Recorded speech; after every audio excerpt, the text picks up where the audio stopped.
The Dark Cosmos brings you Brood of the Dark Moon, written by Charles Willard Diffin. This science fiction tale was first published in the 1931 in the Astounding Stories magazine. Sit back, relax, and unwind for the next 7 hours with this classic sci-fi story, which is set on Earth and the Moon, where scientists have discovered a strange, dark moon orbiting Earth, invisible to the naked eye due to its unique properties. The protagonist, Hugh Drake, an astronomer and scientist, embarks on a journey to investigate this mysterious celestial body after strange signals are detected. Are you ready, dear cosmonauts? Let's begin our alien invasion journey with tonight's narrator, Richard Kilmer. Chapter 1 of Brood of the Dark Moon. The Message. In a hospital in Vienna, in a room where sunlight flooded through ultraviolet permeable crystal, the warm rays struck upon smooth walls, the colors of which changed from hot reds to cool yellows or gray, or to soothing green, as the directing surgeon might order. An elusive blending of tones now seemed pulsing with life. Surely, even a flickering flame of vitality would be blown into warm livingness in such a place. Even the chart case in the wall glittered with the same clean, brilliant hues from its glass and metal door. The usual revolving paper discs showed white beyond the glass. They were moving, and the ink lines grew to tell a story of temperature and respiration and of every heartbeat. On the identification plate, a name appeared and a date. Chet Bullard, 23 years, admitted August 10th, 1973. And below that, the ever-changing present ticked into the past in silent minutes. August 15th, 1973, World Standard Time. 10:38, 10:39, 10:40. For 5 days the minutes had trickled into a rivulet of time that flowed past a bandaged figure in the bed below, a silent figure and unmoving, as one for whom time has ceased. But the surgeons of the Allied Hospital at Vienna are clever. 10:41, 10:42. The bandaged figure stirred uneasily on a snow-white bed. A nurse was beside him in an instant. Was her patient about to recover consciousness? She examined the bandages that covered a ragged wound in his side, where all seemed satisfactory. To all appearances, the man who had moved was unconscious still. The nurse could not know of the thought impressions, blurred at first, then gradually clearing, that were flashing through his mind. Flashing, yet, to the man who struggled to comprehend them, they passed laggingly in review. One picture followed another with exasperating slowness. Where was he? What had happened? He was hardly conscious of his own identity. There was a ship. He held the controls. They were flying low. One hand reached fumbling beneath the soft coverlet to search for a triple star that should be upon his jacket. A triple star, the insignia of a master pilot of the world. And with the movement there came clearly a realization of himself. Chet Bullard, master pilot. He was Chet Bullard, and a wall of water was sweeping under him from the ocean to wipe out the great Harkness terminal buildings. It was Harkness, Walt Harkness, from whom he had snatched the controls. To fly to the Dark Moon, of course. What nonsense was that? No, it was true. The Dark Moon had raised the devil with things on Earth. How slowly the thoughts came. Why couldn't he remember? Dark Moon? And they were flying through space. They had conquered space. They were landing on the Dark Moon that was brilliantly alight. Walt Harkness had set the ship down beautifully. Then, crowding upon one another in breathtaking haste, came clear recollection of past adventures. They were upon the Dark Moon, and there was the girl, Diane. They must save Diane. Harkness had gone for the ship. A savage, half-human shape was raising a hairy arm to drive a spear toward Diane, and he, Chet, was leaping before her. He felt again the lancet pain of that blade. And now he was dying. Yes, he remembered it now. Dying in the night on a great sweeping surface of frozen lava. It was only a moment before that he had opened his eyes to see Harkness's strained face and the agonized look of Diane as the two leaned above him. But now he felt stronger. He must see them again. He opened his eyes for another look at his companions, and instead of black, star-pricked night on a distant globe, there was dazzling sunlight. No desolate lava flow. No thousand fires that flared and smoked from their fumaroles in the dark. And instead of Harkness and the girl Diane leaning over him, there was a nurse who laid one cool hand upon his blond head and who spoke soothingly to him of keeping quiet. He was to take it easy. He would understand later, and everything was all right. And with this assurance, Chet Bullard drifted again into sleep. The blurring memories had lost their distortions a week later, as he sat before a broad window in his room and looked out over the housetops of Vienna. Again he was himself, Chet Bullard, with a master pilot's rating, and he let his eyes follow understandingly the moving picture of the world outside. It was good to be part of the world whose every movement he understood. Those cylinders with stubby wings that crossed and recrossed the sky, their sterns showed a jet of thin vapor where a continuous explosion of detonite threw them through the air. He knew them all, the pleasure craft, the big red-bellied freighters, the sleek liners, whose multiple helicopters spun dazzlingly above as they sank down through the shaft of pale green light that marked a descending area. That one would be the China mail. Her upper ports were open before the hold-down clamps had gripped her. The mail would pour out in an avalanche of pouches where smaller mail ships waited to distribute the cargo across the land. And the big fellow taking off, her hull banded with blue, was one of Schwartzmann's liners. He wondered what had become of Schwartzmann, the man who had tried to rob Harkness of his ship, who had brought the patrol ships upon them in an effort to prevent their takeoff on that wild trip. For that matter, what had become of Harkness? Chet Bullard was seriously disturbed at the absence of any word beyond the one message that had been waiting for him when he regained consciousness. He drew that message from a pocket of his dressing gown and read it again. Chet, old fellow, lie low. S has vanished. Means mischief. Think best not to see you or reveal your whereabouts until our position firmly established. Have concealed ship. Remember, S will stop at nothing. Trying to discredit us, but the gas I brought will fix all that. Get yourself well. We are planning to go back, of course. Walt. Chet returned the folded message to his pocket. He arose and walked about the room to test his returning strength. To remain idle was becoming increasingly difficult. He wanted to see Walter Harkness, talk with him, plan for their return to the wonder world they had found. Instead, he dropped again into his chair and touched the knob on the newscaster beside him.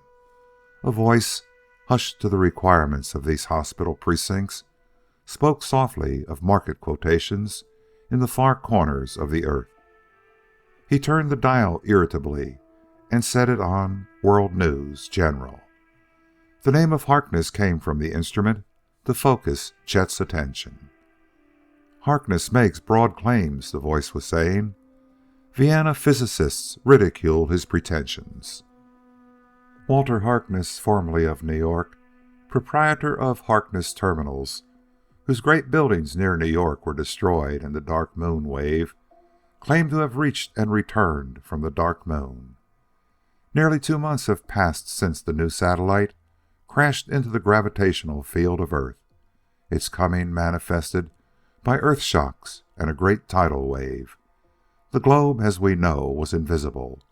although still unseen, and only a black circle that blocks out distant stars, it is visible in the telescopes of the astronomers. Its distance and its orbital motion have been determined.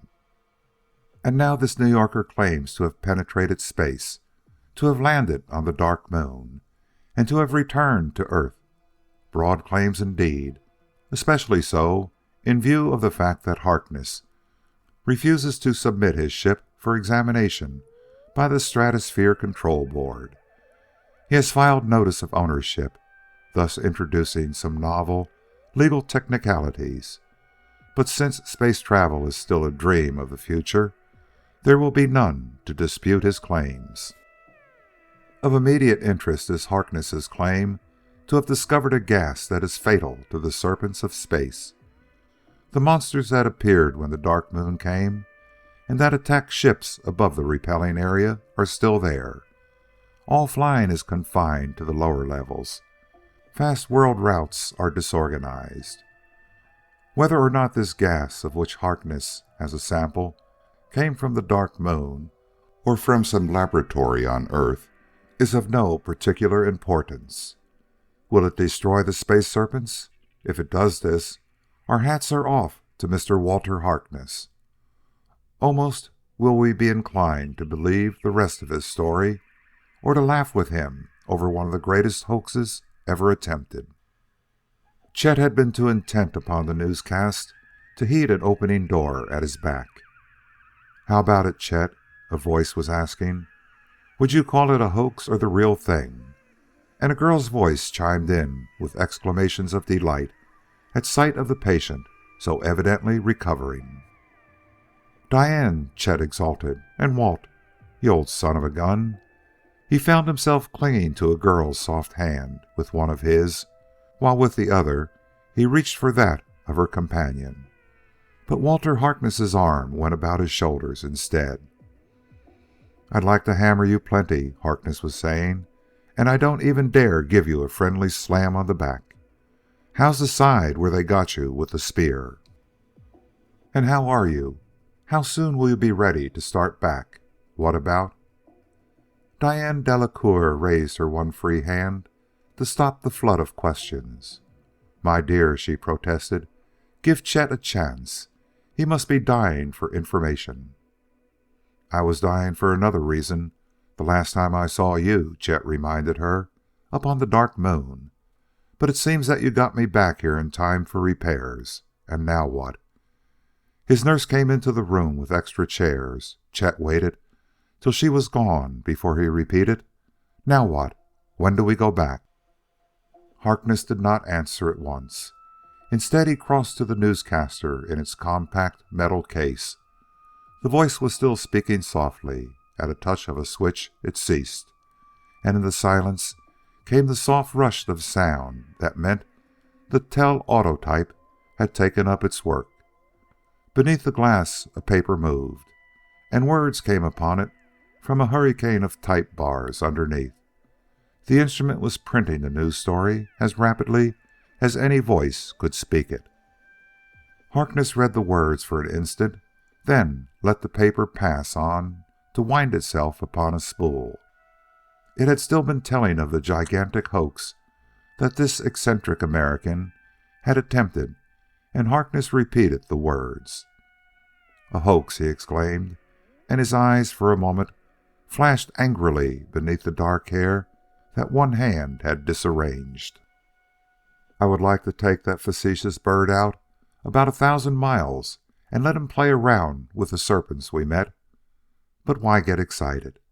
This is all Schwartzmann's doing. The tentacles of that man's influence reach out like those of an octopus." Chet ranged himself alongside. Tall and slim and blond, he contrasted strongly with this other man, particularly in his own quiet self-control, as against Harkness's quick flaring anger. "Take it easy, Walt," he advised. "We'll show them. But I judge that you have been razzed a bit. It's a pretty big story for them to swallow without proof. Why didn't you show them the ship? Or why didn't you let Diane and me back up your yarn? And you haven't answered my other questions. When do we go back?" Harkness took the queries in turn. "I didn't show the old boat," he explained, "because I'm not ready for that yet. I want to keep it dark, dark as the dark moon. I want to do my preliminary work there before Schwartzmann and his experts see our ship. He would duplicate it in a hurry and be on our trail. And now for our plans. Well, out there in space, the dark moon is waiting.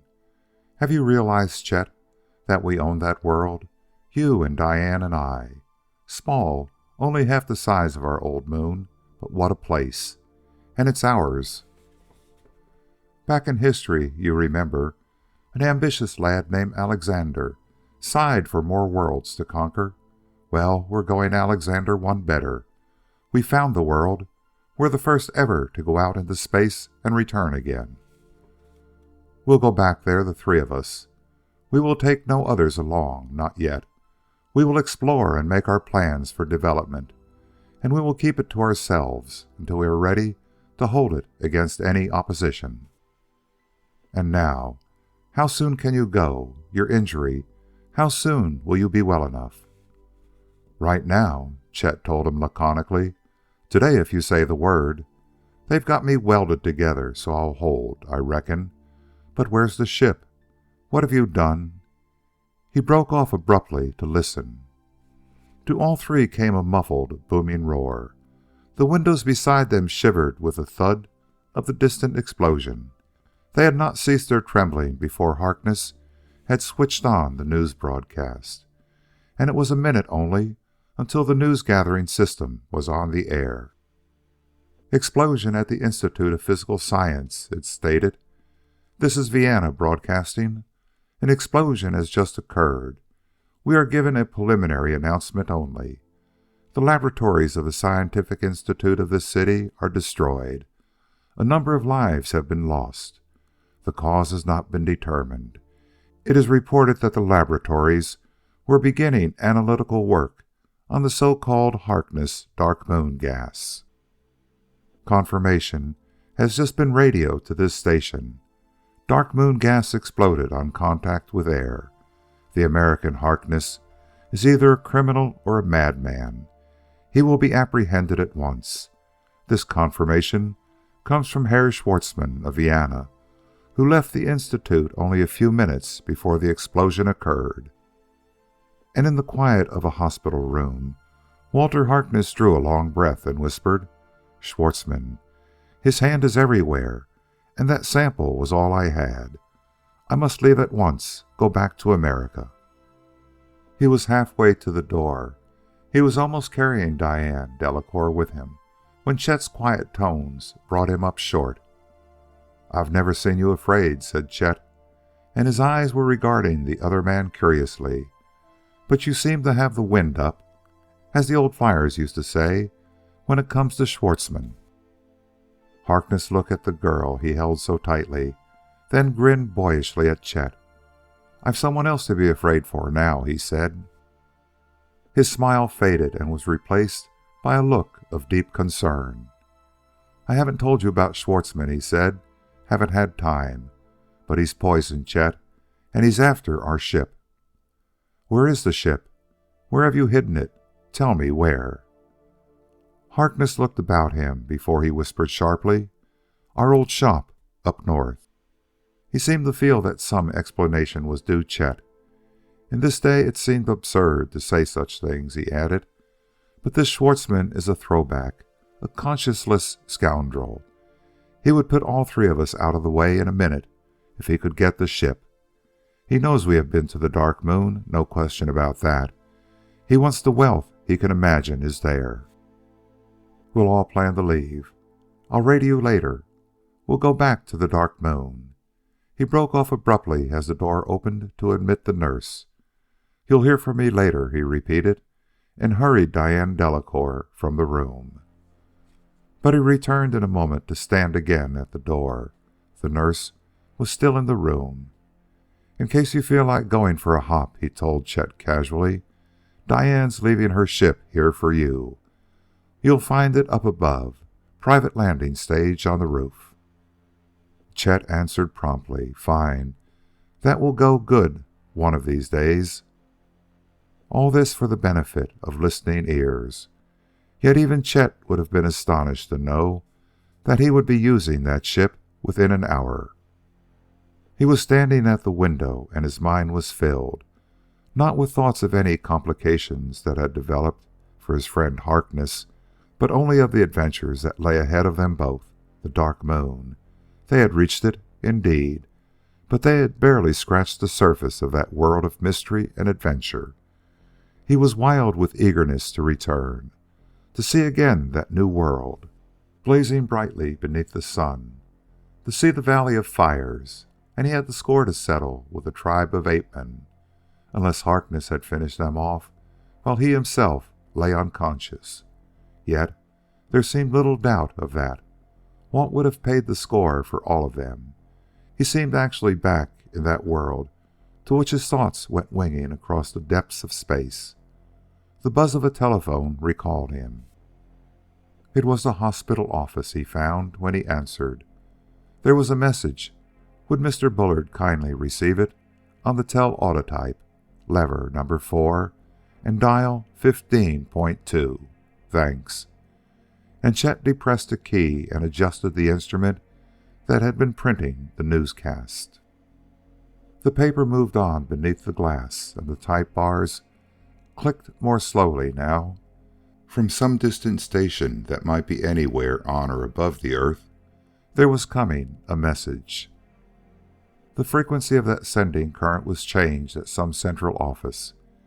It was stepped down to suit the instrument beside him, and the type was spelling out words that made the watching man breathless and intent until he tore off the paper and leaped for the call signal that would summon the nurse.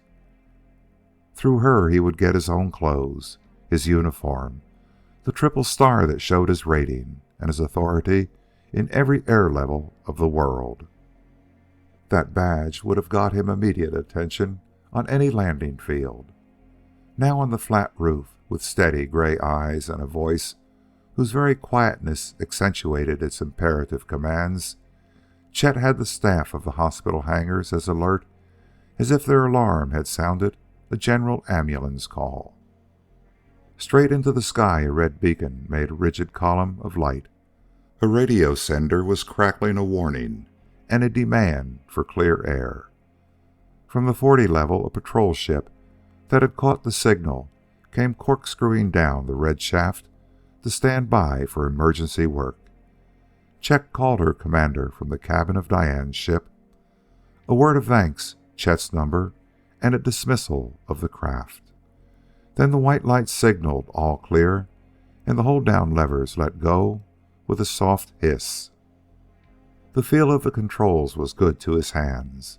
The ship roared into life. A beautiful little cruiser, the ship of Diane's. Her twin helicopters lifted her gracefully into the air. The column of red light had changed to blue, the mark of an ascending area. Chet touched a switch.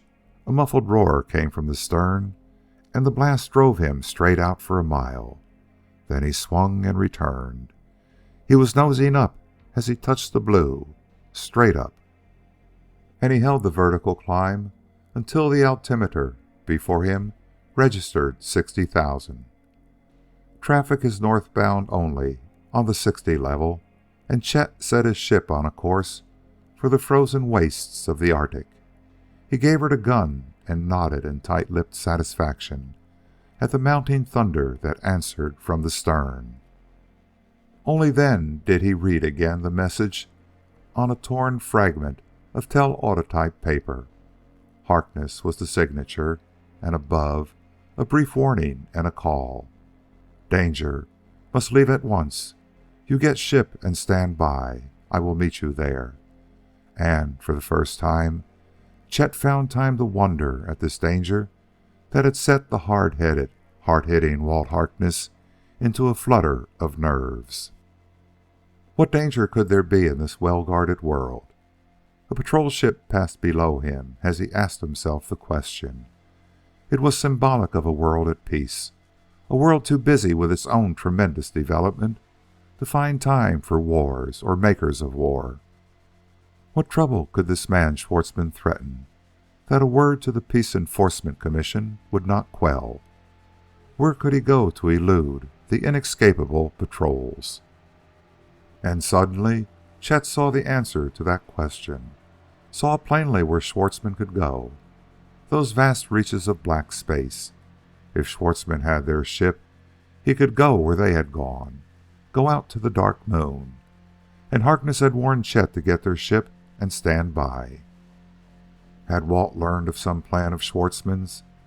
Chet could not answer the question, but he moved the control rheostat over to the last notch. From the body of the craft came an unending roar of a generator where nothing moved, where only the terrific, explosive impact of bursting detonite drove out from the stern to throw them forward. A good little ship, Chet had said of this cruisers of Diane's, and he nodded approval now of a ground speed detector whose quivering needle had left the 500 mark. It touched 600, crept on, and trembled at 700 miles an hour with the top speed of the ship. There was a position finder in the little control room, and Chet's gaze returned to it often to see the pinpoint of light that crept slowly across the surface of the globe. It marked their ever-changing location, and it moved unerringly toward a predetermined goal. It was a place of ice and snow and bleak outcroppings of half-covered rocks where he descended, lost from the world, a place where even high levels seldom echoed to the roar of passing ships. It had been a perfect location for their shop. Here he and Walt had assembled their mystery ship. He had to search intently over the icy waste to find the exact location. A dim red glow from a hidden sun shone like pale fire across the distant black hills. But the hills gave him a bearing, and he landed at last beside a vaguely outlined structure, half hidden in drifting snow. The dual fans dropped him softly upon the snow ground, and Chet, as he walked toward the great locked doors, was trembling from other causes than the cold. Would the ship be there? He was suddenly aquiver with excitement at the thought of what this ship meant, the adventure, the exploration that lay ahead. The door swung back. In the warm and lighted room was a cylinder of silvery white. Its bow ended in a gaping port where a mighty exhaust could roar forth to check the ship's forward speed. There were other ports ranged about the gleaming body. Above the hull, a control room projected flatly. Its lookouts shone in the brilliance of the nitron illuminator that flooded the room with light. Chet Bullard was breathless as he moved on into the room. His wild experiences that had seemed but a weird dream were real again. The dark moon was real, and they would be going back to it. The muffled beating of great helicopters was sounding in his ears. Outside, a ship was landing. This would be Harkness coming to join him, yet, even as the thought flashed through his mind, it was countered by a quick denial. To the experienced hearing of the master pilot, this sound of many fans meant no little craft. It was a big ship that was landing, and it was coming down fast. The blue-striped monster looming large in the glow of the midnight sun was not entirely a surprise to Chet's staring eyes. But, blue-striped, the markings of the Schwartzmann line. He had hardly sensed the danger when it was upon him. A man heavy and broad of frame was giving orders. Only once had Chet seen this Herr Schwartzmann, but there was no mistaking him now, and he was sending a squad of rushing figures toward the man who struggled to close a great door. Chet crouched to meet the attack. He was outnumbered. He could never win out, but the knowledge of his own helplessness was nothing beside that other conviction that flooded him with sickening certainty. A hoax. That's what they had called Walt's story. Schwartzmann had so named it, and now Schwartzmann had been the one to fool them. The message was a fake. a bait to draw him out, and he, Chet, had taken the bait. He had led Schwartzmann here, had delivered their ship into his hands. He landed one blow on the nearest face. He had one glimpse of a clubbed weapon swinging above him, and the world went dark. Chapter 2 of Brood of the Dark Moon by Charles Diffin. Into Space. A pulsing pain that stabbed through his head was Chet's first conscious impression. Then, as objects came slowly into focus before his eyes, he knew that above him a ray of light was striking slantingly through the thick glass of a control room lookout. Other lookouts were black, the dead black of empty space. Through them, sparkling points of fire showed here and there, suns, sending their light across millions of years to strike at last on a speeding ship. But from that one port that caught the brighter light came the straight ray to illumine the room. Space, thought Chet vaguely. That is the sunlight of space. He was trying to arrange his thoughts in some sensible sequence. His head. What had happened to his head? And then he remembered. Again he saw a clubbed weapon descending, while the face of Schwartzmann stared at him through bulbous eyes. In this control room where he lay, he knew in an instant where he was. It was his own ship that was roaring and trembling beneath him, his and Walt Harkness's, and it was flying through space. And with the sudden realization of what this meant, he struggled to arise. Only then did he see the figure at the controls. The man was leaning above an instrument board. He straightened to stare from a rear port while he spoke to someone Chet could not see. "There's more of 'em coming," he said in a choked voice. "Mein Gott, never can we get away." He fumbled with shaking hands at instruments and controls. And now Chet saw his chalk-white face and read plainly the terror that was written there. But the cords that cut into his own wrists and ankles reminded him that he was bound. He settled back upon the floor. Why struggle? If this other pilot was having trouble, let him get out of it by himself. Let him kill his own snakes. That the man was having trouble there was no doubt. He looked once more behind him, as if at something that pursued, then swung the ball control to throw the ship off her course. The craft answered sluggishly, and Chet Bullard grinned where he lay, helpless upon the floor, for he knew that his ship should have been thrown crashingly aside with such a motion as that. The answer was plain. The flask of super detonite was exhausted, and here was the last feeble explosion of the final atoms of that terrible explosive that was being admitted to the generator. And to cut in another flask meant the opening of a hidden valve. Chet forgot the pain of his swelling hands to shake with suppressed mirth. This was going to be good. He forgot it until, through a lookout, he saw a writhing, circling fire that wrapped itself about the ship and jarred them to a halt.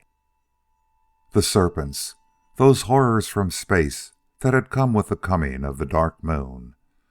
They had disrupted the high-level traffic of the world, had seized great liners, torn their way in, stripped them of every living thing, and let the empty shells crash back to Earth. Chet had forgotten, or he had failed to realize, the height at which this new pilot was flying. Only speed could save them. The monsters, with their snouts that were great suction cups, could wrench off a metal door, tear out the glass from a port. He saw the luminous mass crush itself against a forward lookout and felt the jar of its body against their ship. Soft and vaporous, these cloud-like serpents seemed as they drifted through space. Yet the impact, when they struck, proved that this new matter had mass. Chet saw the figure at the controls stagger back and cower in fear. The man's bullet-shaped head was covered by his upraised arms. There was some horror outside those windows that his eyes had no wish to see. Beside him, the towering figure of Schwartzmann appeared. He had sprung into Chet's view, and he screamed orders at the fear-stricken pilot. "Fool! Swine!" Schwartzmann was shouting. "Do something! You said you could fly this ship." In desperation, he leaped forward and reached for the controls himself. Chet's blurred faculties snapped sharply to attention. That yellow glow against the port, the jarring of their ship, it meant instant destruction once that searching snout found some place where it could secure a hold. If the air pressure within the ship was released, if even a crack were opened... "Here, you!" he shouted to the frantic Schwartzmann, who was jerking frenziedly at the controls that no longer gave response. "Cut these ropes! Leave those instruments alone, you fool!" He was suddenly vibrant with hate as he realized what this man had done. He had struck him, Chet, down as he would have felled an animal for butchery. He had stolen their ship, and now he was losing it. Chet hardly thought of his own desperate plight in his rage at this threat to their ship and at Schwartzmann's inability to help himself. "Cut these ropes," he repeated. "Damn it all, turn me loose. I can fly us out." He added his frank opinion of Schwartzmann and all his men. And Schwartzmann, though his dark face flushed angrily red for one instant, leaped to Chet's side and slashed at the cords with a knife. The room swam before Chet's dizzy eyes as he came to his feet. He half fell, half drew himself full length toward the valve that he alone knew. Then again he was on his feet, and he gripped at the ball control with one hand while he opened a master throttle that cut in this new supply of explosive. The room had been silent with the silence of empty space, save only for the scraping of a horrid body across the ship's outer shell. The silence was shattered now, as if by the thunder of many guns. There was no time for easing themselves into gradual flight. Chet thrust forward on the ball control, and the blast from their stern threw the ship as if it had been fired from a gigantic cannon. The self-compensating floor swung back and up. Chet's weight was almost unbearable as the ship beneath him leaped out and on, and the terrific blast that screamed and thundered urged their speeding shell to greater and still greater speed. And then, with the facility that speed gave, Chet's careful hands moved a tiny metal ball within its magnetic cage, and the great ship bellowed from many ports as it followed the motion of that ball. Could an eye have seen the wild, twisting flight, it must have seemed as if the pilot and the ship had gone suddenly mad. The craft corkscrewed and whirled. It leaped upward and aside, and as the glowing mass was thrown clear of the lookout, Chet's hand moved again to that maximum forward position, and again the titanic blast from astern drove them on and out. There were other shapes ahead, glowing lines of fire, luminous masses like streamers of clouds that looped themselves into contorted forms and writhed vividly until they straightened out into sharp lines of speed that bore down upon the fleeing craft and the human food that was escaping these hungry snouts. Chet saw them dead ahead. He saw the outthrust heads, each ending in a great suction cup, the row of discs that were eyes blazing above, and the gaping maw below. He altered their course not a hair's breadth as he bore down upon them, while the monsters swelled prodigiously before his eyes, and the thunderous roar from astern came with never a break, while the ship itself ceased its trembling protest against the sudden blast and drove smoothly on and into the waiting beasts. There was a hardly perceptible thudding jar. They were free, and the forward lookout showed only the brilliant fires of distant suns, and one more glorious than the rest that meant a planet. Chet turned at last to face Schwartzmann and his pilot, where they had clung helplessly to a metal stanchion. 4 or 5 others crept in from the cabin aft. Their blanched faces told of a fear that had gripped them. Fear of the serpents, fear, too, of the terrific plunges into which the ship had been thrown. Chet Bullard threw the metal control ball back into neutral and permitted himself the luxury of a laugh. "You're a fine bunch of highwaymen," he told Schwartzmann. "You'll steal a ship you can't fly, then come up here above the RA level and get mixed up with those brutes. What's the idea? Did you think you would just hop over to the Dark Moon? Some little plan like that in your mind?" Again the dark, heavy face of Schwartzmann flushed deeply, but it was his own men upon whom he turned. "You," he told the pilot, "you were so clever. You would knock this man senseless. You would insist that you could fly the ship." The pilot's eyes still bulged with the fear he had just experienced. "But, Herr Schwartzmann, it was you who told me." A barrage of unintelligible words cut his protest short. Schwartzmann poured forth imprecations in an unknown tongue, then turned to the others. "Back," he ordered. "Bah, such men. The danger, it is over, yes. This pilot will take us back safely." He turned his attention now to the waiting Chet. "Herr Bullard, is it not? Yes." He launched into extended apologies. He had wanted a look at this so marvelous ship. He had spied upon it, he admitted it, but this murderous attack was none of his doings. His men had got out of hand, and then he had thought it best to take Chet, unconscious as he was, and return with him where he could have care. And Chet Bullard kept his eyes steadily upon the protesting man and said nothing. But he was thinking of a number of things. There was Walt's warning. "This Schwartzmann means mischief."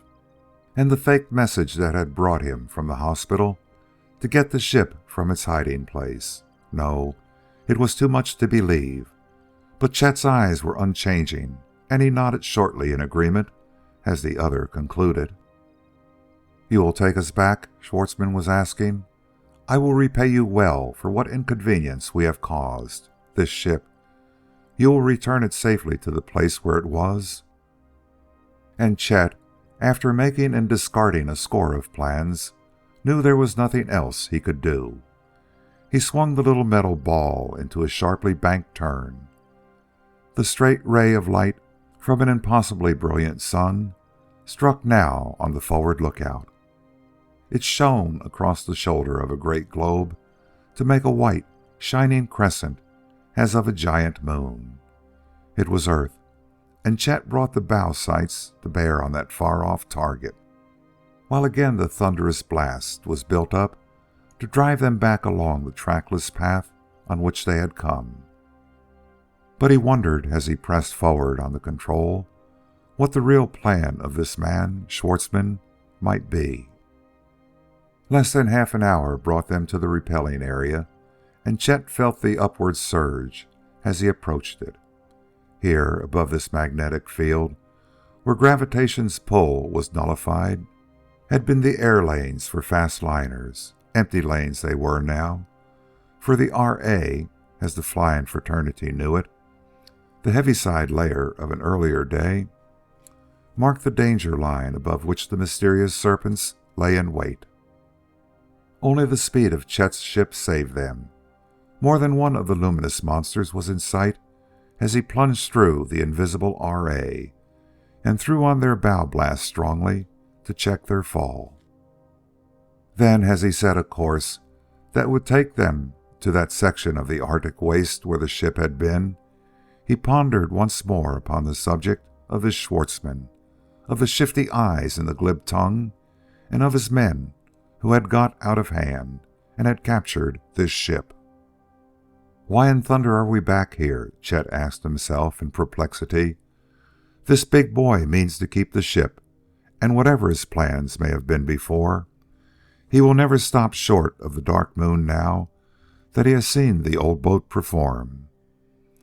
Then why didn't he keep on when he was started? Had the serpents frightened him back? He was still mentally proposing questions to which there seemed no answer when he felt the pressure of a metal tube against his back. The voice of Schwartzmann was in his ears. "This is a detonite pistol." The voice was no longer unctuous and self-deprecating. "One move, and I'll plant a charge inside you that will smash you to a jelly." There were hands that gripped Chet before he could turn. His arms were wrenched backward, and he was helpless in the grip of Schwartzmann's men. The former pilot sprang forward. "Take control, Max," Schwartzmann snapped, but he followed it with a question while the pilot was reaching for the ball. "You can fly it for sure, Max?" The man called Max answered confidently. "Jawohl," he said with eager assurance. Up top there would have been no trouble yet for what? Verdammt verloren. Valve. That one experimental trip is enough. I fly it." Those who held Chet were binding his wrists. He was thrown to the floor while his feet were tied, and as a last precaution, a gag was forced into his mouth. Schwartzmann left this work to his men. He paid no attention to Chet. He was busy at the radio. He placed the sending levers in strange positions that would effect a blending of wavelengths which only one receiving instrument could pick up. He spoke cryptic words into the microphone, then dropped into a language that was unfamiliar to Chet. Yet even then it was plain that he was giving instructions. He repeated familiar words. "Harkness," Chet heard him say, "and Delacour. Ja, Mademoiselle Delacour." Then, leaving the radio, he said, "Put my ship inside the hangar," and the pilot, Max, grounded their own ship to allow the men to leap out and float into the big building, the big aircraft in which Schwartzmann had come. "Now close the door," their leader ordered. "Leave everything as it was." And to the pilot he gave added instruction. "There is no air traffic here. You will to 40,000 ascend, and you will wait over this spot." Contemptuously, he kicked aside the legs of the bound man that he might walk back into the cabin. The takeoff was not as smooth as it would have been had Chet's slim hands been on the controls. This burly one who handled them now was not accustomed to such sensitivity. But Chet felt the ship lift and lurch, then settle down to a swift spiraling ascent. Now he lay still as he tried to ponder the situation. "Now what dirty work are they up to?" he asked himself. He had seen a sullen fury on the dark face of Herr Schwartzmann as he spoke the names of Walt and Diane into the radio. Chet remembered the look now, and he struggled vainly with the cords about his wrists. Even a detonite pistol, with its tiny grain of explosive in the end of each bullet, would not check him, not when Walt and Diane were endangered. And the expression on that heavy, scowling face had told him all too clearly that some real danger threatened. But the cords held fast on his swollen wrists. His head was still throbbing, and even his side, not entirely healed, was adding to the torment that beat upon him, beat and beat with his pulsing blood, until the beating faded out into unconsciousness. Dimly he knew they were soaring still higher as their radio picked up the warning of an approaching patrol ship. Vaguely, he realized that they had descended again to a level of observation. Chet knew in some corner of his brain that Schwartzmann was watching from an under lookout with a powerful glass, and he heard his excited command. "Down! Go slowly down! They are landing! They have entered the hangar! Now down with it, Max! Down, down!" Plunging fall of the ship roused Chet from his stupor. He felt the jolt of the clumsy landing despite the snow-cushioned ground. He heard plainly the exclamations from beyond an open port, the startled oath in Walter Harkness's voice, and the stinging scorn in the words of Diane Delacour. Herr Schwartzmann had been in the employ of Mademoiselle Delacour, but he was taking orders no longer. There was a sound of scuffling feet, and once the thud of a blow. Then Chet watched with heavy, hopeless eyes as the familiar faces of Diane and Walt appeared in the doorway. Their hands were bound. They, too, were threatened with a slim-barreled pistol in the hands of the smirking, exultant Schwartzmann. A tall, thin-faced man who Chet had not seen before followed them into the room. The newcomer was motioned forward now as Schwartzmann called an order to the pilot. "All right, now we go. Max, Herr Dr. Kreiss will give you the bearings. He knows his way among the stars." Herr Schwartzmann doubled over in laughing appreciation of his own success before he straightened up and regarded his captives with cold eyes. "Such a pleasure," he mocked. "Such charming passengers to take with me on my first trip into space. This ship, it is not so good. I will build better ships later on. I will let you see them when I shall come to visit you." He laughed again at sight of the wondering looks in the eyes of the three. Stooping, he jerked the gag from Chet's mouth. "You do not understand," he exclaimed. "I should have explained. You see, mein guten Freund, we go, you have guessed it already. We go to the Dark Moon.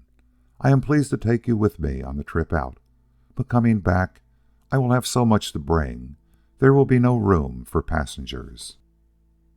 "I could have killed you here," he said, and his mockery gave place for a moment to a savage tone. "But the patrol ships, they are everywhere. But I have influence here and there. I arranged that your flask of gas should be charged with explosive. I discredited you, and yet I could not so great a risk take as to kill you all. So came inspiration. I called your foolish young friend here from the hospital. I ordered him to go at once to the ship hidden where I could not find, and I signed the name of Herr Harkness." Chet caught the silent glances of his friends, who could yet smile hopefully through the other emotions that possessed them. He ground his teeth as the smooth voice of Herr Schwartzmann went on. "He led me here, the young fool. Then I sent for you, and this time I signed his name, and you came. So simple. And now we go in my ship to my new world. And," he added savagely, "if one of you makes the least trouble, he will land on the Dark Moon, yes, but he will land hard, from 10,000 feet up." The great generator was roaring. To Chet came the familiar lift of the RA effect. They were beyond the RA. They were heading out and away from Earth, and his friends were captives through his own unconscious treachery, carried out into space in their own ship, with the hands of an enemy gripping the controls. Chet's groan, as he turned his face away from the others, who had tried to smile cheerfully, had nothing to do with the pain of his body. It was his mind that was torturing him. He muttered broken words as he lay there, words that had reference to one Schwartzmann.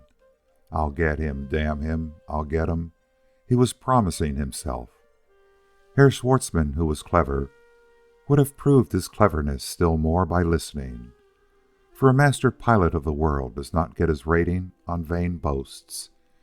He must know first his flying, his ships, and his air. But he is apt to make good in other ways as well. Chapter 3 of Brood of the Dark Moon by Charles Diffin. Out of Control. Walter Harkness had built this ship with Chet's help. They had designed it for space travel. It was the first ship to leave the Earth under its own power, reach another heavenly body, and come back for a safe landing.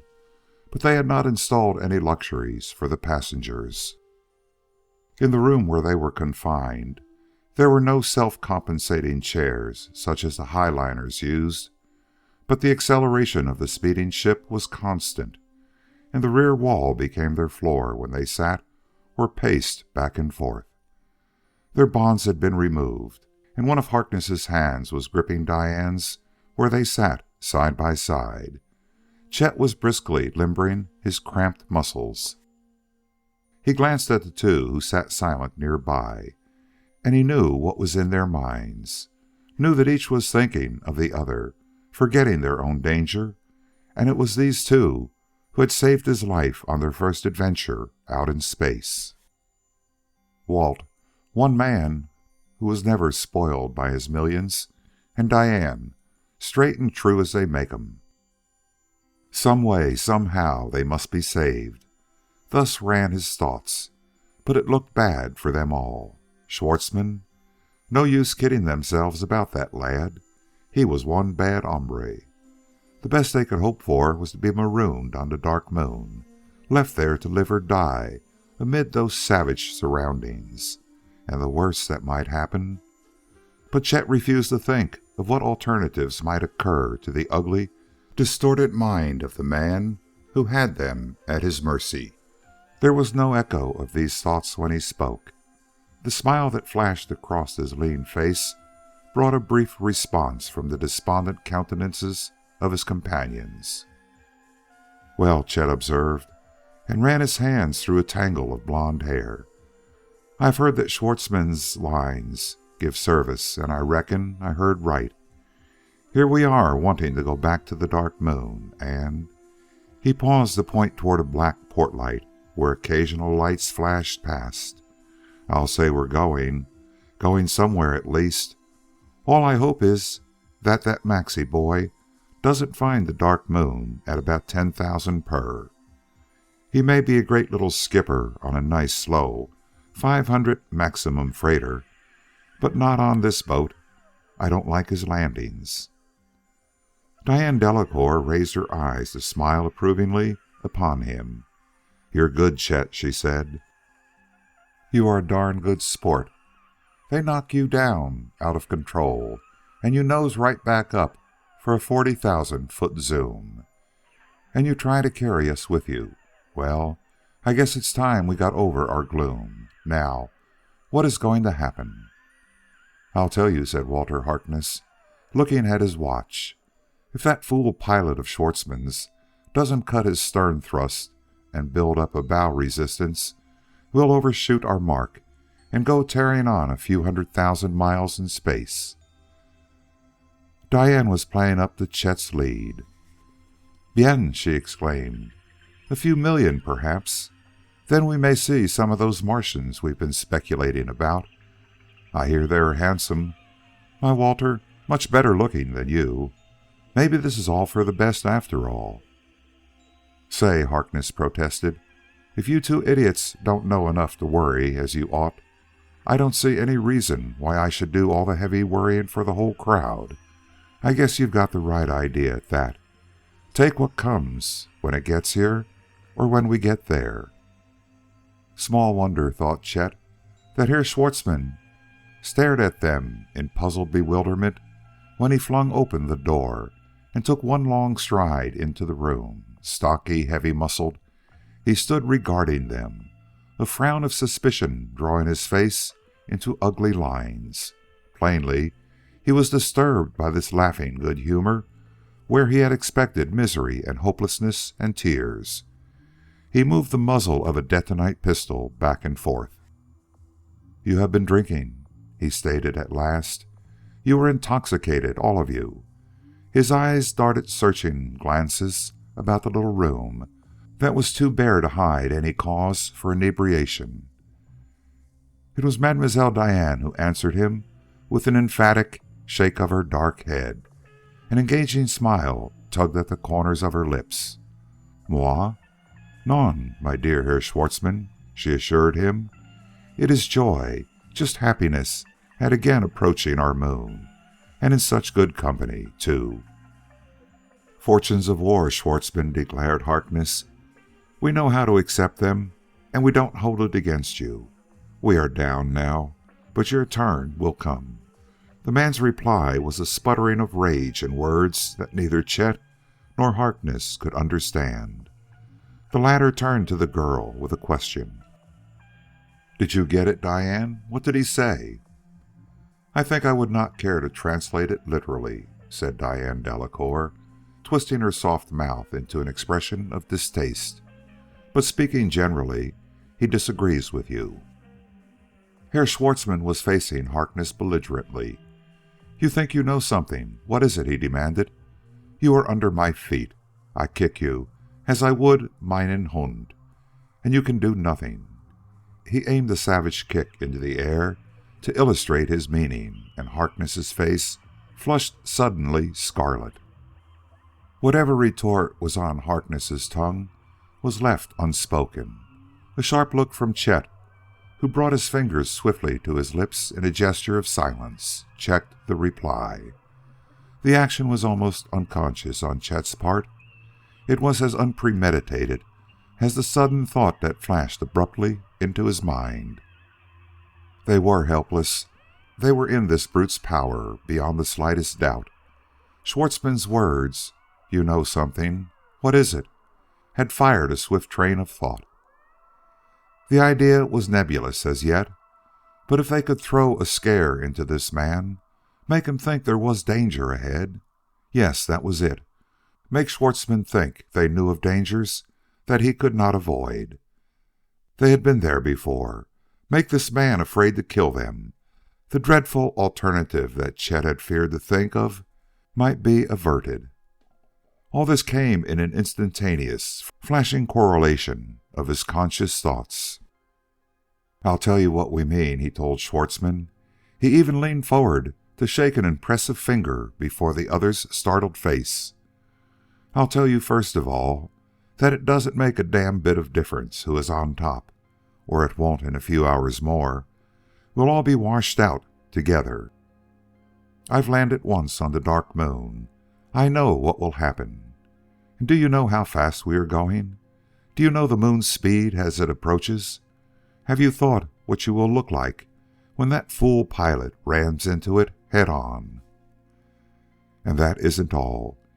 He grinned derisively into Schwartzmann's flushed face, disregarding the half-raised pistol. It was as if some secret thought had filled him with overpowering amusement. His broad grin grew into a laugh.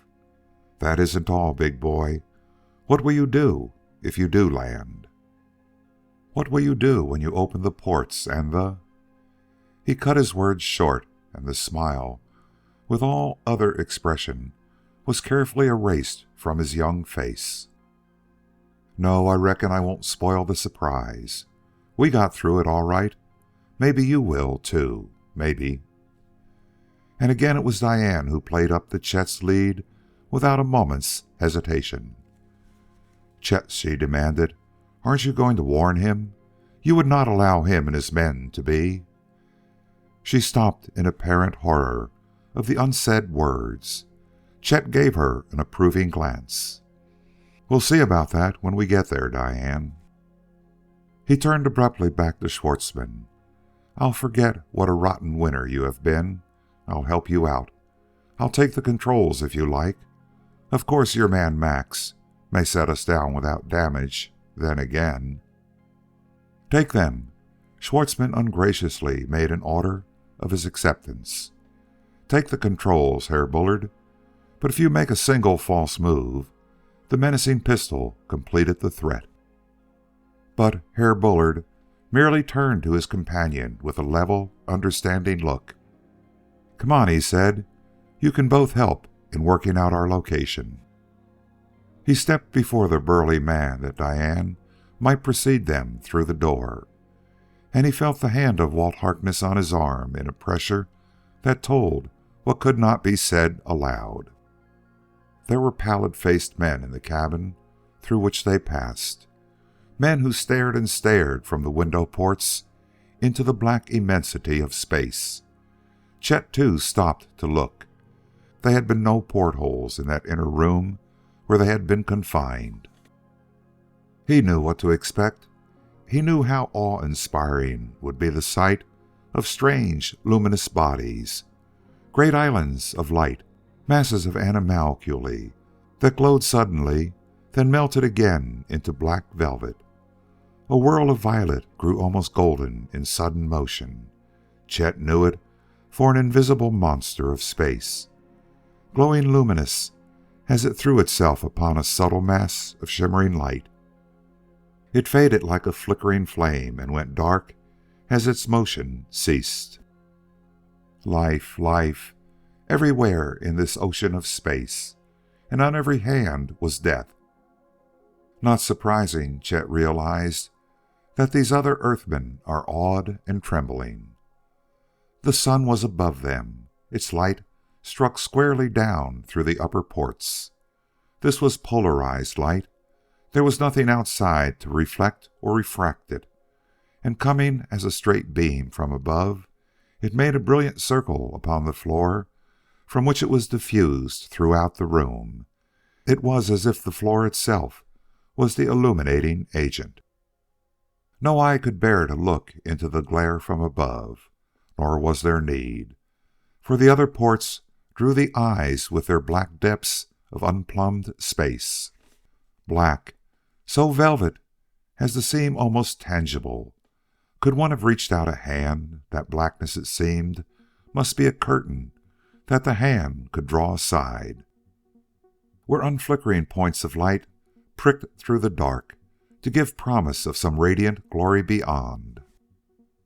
They had seen it before, these three, yet Chet caught the eyes of Harkness and Diane, and knew that his own eyes must share something of the look he saw in theirs, something of reverent wonder and a strange humility before this evidence of transcendent greatness.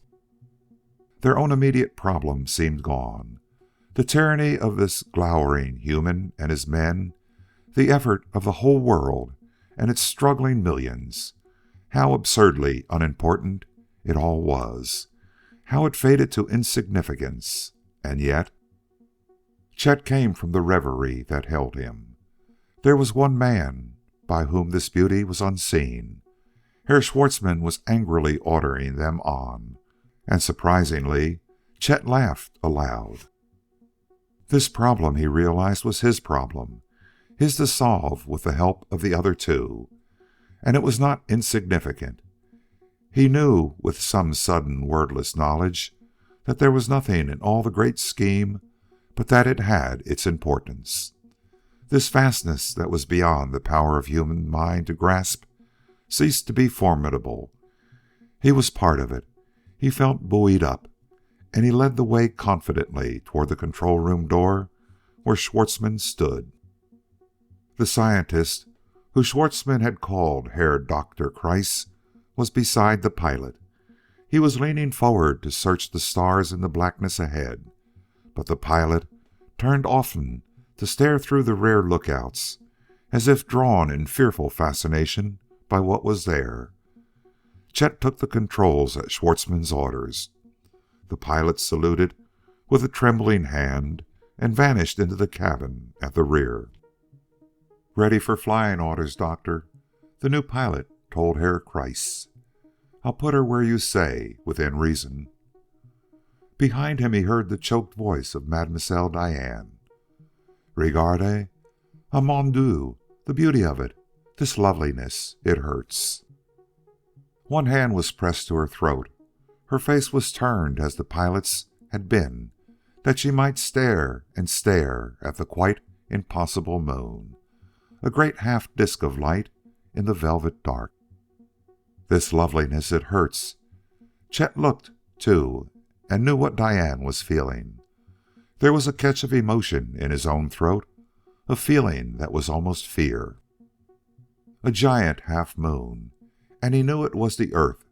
Golden earth light came to them in a flooding glory.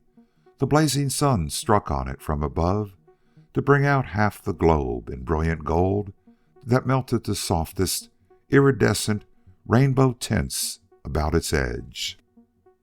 Below, hung motionless in the night, was another sphere, like a reflection of earth in the depths of some Stygian lake. The old moon shone, too, in a half circle of light. Small wonder that these celestial glories brought a gasp of delight from Diane, or drew into lines of fear the face of that other pilot, who saw only his own world slipping away. But Chet Bullard, master pilot of the world, swung back to scan a star chart that the scientist was holding, then to search out a similar grouping in the black depths into which they were plunging, and to bring the crosshairs of a rigidly mounted telescope upon that distant target. How far, he asked himself in a half-spoken thought, how far have we come? There was an instrument that ticked off the seconds in the seemingly timeless void. He pressed a small lever beside it, and beneath the glass that magnified the readings, there passed the time tape. Each hour and minute was there. Each movement of the controls was indicated, each trifling variation in the power of the generator's blast. Chet made some careful computations and passed the paper to Harkness, who tilted the time tape recorder that he might see the record. "Check this, will you, Walt?" Chet was asking. "It is based on the time of our other trip. Acceleration assumed as 1,000 miles per hour out of air." The scientist interrupted. He spoke in English that was carefully precise. "It should lie directly ahead, the dark moon. I have calculated with exactness." Walter Harkness snatched up a pair of binoculars. He swung sharply from lookout to lookout while he searched the heavens. "It's damn lucky for us that you made a slight error," Chet was telling the other. "Error?" Kreiss challenged. "Impossible." "Then you and I are dead right this minute," Chet told him. "We are crossing the orbit of the dark moon, crossing at 20,000 miles per hour relative to Earth, slightly in excess of that figure relative to the dark moon. If it had been here..." He had been watching Harkness anxiously and bit off his words as the binoculars were thrust into his hand. "There she comes," Harkness told him quietly. "It's up to you." But Chet did not need the glasses. With his unaided eyes he could see a faint circle of violet light. It lay ahead and slightly above, and it grew visibly larger as he watched. A ring of nothingness, whose outline was the faintest shimmering halo. More of the distant stars winked out swiftly behind that ghostly circle. It was the dark moon, and it was rushing upon them. Chet swung an instrument upon it. He picked out a jet of violet light that could be distinguished, and he followed it with the crosshairs while he twirled a micrometer screw. Then he swiftly copied the reading that the instrument had inscribed. The invisible disk with its ghostly edges of violet was perceptibly larger as he slammed over the control ball to upend them in air.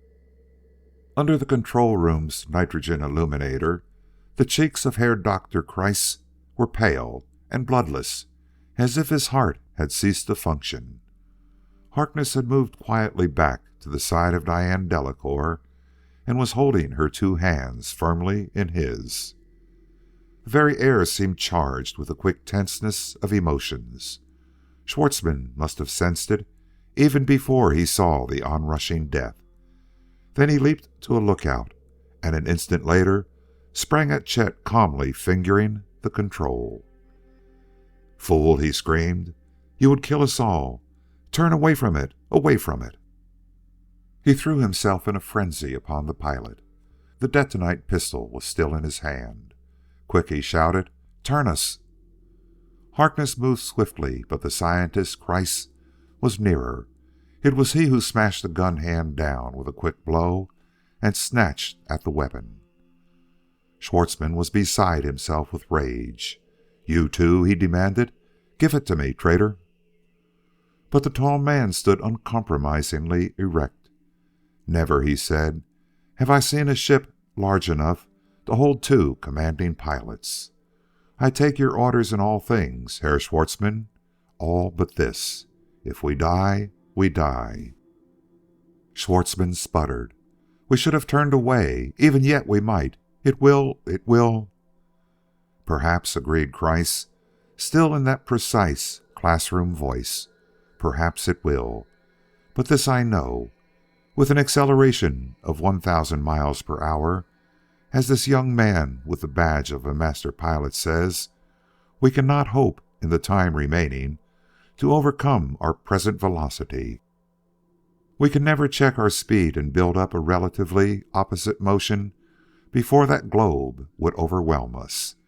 If he has figured correctly, this young man, if he has found the true resultant of our two motions of approach, and if he has swung us that we may drive out on a line perpendicular to the resultant. I think I have, said Chet quietly. If I haven't, in just a few minutes it won't matter to any of us. It won't matter at all. He met the gaze of Herr Dr. Kreis, who regarded him curiously.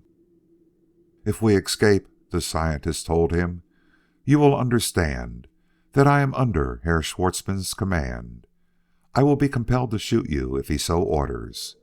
But, Herr Bullard, at this moment, I would be very proud to shake your hand. And Chet, as he extended his hand, managed a grin that was meant also for the tense, white-faced Harkness and Diane. I like to see him dealt that way, he said, right off the top of the deck. But the smile was erased as he turned back to the lookout. He had to lean close to see all of the disk, so swiftly was the approaching globe bearing down. It came now from the side. It swelled larger and larger before his eyes. Their own ship seemed unmoving. Only the unending thunder of the generator told of the fantastic efforts to escape. They seemed hung in space. Their own terrific speed seemed gone, added to and fused with the orbital motion of the dark moon to bring swiftly closer that messenger of death. The circle expanded silently, became menacingly huge. Chet was whispering softly to himself. If I'd got hold of her an hour sooner, 30 minutes or even 10, we're doing over 20,000 an hour combined speed, and we'll never really hit it. We'll never reach the ground.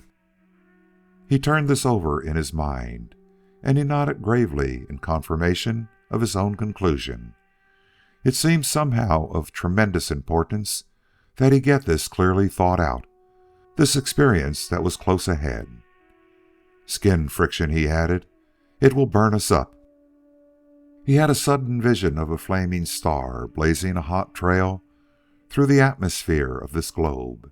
There would be only savage eyes to follow it, to see the line of fire curving swiftly across the heavens. He himself was seeing that blazing meteor so plainly. His eyes found the lookout. The globe was gone. They were close, close. Only for the enveloping gas that made of this dark moon, they would be seeing the surface, the outlines of continents. Chet strained his eyes to see nothing. It was horrible. It had been fearful enough to watch that expanding globe. He was abruptly aware that the outer rim of the lookout was red. For Chet Bullard, time ceased to have meaning. What were seconds or centuries as he stared at that glowing rim? He could not have told. The outer shell of their ship, it was radiant, shining red hot in the night. And above the roar of the generator came a nerve-ripping shriek. A wind like a blast from hell was battering and tearing at their ship. Goodbye, he tried to call. The demoniac shrieking from without smothered his voice. One arm was across his eyes in an unconscious motion. The air of the little room was stifling. He forced his arm down. He would meet death face to face. The lookout was ringed with fire. It was white with a terrible white of burning steel. It was golden, then cherry red. It was dying. As the fire dies from glowing metal plunged into its tempering bath, or thrown into the cold reaches of space. In Chet's ear was the roar of a detonite motor. He tried to realize that the lookouts were rimmed with black, cold, fireless black, an incredible black. There were stars there like pinpoints of flame, But conviction came only when he saw from a lookout in another wall a circle of violet that shrank and dwindled as he watched. A hand was gripping his shoulder. He heard the voice of Walter Harkness speaking, while Walt's hand crept to raise the triple star that was pinned to his blouse. "Master Pilot of the World," Harkness was saying, "that doesn't cover enough territory, old man. It's another rating that you're entitled to, but I'm damned if I know what it is." And for once, Chet's ready smile refused to form. He stared dumbly at his friend. His eyes passed to the white face of Mademoiselle Diane, then back to the controls where his hand, without conscious volition, was reaching to move a metal ball. "Missed it," he assured himself. "Hit the fringe of the air, just the very outside. If we'd been 20,000 feet nearer..." He was moving the ball. Their bow was swinging. He steadied it and set the ship on an approximate course. "A stern chase," he said aloud. "All our momentum to be overcome. But it's easy sailing now." He pushed the ball forward to the limit, and the explosion motor gave a thunderous response. Chapter 4 of Brood of the Dark Moon by Charles Diffin. The Return to the Dark Moon. No man faces death in so shocking a form without feeling the effects. Death had flicked them with a finger of flame and had passed them by. Chet Bullard found his hands trembling uncontrollably as he fumbled for a book and opened it. The tables of figures printed there were blurred at first to his eyes, but he forced himself to forget the threat that was past, for there was another menace to consider now.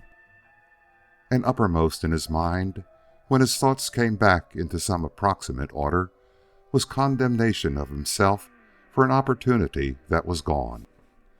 "I could have jumped him," he told himself with bitter self-reproach. "I could have grabbed the pistol from Kreiss. The man was petrified." And then Chet had to admit a fact that there was no use of denying. "I was as paralyzed as he was," he said, and only knew he had spoken aloud when he saw the puzzled look that crossed Harkness's face. Harkness and Diane had drawn near. In a far corner of the little room, Schwartzmann had motioned to Kreiss to join him. They were as far away from the others as could be managed.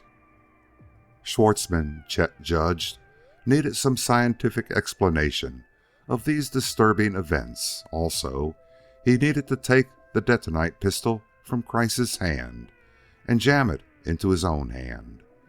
His eyes, at Chet's unconscious exclamation, had come with instant suspicion toward the two men. 47 hours, Walt," the pilot said, and repeated it loudly for Schwartzmann's benefit. 47 hours before we return to this spot. We are driving out into space. We've crossed the orbit of the Dark Moon, and we're doing 20,000 miles an hour. Now we must decelerate. It will take 20 hours to check us to zero speed, then 27 more to shoot us back to the same point in space, allowing, of course, for a second deceleration. The same figuring, with only slight variation, will cover a return to the Dark Moon. As we sweep out, I can allow for the moon motion, and we'll hit it at a safe landing speed on the return trip this time. Chet was paying little attention to his companion as he spoke. His eyes, instead, were covertly watching the bulky figure of Schwartzmann. As he finished, their captor shot a volley of questions at the scientist beside him. He was checking up on the pilot's remarks. Chet was leaning forward to stare intently from a lookout. His head was close to that of Harkness. "Listen, Walt," he whispered. "The moon's out of sight. It's easy to lose. Maybe I can't find it again. Anyway, it's going to take some nice navigating, but I'll miss it by 10,000 miles if you say so, and even the Herr Doctor can't check me on it." Chet saw the eyes of Schwartzmann grow intent. He reached ostentatiously for another book of tables, and he seated himself that he might figure in comfort. "Just check me on this," he told Harkness. He put down meaningless figures while the man beside him remained silent. Over and over he wrote them. Would Harkness never reach a decision? Over and over until... "I don't agree with that," Harkness told him, and reached for the stylus in Chet's hand. And while he appeared to make his own swift computations, there were words instead of figures that flowed from his pen. "Only alternative. Return to Earth," he wrote. "Then S will hold off. Wait in upper levels. Kreiss will give him new bearings.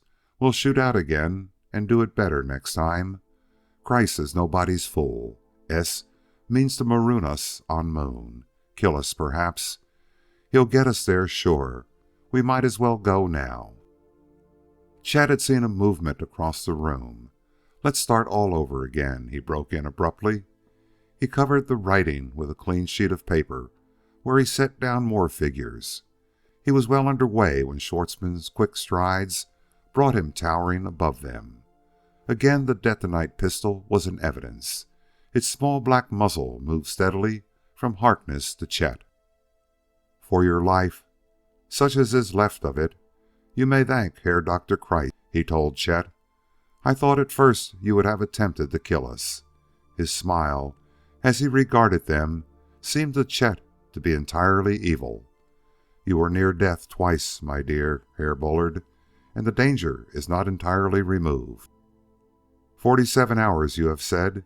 In 47 hours you will land us on the Dark Moon. If you do not..." He raised the pistol suggestively. "Remember that the pilot, Max, can always take us back to Earth. You are not indispensable." Chet looked at the dark face and its determined and ominous scowl. "You're a cheerful sort of soul, aren't you?" he demanded. "Do you have any faint idea of what a job this is? Do you know we will shoot another 200,000 miles straight out before I can check this ship? Then we come back, and meanwhile the Dark Moon has gone on its way. Had you thought that there's a lot of room to get lost in out here?" 47 hours, said Schwartzmann. "I would advise that you do not lose your way." Chet shot one quizzical glance at Harkness. "That," he said, "makes it practically unanimous." Schwartzmann, with an elaborate show of courtesy, escorted Diane Delacoeur to a cabin where she might rest. At a questioning look between Diane and Harkness, their captor reassured them. "Mam'selle shall be entirely safe," he said. "She may join you here whenever she wishes. As for you," he was speaking to Harkness, "I will permit you to stay here. I could tie you up, but this is not necessary." And Harkness must have agreed that it was indeed unnecessary, for either Kreiss or Max or some other of Schwartzmann's men was at his side continuously from that moment on. Chet would have liked the chance for a quiet talk and an exchange of ideas. It seemed that somewhere, somehow, he should be able to find an answer to their problem.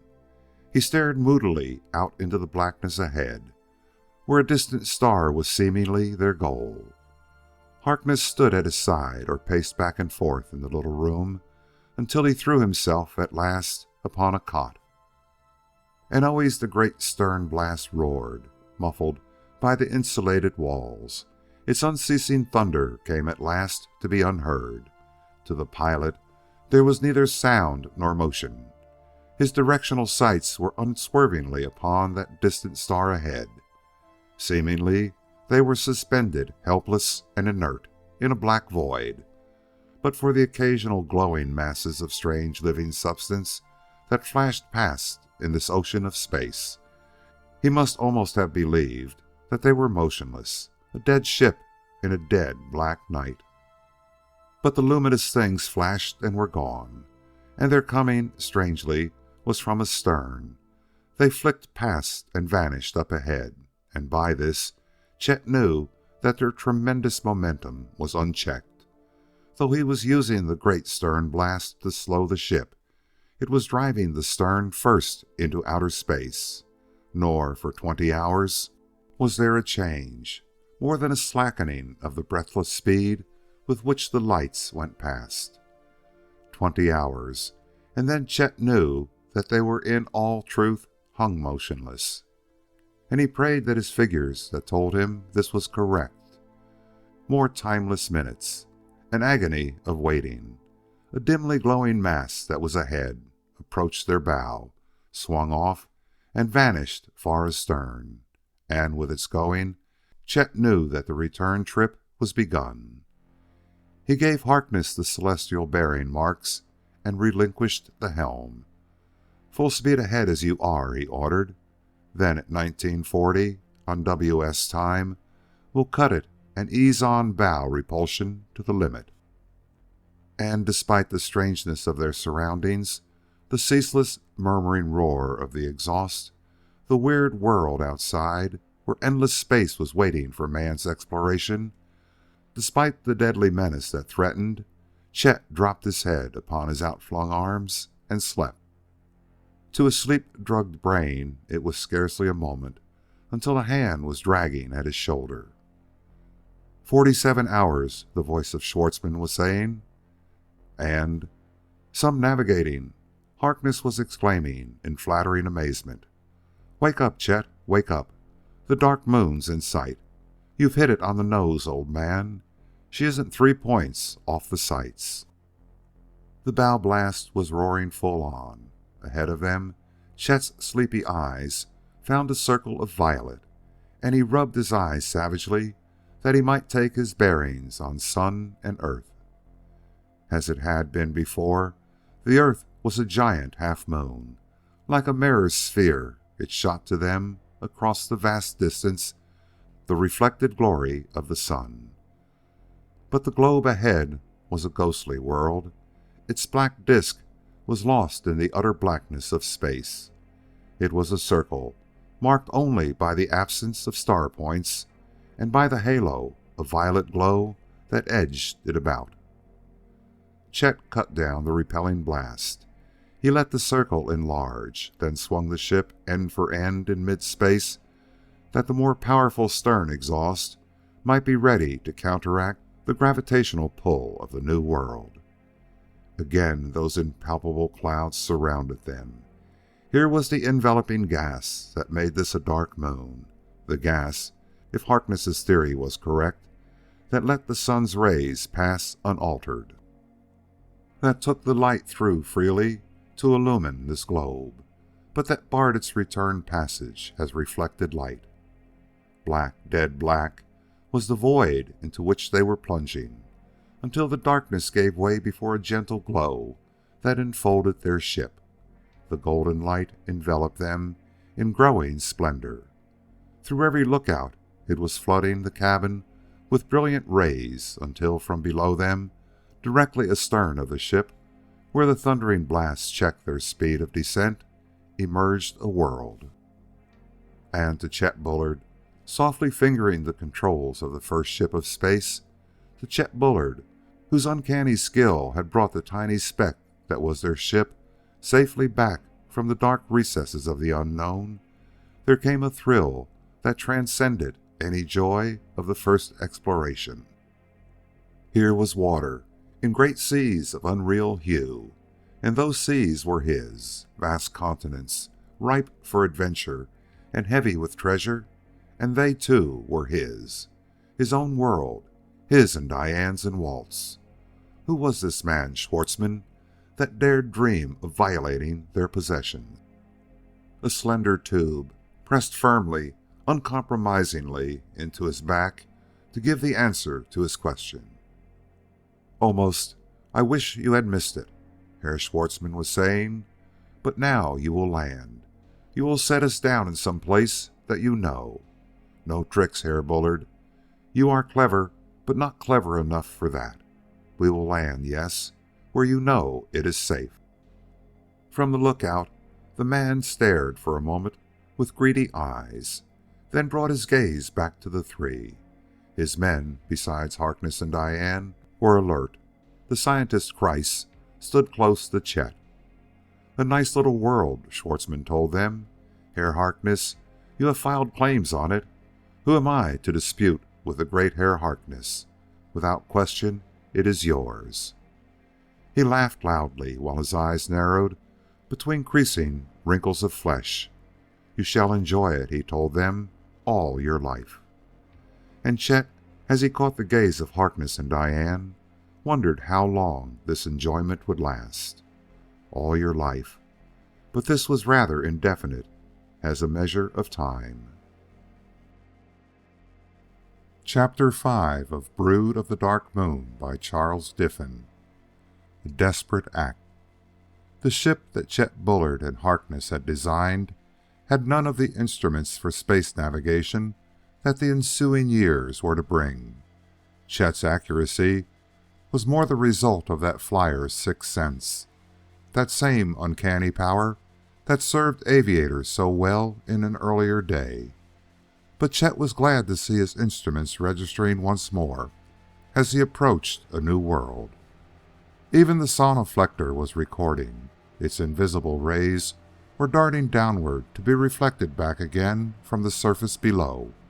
That absolute altitude recording was a joy to read. It meant a definite relationship with the world.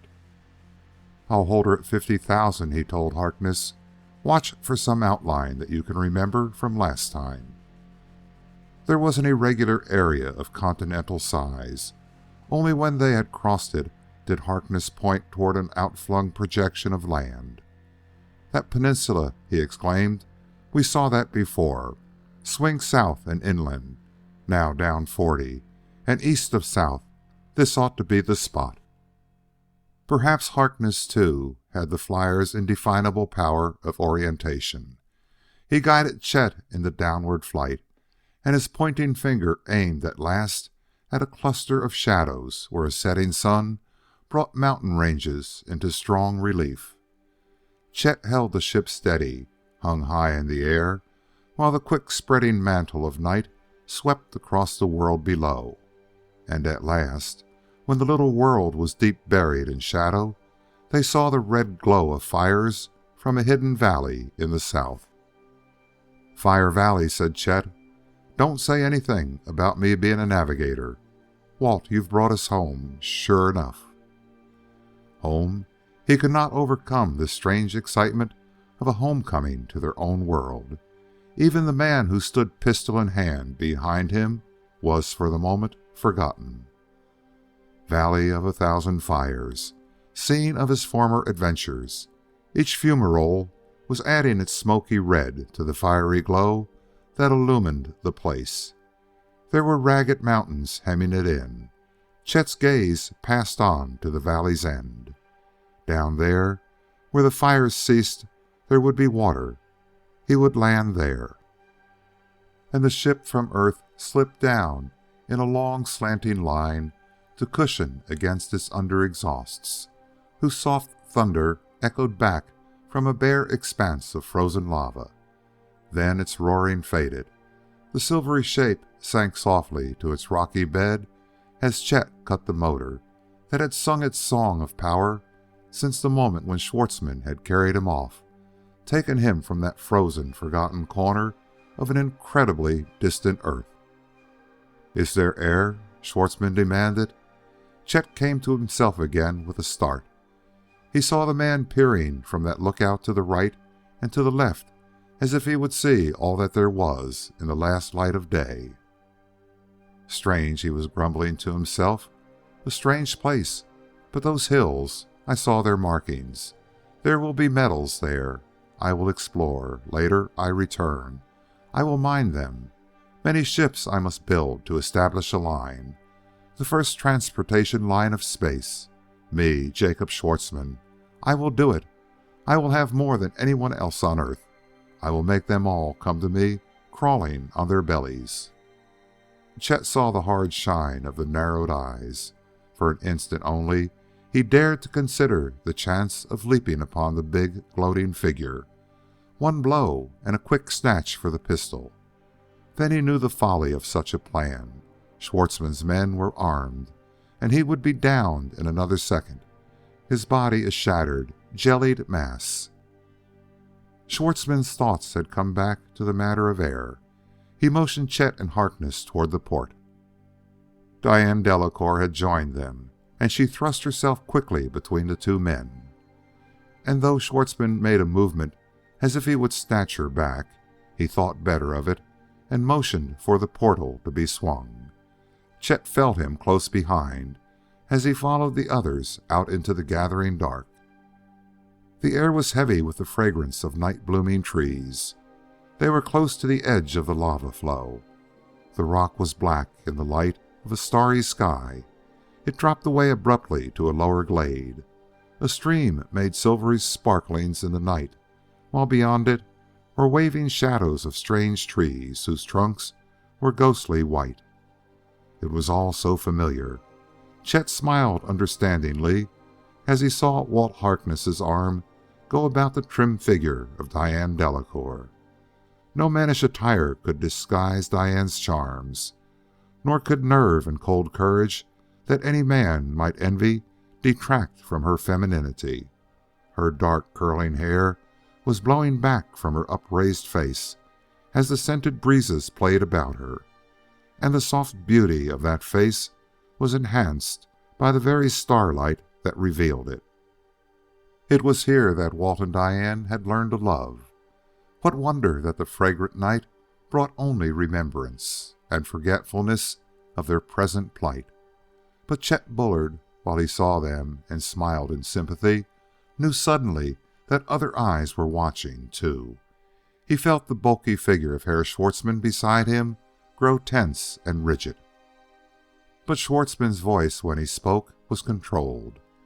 "All right," he called toward the ship. "All is safe." Yet Chet wondered at the sudden tensing, and an uneasy presentiment found entrance into his thoughts.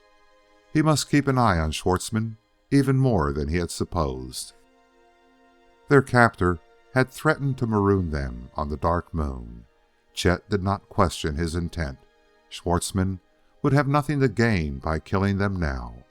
It would be better to leave them here, for he might find them useful later on. But did he plan to leave them all or only two? Behind the steady, expressionless eyes of the master pilot, strange thoughts were passing. There were orders at length to return to the ship. "It is dark already," Schwartzmann concluded. "Nothing can be accomplished at night." "How long are the days and nights?" he asked Harkness. 6 hours, Harkness told him. "Our little world spins fast." "Then for 6 hours we sleep," was the order, and again Herr Schwartzmann conducted Mademoiselle Delacour to her cabin, while Chet Bullard watched until he saw the man depart and heard the click of the lock on the door of Diane's room. Then for 6 hours he listened to the sounds of sleeping men who were sprawled about him on the floor. For 6 hours he saw the one man who sat on guard beside a light that made any thought of attack absurd, and he cursed himself for a fool. As he lay wakeful and vainly planning, a poor, futile fool who was unable to cope with this man who had bested him. 1973, and here were Harkness and Diane and himself captured by a man who was mentally and morally a misfit in a modern world. A throwback. That was Schwartzmann. Harkness had said it. He belonged back in 1914. Harkness was beyond the watching guard. From where he lay came sounds of restless movement. Chet knew that he was not alone in this mood of hopeless dejection. There was no opportunity for talk. Only with the coming of day did the two find a chance to exchange a few quick words. The guards roused the others at the first sight of sunlight beyond the ports. Harkness sauntered slowly to where Chet was staring from a lookout. He, too, leaned to see the world outside, and he spoke cautiously in a half-whisper. "Not a chance, Chet. No use trying to bluff this big crook any more. He's here, and he's safe, and he knows it as well as we do. We'll let him ditch us, you and Diane and me. Then, when we're on our own, we'll watch for our chance. He will go crazy with what he finds, may get careless, then we'll seize the ship." His words ended abruptly as Schwartzmann came behind them. He was casually calling Chet's attention to a fumarole from which a jet of vapor had appeared. Yellowish it was, and the wind was blowing it. Chet turned away. He hardly saw Schwartzmann or heard Harkness's words. He was thinking of what Walt had said. Yes, it was all they could do. There was no chance of a fight with them now. But later... Diane Delacour came into the control room at the instant. Her dark eyes were still lovely with sleep, but they brightened to flash an encouraging smile toward the two men. There were 5 of Schwartzmann's men in the ship beside the pilot and the scientist, Kreiss. They all crowded in after Diane. They must have had their orders in advance. Schwartzmann merely nodded, and they sprang upon Harkness and Chet. The two were caught off their guard. Their arms were twisted behind them before resistance could be thought of. Diane gave a cry, started forward, and was brushed back by a sweep of Schwartzmann's arm. The man himself stood staring at them, unmoving, wordless. Only the flesh about his eyes gathered into creases to squeeze the eyes to malignant slits. There was no mistaking the menace in that look. "I think we do not need you any more," he said at last. "I think, Herr Harkness, this is the end of our little argument. And, Herr Harkness, you lose. Now, I will tell you how it is that you pay. You have thought, perhaps, I would kill you. But you were wrong, as you many times have been. You have not appreciated my kindness. You have not understood that mine is a heart of gold. Even I was not sure before we came what it is best to do. But now I know. I saw oceans and many lands on this world. I saw islands in those oceans. You so clever are, such a great thinker is Herr Harkness, and on one of those islands you will have plenty of time to think. Yes, you can think of your good friend Schwartzmann and of his kindness to you." "You are going to maroon us on an island?" asked Walt Harkness hoarsely. Plainly his plans for seizing the ship were going awry. "You are going to put the 3 of us off in some lost corner of this world?" Chet Bullard was silent until he saw the figure of Harkness struggling to throw off his 2 guards. "Walt," he called loudly, "take it easy, for God's sake, Walt. Keep your head." This, Chet sensed, was no time for resistance. Let Schwartzmann go ahead with his plans. Let him think them complacent and unresisting. Let Max pilot the ship, then watch for an opening when they could land a blow that would count. He heard Schwartzmann laughing now, laughing as if he were enjoying something more pleasing than the struggles of Walt. Chet was standing by the controls. The metal instrument table was beside him. Above it was the control itself, a metal ball that hung suspended in air within a cage of curved bars. It was pure magic, this ball control, where magnetic fields crossed and recrossed. It was as if the one who held it were a genie who could throw the ship itself where he willed. Glass almost enclosed the cage of bars, and the whole instrument swung with a self-compensating platform that adjusted itself to the gravitation of accelerated speed. The pilot, Max, had moved across to the instrument table, ready for the takeoff. Schwartzmann's laughter died to a gurgling chuckle. He wiped his eyes before he replied to Harkness's question. "Leave you," he said, "in one place? 9. One here, the other there. 1,000 miles apart, it might be, and not all 3 of you. That would be so unkind." But he interrupted himself to call to Kreiss, who was opening the port. "No," he ordered, "keep it closed. We are not going outside. We are going up." But Kreiss had the port open. "I want a man to get some fresh water," he said. "He will only be a minute." He shoved at a waiting man to hurry him through the doorway. It was only a gentle push. Chet wondered as he saw the man stagger and grasp at his throat. He was coughing, choking horribly for an instant outside the open port, then fell to the ground, while his legs jerked awkwardly, spasmodically. Chet saw Kreiss follow. The scientist would have leaped to the side of the stricken man, whose body was so still now on the sunlit rock, but he too crumpled, then staggered back into the room. He pushed feebly at the port and swung it shut. His face, as he turned, was drawn into fearful lines. Acid, he choked out the words between strangled breaths. Acid, sulfuric fumes. Chet turned quickly to the spectro-analyzer. The lines of oxygen and nitrogen were merged with others, and that meant an atmosphere unfit for human lungs. There had been a fumarole where yellowish vapor was sprouting. He remembered it now. "So," boomed Schwartzmann, and now his squinting eyes were full on Chet. You Schwein, you said when we opened the ports there would be a surprise. And this is it? You thought to see us kill ourselves." "Open that port," he shouted. The men who held Chet released him and sprang forward to obey. The pilot, Max, took their place. He put one hand on Chet's shoulder while his other hand brought up a threatening metal bar. Schwartzmann's heavy face had lost its stolid look. It was alive with rage. He thrust his head forward to glare at the men while he stood firmly, his feet far apart, two heavy fists on his hips.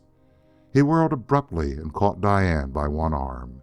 He pulled her roughly to him and encircled the girl's trim figure with one huge arm. "Put you all on one island?" he shouted. "Did you think I would put you all out of the ship? You," he pointed at Harkness, "and you," this time it was Chet, "go out now. You can die in your damned gas that you expected would kill me. But you fools, you imbeciles, Mademoiselle, she stays with me." The struggling girl was helpless in the great arm that drew her close. Harkness's mad rage gave place to a dead stillness. From bloodless lips in a chalk-white face, he spat out one sentence: "Take your filthy hands off her now, or I'll..." Schwartzmann's one free hand still held the pistol. He raised it with deadly deliberation. It came level with Harkness's unflinching eyes. "Yes," said Schwartzmann. "You will do what?" Chet saw the deadly tableau. He knew with a conviction that gripped his heart that here was the end. Walt would die and he would be next. Diane would be left defenseless. The flashing thought that followed came to him as sharply as the crack of any pistol. It seemed to burst inside his brain, to lift him with some dynamic power of its own and project him into action. He threw himself sideways from under the pilot's hand, out from beneath the heavy metal bar, and he whirled as he leaped to face the man. One lean brown hand clenched to a fist that started a long swing from somewhere near his knees. It shot upward to crash beneath the pilot's outthrust jaw and lift him from the floor. Max had aimed the bar in a downward sweep where Chet's head had been the moment before, and now man and bar went down together. In the same instant, Chet threw himself upon the weapon and leaped backward to his feet. One frozen second, while to Chet the figures seemed as motionless as if carved from stone. Two men beside the half-open port, Harkness in convulsive writhing between two others. The figure of Diane strained, tense, and helpless in Schwartzmann's grasp. And Schwartzmann, whose aim had been disturbed, steadying the pistol deliberately upon Harkness. "Wait!" Chet's voice tore through the confusion. He knew he must grip Schwartzmann's attention, hold that trigger finger that was tensed to send a detonite bullet on its way. "Wait, damn you! I'll answer your question. I'll tell you what we'll do." In that second, he swung the metal bar high. Now he brought it crashing down in front of him. Schwartzmann flinched, half turned as if to fire at Chet, and saw the blow was not for him. With a splintering crash, the bar went through an obstruction. There was a sound of glass that slivered to a million mangled bits, the sharp tang of metal broken off, a crash and clatter, then silence, save for one bit of glass that fell belatedly to the floor, its tiny jingling crash ringing loud in the deathly stillness of the room. It had been the control room, this place of metal walls and of shining, polished instruments, and it could be called that no longer. For battered to useless wreckage, there lay on a metal table a cage that had once been formed of curving bars. Among the fragments a metal ball that had guided the great ship still rocked idly from its fall until it too was still. It was a room where nothing moved, where no person so much as breathed. Then came the master pilot's voice, and it was speaking with quiet finality. "And that," he said, "is your answer. Our ship has made its last flight." His eyes held steadily upon the blanched face of Herr Schwartzmann, whose limp arms released the body of Diane. The pistol hung weakly at the man's side, and the pilot's voice went on, so quiet, so hushed, so curiously toneless in that silent room. "What was it that you said? That Harkness and I would be staying here? Well, you were right when you said that, Schwartzmann, but it's a hard sentence, that imprisonment for life." Chet paused now to smile deliberately, grimly, at the dark face so bleached and bloodless before he repeated, "Imprisoned for life. And you didn't know that you were sentencing yourself. For you were staying too, Schwartzmann, you contemptible thieving dog. You were staying with us here on the Dark Moon." Chapter 6 of Brood of the Dark Moon by Charles Diffin. 6-4. Perhaps to every person in that control room there came, as Chet's quiet, emotionless tones died away, the same mental picture, for there was the same dazed look on the countenances of all. They were seeing an ocean of space, an endless void of empty black, and across that etheric sea was a whirling globe. They had seen it from afar. They had seen its diminutive continents and its snow-clad poles. They would never see it again. Earth, their own world, home, and now for them it was only a moon, a tremendous, glorious moon, whose apparent nearness would be taunting and calling them each day and night of their lives. It was Diane Delacoeur who dared break the hard silence that bound them all. From wide eyes she stared at Walt Harkness, then her lips formed a trembling smile in which Chet too was included. "You saved us," she whispered. "You saved us, Chet, but now it looks as if we all were exiles." She crossed slowly, walking like one in a dream, to stand close to Walt Harkness, and Chet Bullard also roused himself, but it was toward the stupefied, hulking figure of Schwartzmann that he moved. He reached for the detonite pistol, and this man, who had been their captor, was too stunned to make any resistance. Chet jammed the weapon under his belt. "Close that port," he ordered the two men who had half opened it at Schwartzmann's command. "Keep that poison gas out." There was a flash of color that swept by the open port, some flying creature of vivid crimson. Chet had no time to see what manner of bird or beast it was, but it was alive. He crossed to examine the spectro-analyzer, and the two men disregarded his order and slipped into the rear cabin. "Seems all clear to me, Walt," he said quickly, and Harkness confirmed his findings with a quick glance. "Okay," he assured Chet. "The air is all right to breathe." He glanced from a lookout port. "The air's moving now," he said. "That gas, whatever it was, is gone. It must have settled down here in the night. Some new vent that has opened since we were here before. But suppose we forget that and settle matters in here," he suggested, and Chet nodded assent. "Call your men," Harkness ordered Schwartzmann. The man had recovered his composure Again his heavy face was flushed beneath a stubble of beard. He made no move to comply with Harkness's demand. But there was no need. From the cabin at the rear came the scientist Kreiss. His face was pale and drawn, and he stared long and searchingly at Chet Bullard. His breath still whistled in his throat. The poison gas had nearly done for him. At his heels were the two who had been working at the port. Two others who had held Harkness were drawn off at one side, where they mumbled one to another and shot ugly glances toward Chet. This, Chet knew, accounted for all. Even the pilot, Max, had roused from the sleep that a blow on the chin had induced and was again on his feet. For him, no explanation was needed. The shattered cage of the ball control told its own story. Harkness seated Mademoiselle Delacour on a bench at the pilot's post. "You will want to be in on this," he told her, "but I'll put you here in case they get rough. But don't worry," he added, "we'll be ready for them now." Then he turned to Schwartzmann. "Now you.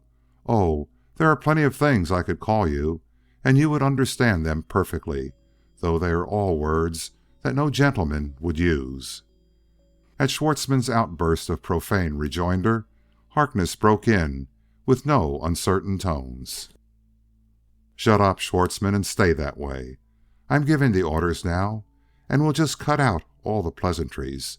They won't get us anywhere. We must face the situation, all of us, see what we're up against, and make some plans." But Herr Schwartzmann was not to be put down so easily. He crossed over to where Chet stood. Chet's hand dropped to the pistol that was hooked in his own belt, but Schwartzmann made no move toward it. Instead, he planted himself before the pilot and jammed his fists into his hips while he tried to draw his stocky form to equal Chet's slim height. "Fool," he said, "dolt. For a minute I believed you. I thought you had cut us off from the Earth. Now I know better. Max, he understands ships, and the Herr Dr. Kreiss is a man of science. Together, they the repairs will make." The master pilot smiled grimly. "Try to do it," he said, and turned toward the two whom Schwartzmann had named. "You, Max, and you too, Dr. Kreiss. Do you want to take on the job? If you do, I will help you." But the two looked at the shattered controls and shook their heads at their employer. "Impossible," the pilot exclaimed. "Without new parts, it can never be done." Schwartzmann seemed about to vent his fury upon the man who dared give such a report, but Dr. Kreiss raised a restraining hand. "Check," he said. "I checked that report. Repairs are out of the question." Chet caught Harkness's eye upon him. "I'll be back," Harkness told him, and went quickly toward the rear of the ship. Their stores were back there. Would Walt think to get a detonite pistol? He came back into the room while the thought was still in Chet's mind. A gun was in each hand. He passed one of the weapons to Diane. Unconsciously, Schwartzmann felt for his own gun that was in Chet's belt. He laughed mirthlessly. "Two men," he said scornfully. "Two men and a girl." Harkness paid no attention. "Now we will get right down to cases," he remarked. "Two men and a girl is right, plus what is left of one ship. And please don't forget that the ship is ours, and all the supplies that are in it. Now you listen to me. I've a few things to tell you." He faced squarely toward Schwartzmann, and Chet had to repress a grin at the steely glint in his companion's eyes. Nice chap, Harkness. Nice, easy-going sort, up to a certain point. Chet had seen him in action before. "First of all," Harkness was saying, "don't think that we have any illusions about you. You're a killer, and like all such, you're a coward. If you had the upper hand, you would never give us a chance for our lives. In fact, you were ready to throw us out to be gassed when Chet raised your little bet. But it looks as if Chet and Mademoiselle Delacour and I will have to be living on this world for some time. We don't want to start that life by killing off even such as you. Not in cold blood. We will give you a chance. We will split our provisions with you, give you half of what we have. You will have to shift for yourselves when that is gone. We all will have to learn to do that." Again the heavy, glowering face of Schwartzmann broke into a laugh that was half sneer. "You're damned kind," he told Harkness, "and, as usual, a fool. 2 men and a girl." He half turned to count his own forces. "There are 7 of us," he challenged. 7, and all of them armed, all but me." He spoke a curt order in his own tongue, and each man whipped a pistol from his clothes. 7 to 2, he said, and laughed again. "Maybe it is that Herr Harkness would like to count them." "Your ship and your supplies," he exclaimed scornfully, "and you would be so kind as to give us food." "Gott in Himmel," he shouted, "I'll show you. I'm talking now. We stay here, ja, because this Dummkopf has the controls gebroken. But it is we who stay, and you go, because I say so. It is I who rule, and I prove it 7 to 2. 3, a firm voice spoke from between Chet and Harkness. 7 to 3. Our odds are improving, Herr Schwartzmann. And Chet saw from the corner of his eye that the gun in the small hand of Mademoiselle Diane was entirely unwavering. But he spoke to her sharply, and his voice merged with that of Harkness, who was saying somewhat the same words. "Back, go back, Diane. We can handle this. For God's sake, keep out. We don't want any shooting." Neither of the men had drawn his gun. Their hands were ready, but each one had hoped to end this weird conference without firing a shot. Here was no place for gunplay and for wounded men. Their attention was on Diane for the moment. A growled word from their enemy brought their minds back to him. They turned to find black pistol muzzles staring each of them in the eyes. Herr Schwartzmann, in the language of an earlier day, had got the drop. 7 to 3, Schwartzmann said. "Let it go that way. No difference does it make. If I say one word, you die." Chet's arm ached to snap his hand toward his gun. It would be his last move, he well knew. He was sick with chagrin to see how easily they had been trapped. Walt had tried to play fair with a man who had not an atom of fairness in his character. And now... 7 to 3, Schwartzmann was gloating, till another voice broke in. "I don't check your figures." The whistling tones were coming from a tortured throat, but the words were clear and distinct. "I don't check you. I make it 6 to 4. And if one of your men makes a move, Herr Schwartzmann, I shall blow you to a pulp." And Herr Dr. Kreis held a gun in a steady hand as he moved a pace nearer to Chet, a gun whose slender barrel made a glinting line of light toward Schwartzmann's eyes. "If the gentleman and Mademoiselle will permit," he offered almost diffidently, "I would prefer to be aligned with them. We are citizens of another world now. My former allegiance to Herr Schwartzmann is ended. This is, what is it you say, a new deal. I would like to see it, and I use another of your American aphorisms, I would like to see it a square deal." The voice of a scholar, thought Chet, one more used to the precision of laboratory phrases than to wild talk like this, but no man to be trifled with nevertheless.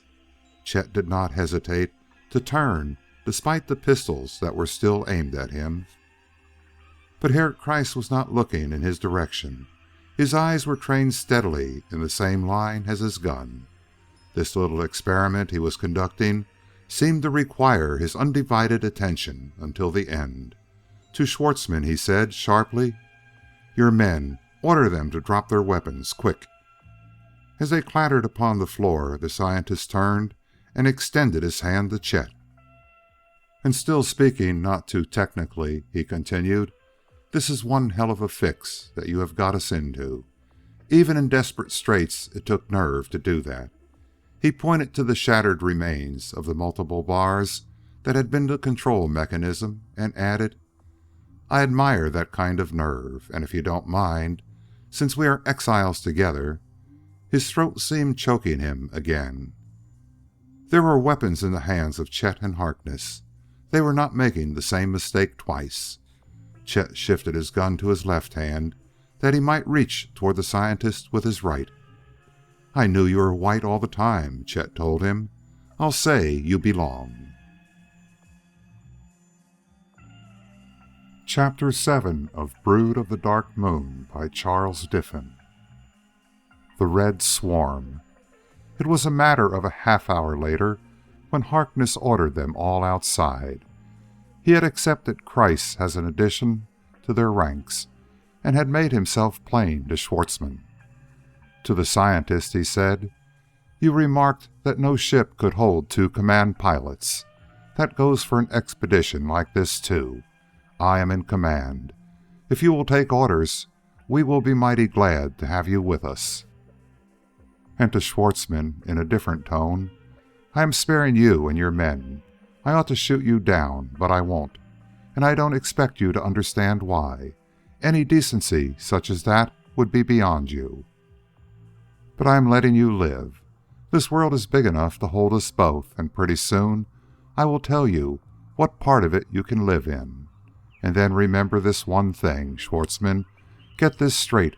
You keep out of my way. I will show you a valley where you and your men can stay. And if you ever leave that valley, I will hunt you down, as I would one of the beasts that you will see in this world." Chet had to repress a little smile that was twitching at his lips. It always amused him hugely to see Harkness when roused. "Turn us out to starve?" Schwartzmann was demanding. "You would do that?" "There will be food there," said Harkness curtly. "Suit yourself about starving. Only stay where I put you." Back of the others of Schwartzmann's men, the pilot, Max, was stooping. Half hidden, he moved toward the doorway to the rear cabin and to the storage room and gun rooms beyond. Chet glimpsed him in his silent retreat. "I wouldn't do that if I were you, Max," he advised quietly. "Personally, I think you're all getting off too well. As for myself, I'm sort of itching for an excuse to let off this gun." It was here that Harkness turned to the open port. "Put them out," he snapped. "You, Chet, go out first and line them up as they come. But no, wait. There may be gas out there." Chet was beside the port. A breath from outside came to him, sweetly fragrant. A shadow was moving across the smooth lava rock. A bird, he thought. Then a flash of red in startling vividness swept past the open door. It was like a quick flicker of living flame. He could not see what it was, but it was alive, and this answered his question. "Send him along," he said. "It seems all right now." He stepped through the opening in the heavily insulated walls. It was early morning, yet the sun was already hot upon the smooth expanse of the lava flow. Some ancient eruption from the distant peaks that hemmed in the valley had sent out this flood of molten rock. It was hard and black now. But to the right, where the valley went on and up, and rose gently and widened as it rose, a myriad of red flames and jets of steam told of the inner fires that still raged. These were the fumaroles where only a month before he and Harkness and Diane had found clustering savages who were more apes than men. They had been roasting meat at these flames, and below, where the lava stopped, was the open glade where the little stream splashed and sparkled. In the high rock walls that hemmed the glade, the caves showed black, and beyond the open ground was the weird forest where tree trunks of ghostly white were laced with a network of red veining. They grew close, those spectral columns, in a shadow world beneath the high roof of the greenery they supported. Here was the scene of an earlier adventure. Chet was swept up in the flood of recollections, born of familiar sights and scents. Herr Schwartzmann, cursing steadily in a guttural tongue, came from the ship to bring Chet's thoughts back to the more immediate problem. There were 5 others who followed, the pilot and Schwartzmann's 4 men. There had been another, but his body lay huddled upon the bare lava. He had followed his master far, and here, for him, was the end. Kreiss' pistol was still in his hand as he came after. Harkness and Diane were last. Harkness pointed with his gun. "Over there," he ordered. "Get them away from the ship, Chet. Line them up down below there. All the ape-men have cleared out since we had our last fight. Get them down by the stream. Diane and I will bring them some supplies, and then we can send them off for good." Chet sent Kreiss down first, where an easy slope made the descent a simple matter. It had been the bow wave of the molten lava. Here was the end of that inundation of another age, and the slope was wrinkled and creased. Schwartzmann followed, then the others. The last man was ready to descend when Diane and Walt came back. They had packages of compressed food. This was all right with Chet, but he raised his eyebrows inquiringly at the sight of several boxes of ammunition and an extra gun. Harkness smiled good-naturedly. "I will give them one pistol," Walt told him, "and a good supply of shells. We don't need to be afraid of them with only one gun, and we can't leave the poor devils at the mercy of every wild beast." "You're the boss," said Chet briefly, "but for me, I'd sooner give this Schwartzmann just one bullet, right where it would do the most good." "Let's make him work for it," he suggested, and called to the men below. "Come back up here, Schwartzmann. A little present for you, and I'm saying you don't deserve it." He watched the return trip as Schwartzmann dragged his heavy bulk up the slope. He was enjoying the man's explosive, panted curses. Beside him were Diane and Walt. With them, it was as it had been with him at first. They had eyes only for the familiar ground below, the stream, the open ground, the trees. Each of them was looking down at that lower ground. It was Kreiss standing down there who first caught Chet's attention. Kreiss was trying to shout. Chet saw his waving arms. He stared, puzzled, at the facial contortions, the working lips from which no sound came. He knew that something was wrong. It was a moment or two before he realized that Kreiss could not speak, that the throat, injured by the choking fumes, had failed him. Then he heard the strangled croak that Kreiss forced from his lips. "Behind you! Look behind you!" Schwartzmann was scrambling to the top where they stood. Every man was accounted for. What had they to fear? And suddenly it was borne in upon Chet's consciousness that he had been hearing a sound that was louder now, a rustling, a clashing of dry, rasping things. The very air seemed to hold something ominous. He knew this in the instant while he whirled about, while he heard the dry rustling change to a humming roar, while he saw, like a cloud of flame, a great swarm of red, flying things like the one that had flown past the port, and one, swifter than the rest, that darted from the swarm and flashed upon him. It was red, vividly, dazzlingly red, the body of a reptile, a wild phantasm of distorted dreams, was supported by short, quivering wings. The body was some 5 feet in length, and it was translucent. A shell, like the dried husk of some creature long dead, yet here was something alive, as its quick attack proved. It had a head of dry scales which ended in a projecting, black-tipped beak that came like a sword, straight and true for Chet's heart.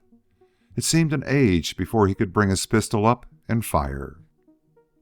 Detonite, as everyone knows, does not explode on impact. The cap of fulminate in the end of each bullet sets it off. But even this requires some resistance, something more than a dry, red husk to check the bullet's flight. There was no explosion from the tiny shell that Chet's pistol fired, but the bullet did its work. The creature fell plunging to the rocky ground, and its transparent wings sent flurries of dust where they beat upon the ground. There were others that went down, for the bullet had gone on and through the great swarm. And then they attacked. The very fury of the assault saved the huddle of humans. So close were the red things pressed together that their vibrating wings beat and locked the swarm into a mass. They were almost above their prey. Chet knew that he was firing upward into the swarm, but the sound of his pistol was lost. The red cloud hung poised in a whirling maelstrom, and the pandemonium of clashing wings whipped down to them not only the sound of their dry scraping, but a stench from those reptile bodies that was overpowering. Sickly sweet, the taste of it was in Chet's mouth. The sound of the furious swarm was battering at his ears as he knew that his pistol was empty. There were red bodies on the bare rocks before him. A scaly, scabrous thing was pressing against his upflung hands that he raised above his head. A loathsome touch. A beak that was a needle-pointed tube stabbed at his shoulder. Before he could flinch aside, the quick pain of it was piercingly sharp. Other red horrors dropped from the main mass overhead.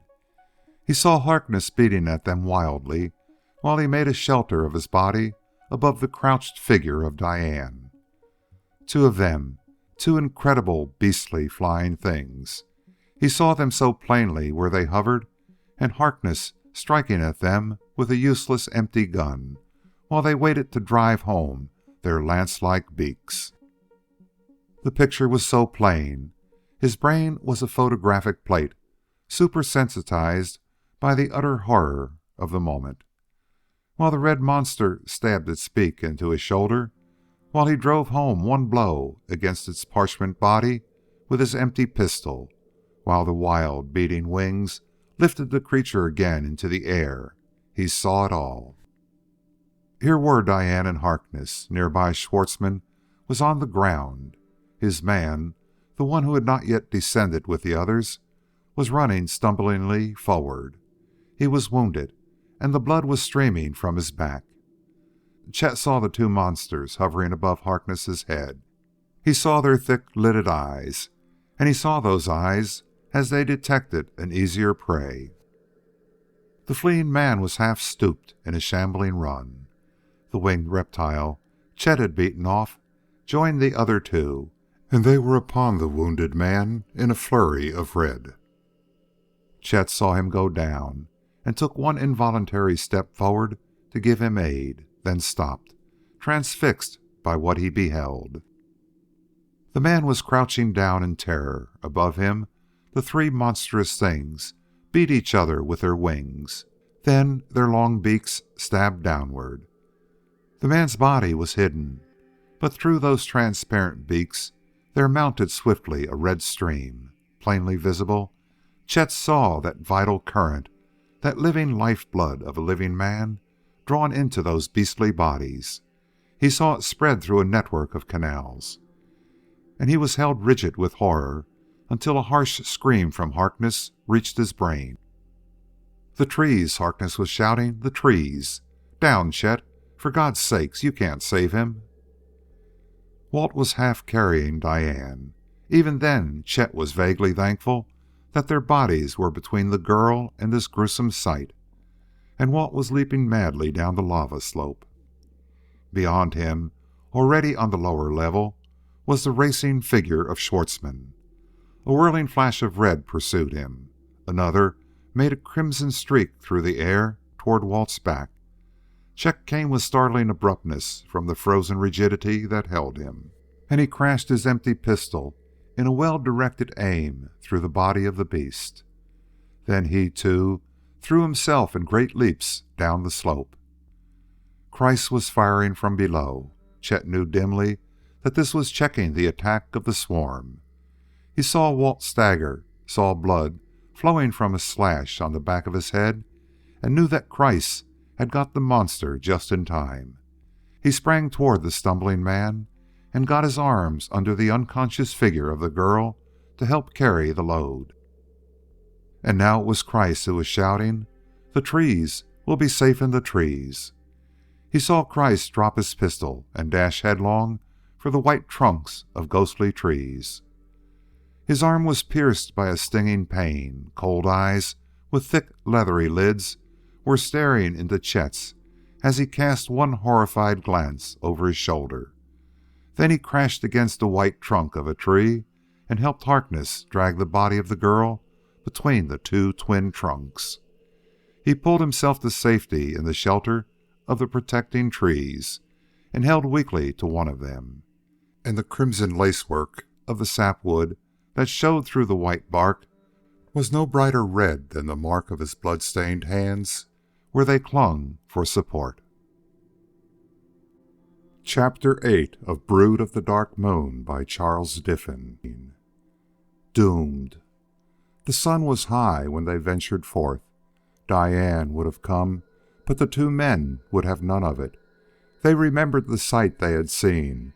They knew what was left of the man's body, lying on the rocks above, and they ordered the girl to stay hidden while Christ remained with her as a guard. There were only the four who lay hidden in the woods. Schwartzmann and Max, with the remaining three men, were gone. Harkness's calls were unanswered, and he ceased the hello. Better keep quiet, he advised himself and the others. We are out of ammunition, though they don't know it, and they have got away.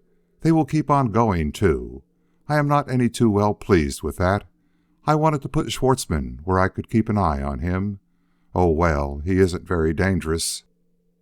But Chet Bullard made a few mental and unspoken reservations to that remark. That boy is always dangerous, he told himself, and he won't be happy unless he is making trouble. Thank the Lord, he hasn't got that gun. He came out cautiously from among the trees, but the red horde was gone. The reptile's wings had rasped and clashed furiously for a time. They had darted in fiery flashes before the protecting trees, and the fitful breeze had brought gusts of nauseous odors, until a thin haze formed in the higher air and the red things were gone. There will not be any more for a while, said Harkness. He pointed toward the fumarole they had seen from the lookout earlier in the day. Again, it was emitting jets of thin, steamy vapor that did not disappear like steam, but floated up above their heads. The gas has driven them off, he added. The two men climbed slowly up the slope that had been the wave front of molten rock. Chet found his pistol by the path and picked it up. We'll get more ammunition up top, he told Harkness, and we will toss some down to Christ. He can have the extra gun you brought for Schwartzmann, too. He stopped suddenly. He had reached the level top of the lava flow. Here was where they had stood when the beasts attacked, where Harkness had dropped the boxes of ammunition and the pistol, and except for a few scattered bodies of unbelievable reptiles, and for a stain of blood where his own wound had bled, there was nothing to show where they had been. He got him, Chet exclaimed. That son of a gun! Schwartzmann got the gun and shells. I saw him scrambling around on the rock. I thought he was just scared to death, but no, he wasn't too frightened to grab the gun and the ammunition while one of his own men was being killed, and that's not so good either. A dozen paces beyond was a huddle of clothing that stirred idly in the breeze. The poor devil, exclaimed Chet, and moved over beside the body of the man who had gone down under the red swarm's attack. It lay face down. Chet stooped to turn the body over, though he knew there was no hope of life. He stopped with a gasp of dismay. Two eyes still stared in horror from a face that was colorless, a drained, ghastly white face. No tint remained to show that this ever had been a living man. More dreadful than the waxen pallor of death, here was a bleached, bloodless flesh that told of the nameless horror that had overwhelmed this man, beaten him down, and drained him of every drop of blood. Vampires, Chet heard Harkness saying in a horrified whisper. Those beaks were like tubes, and they... He stopped as if in fear of the words that would tell what they themselves had escaped. Chet turned the body to its former position. That dreadful face beneath the pitiless sun was a sight no other eyes should see. "Let's go on to the ship," he said. "We'll get some ammunition, go back and get Diane." He did not finish the thought. Before him he saw the lifeless body moving. It rolled and shuddered as if life had returned to this thing where no life should be. Chet raised one hand in an unconscious gesture as if to ward off some new horror that the body might disclose. It was a moment before he realized that the rock was shaking beneath his feet, that he was dizzy, and that from no great distance a rumbling growl was sounding in his ears. The moving body had shaken Chet's mental poise as had the earthquake his physical equilibrium. Harkness had not seen it. He was looking off across the level plateau. "Look!" he exclaimed. "Another vent has opened. See it spout?" Some 100 yards distant were clouds of green vapor that rolled into the air. At their base, a fountain of mud sputtered and spouted and fell back to build up a cone. The green cloud whirled sluggishly, and then was caught by the breeze and began its slow, rolling progress across the flat rock. It was coming their way, rolling down toward the ship, and Chet gripped suddenly at his companion's arm. "Come on," he said. "I'm going away from here, and I'm going now. We'll get Diane and Kreiss. Remember what a whiff of gas did to him this morning?" He was drawing Harkness toward the face of the rock. He wondered at his slowness. Walt seemed fascinated by the oncoming cloud. "Wait!" Harkness paused at the top of the descending slope. Chet turned to look where Harkness was watching. The green cloud moved slowly. As he turned to stare, it touched the bow of their ship. It flowed slowly, sluggishly along the sides, and then swept up and over the top. The lookouts of the control room were obscured, and the port from which they had come. "Cut off," breathed Harkness, his voice heavy with hopeless conviction. "We can't get back, and now we're on our own, past any doubt." "It may not last," Chet was urging an hour later, when with Kreiss and Diane they stood on high ground to look down on the ship. The sparkling sheen of the metal cylinder had changed from silver to pale green. The cloud that enveloped it was not heavy, but it was always the same. Yet still, Chet insisted, it may not last. "Sorry to disappoint you," replied Kreiss, "but there is little ground for such a belief." Again he was the professor, instructing a class. "These fumaroles, in my opinion, are venting a region far below the surface. It is possible that further seismic disturbances may alter conditions. A rearrangement of the lower rock strata may close existing crevices and open others like this you have seen. But, barring that, I see no reason for thinking that this emission of what appears to be chlorine with other gases may not continue indefinitely." Chet looked at Diane. It was a twinkle that appeared and vanished in her eyes as Herr Professor Kreiss concluded his remarks. She would laugh in the very face of death, Chet realized, but her tone was entirely serious as she offered another suggestion. "If this wind should change," she said, "and if it blew the gas in another direction, the ship could be cleared. One of us could go in long enough to switch on the air generators full." But now it was Chet who shook his head in a negative. "Remember," he told her, "when we were here before? All of the time while Walt was gone for the ship, how did the wind blow then?"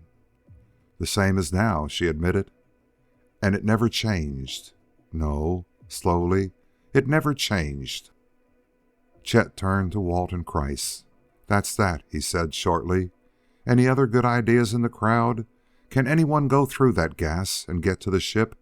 I'll make a try." Suicide was Kreiss's verdict, and Harkness confirmed his words. "I saw things that moved up in the trees," he said. "Lord knows what they were, birds, beasts of some sort, but they were alive till the gas touched them. I saw it drift among the trees when we left, and those things up there came plopping down like ripe apples. Diane Delacour looked up at Harkness with wide, serious eyes. Then she shrugged. "We are really—" "Castaways," Harkness told her. "We're on our own, off on a desert island, shipwrecked, all that sort of thing. And you might as well know the worst of it. You too, Kreiss. Our good friend Schwartzmann is at large, and he has the pistol and ammunition we brought out from the ship. He is armed, and we are not. He has food, and we have none. And I'll have to admit that I didn't have any breakfast and could use a little right now." "There are 7 shells left in my pistol," said Diane. She held the weapon out to Harkness. He took it carefully. "7," he said, "is all we have. We must kill some animals for food, my dear, but not with these. We must save these for bigger game." "But we cannot," expostulated Kreiss. "To kill game with our bare hands, impossible. We are doomed." And now Chet caught Diane's glance, brimming with mirth that was undisguised. Truly, Diane Delacour would have her laugh in the face of death. "Doomed!" she exclaimed. "Not while Chet and I know how to make bows and arrows. Do you suppose we can find any of their old spears, Chet? They made gorgeous bows, you remember." And Chet bowed low in an exaggeration of admiration that was not entirely assumed. "Lead on," he said. "You are in command. The army is ready to follow." Chapter 9 of Brood of the Dark Moon by Charles Diffin. A Premonition. Fire Valley had been the home of the ape-men. On that earlier journey, Walt and Chet had seen them, had fought with the tribe, and had lived for a time in their caves that made dark shadows high on the rock wall. And they knew well that the wood the ape-men used for their spears was well suited for bows. Back in the caves they found discarded spears and some wood that had been gathered for shafts.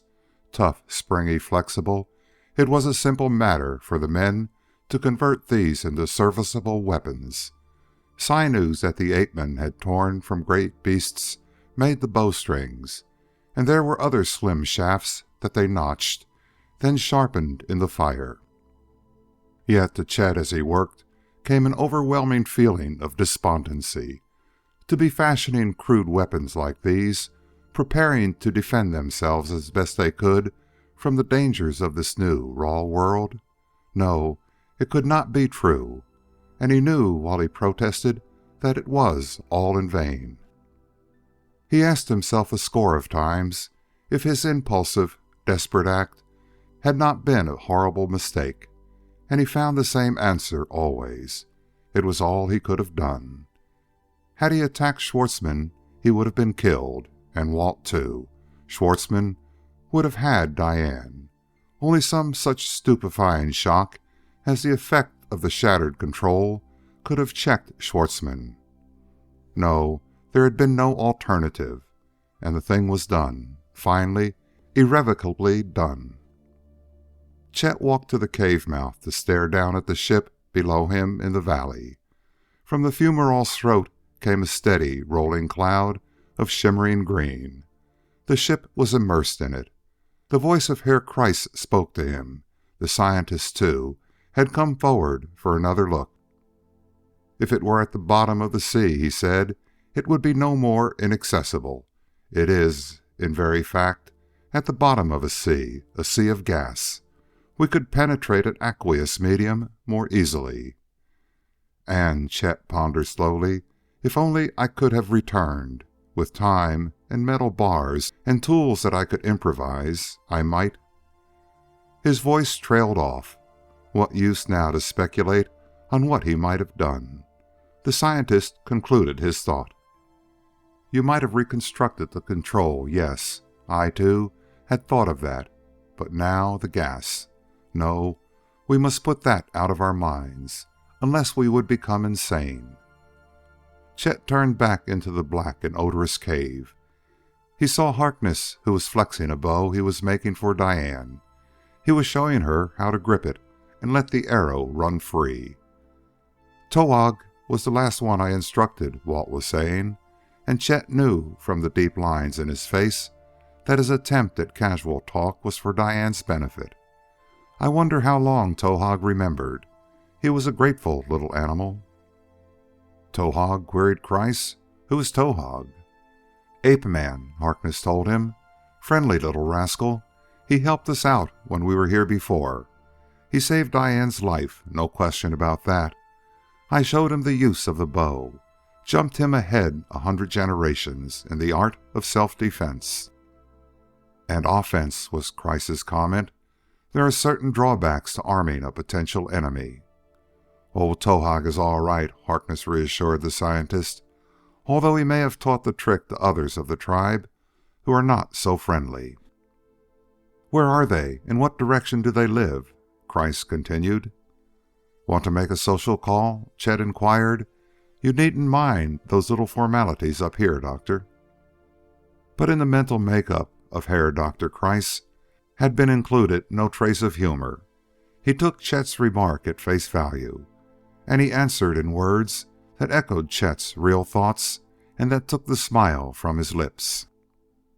But no, said Herr Kreiss, it is the contrary that I desire. Here we are, here we stay for the rest of our lives. I would wish those years to be undisturbed. I have no wish to quarrel with what primitive inhabitants this globe may hold. There is much to study, to learn. I shall pass the years so. And now, he questioned, where is it that we go? Where shall be our home? Chet, too, looked inquiringly at Harkness. You saw more of this country than I did, he reminded him. What would you suggest? At the sight of the serious, troubled eyes of Diane Delacour, he added, we want a site for high-grade subdivision, you understand? Something good, something exclusive, where we can keep out the less desirable element. Dianeville must appeal to the people who rate socially. At the puzzled look on the scientist's face, Chet caught Diane's glance of unspoken amusement, and he knew that his ruse had succeeded. He must not let Diane get too serious. Harkness answered slowly. I saw a valley. I think I can find it again. When Towahg guided me back to the ship, when we were here before, I saw the valley beyond the third range of hills. We go up Fire Valley, follow the stream that comes in from the side. Water? Chet questioned. Yes, I saw a lake. Cover, trees, not the man-eating ones. Everything, open ground, hills, woods. It looked good to me then. It will look a lot better now, said Walt enthusiastically. Walk faster, said Chet. I'm stepping on your heels. They reached the valley floor some distance above the fumarole and the clouds of poison gas, and the march began. The attack of the flying reptiles had taught them the danger of exposure in the open, and they kept close to the trees that fringed the valley. Once Chet left them and vanished among the trees, to return with the body of an animal slung over one shoulder. Moonpig, he told the others. Ask Dr. Kreiss if you want to know its species and ancestry and such things. All I know is that it has got hams, and I'm going to roast a slice or so before we start. Bow and arrow? Asked Harkness. Chet nodded. I'm a dead shot, he admitted, up to a range of 10 feet.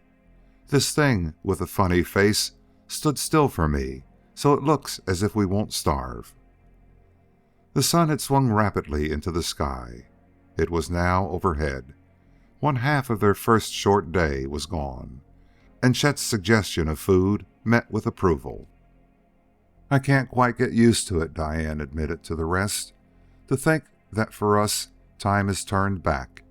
We have been dropped into a new and savage world, and we must do as the savages of our world did thousands of years ago, now in 1973. Chet removed a slab of meat from the hot throat of a tiny fumarole. 1973 on Earth, he agreed, but not here. This is about 19,000 B.C.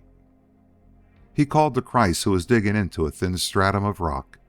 The scientist had a splinter of flint in his hand, and he was gouging at a red outcropping layer. All John Q. Neanderthal himself, said Chet. What have you found? Silver or gold? Whatever it is, you're forgetting to eat. Better come along. But Dr. Kreis had turned geologist. It was plain. Cinnabar, he said. An ore of hydrogyrum. His tone was excited, but Chet refused to have his mind turned from practical things. Is it good to eat? He demanded. Nine, Kreis protested. It is what you call mercury, quicksilver. Ladies and gentlemen, said Chet dryly, I see where this man Kreis is going to be a big help. He has discovered the site for the thermometer factory. He will be organizing a chamber of commerce next. He left out a portion of the cooked meat for Kreis's later attention, and he and Harkness rolled a supply into leaf-wrapped packages and stowed them in the pockets of their coats before they started out. Again the little procession took up the march with Harkness leading. Leave as little trail as possible, Harkness ordered.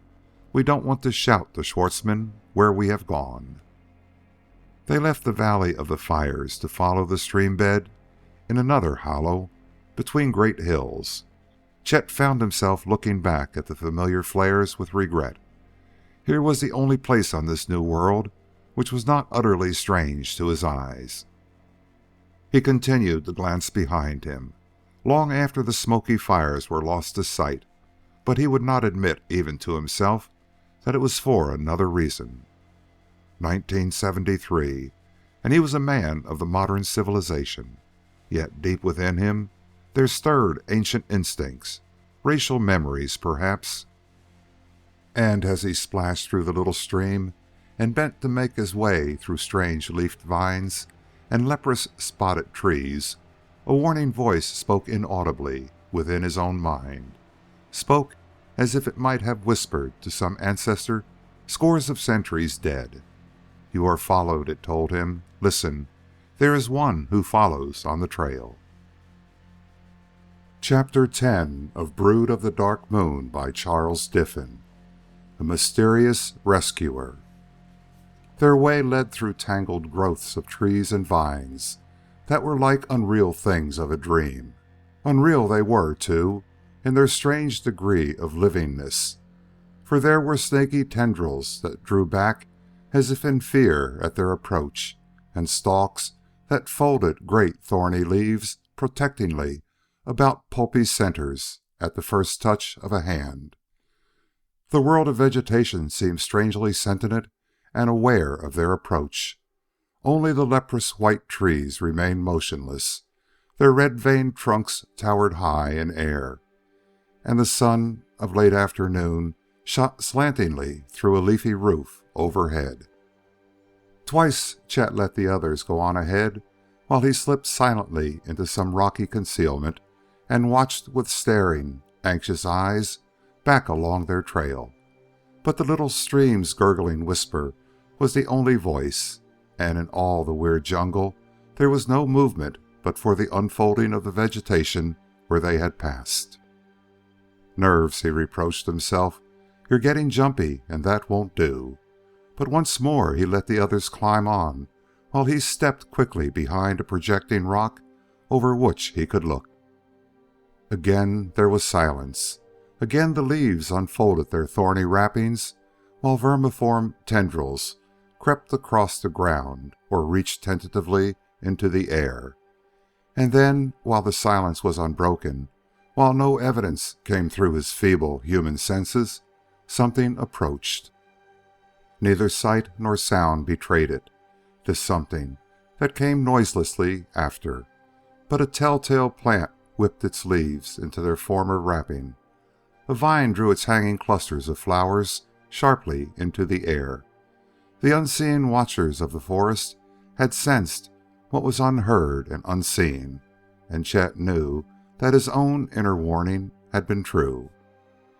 He waited to see this mysterious pursuer come into view, and after waiting in vain, he realized the folly of thinking himself concealed. He glanced about him. Every plant was drawn tightly upon itself. With silent voices they were proclaiming his hiding place, warning this other to wait, telling him that someone was hidden here. Chet's face, despite his apprehension, drew into a whimsical, silent grin. No chance to ambush him, whoever he is or whatever it is, he told himself. But that works two ways. He can't jump us when we're prepared, not in daylight anyway. And he asked himself a question he could not answer. I wonder, he whispered softly, I wonder what these plants will do at night. Almost they could see the swift descent of the sun. Each flashing glint of light through the dense growth came from lower down toward the invisible horizon. It shone at last where Chet cast anxious glances about upon a mound of rocks. Rough blocks of tremendous size had been left here from some seismic disturbance. Like the ruins of a castle, they were heaped high in the air. Even the tree growths stopped at their base, and above them was an opening in the roof of tangled branches and leaves, a rough circle of clear blue sky. "How about making camp?" Chet asked. "This place looks good to me. I would just as soon be up off the ground a bit." Harkness looked at the pile of rocks, glanced once toward the sun. "Right," he agreed. "This will do for our first camp." "You've named it," Chet told him as he scrambled to the top of the great block. He extended a hand to Diane, standing tired and breathless at its side. "Welcome to first camp," he told her. "Take this elevator for the first 10 floors." He drew her up to the top of the block. Harkness joined them, and Diane, though she tried to smile in response to Chet, did not refuse their help in making the ascent.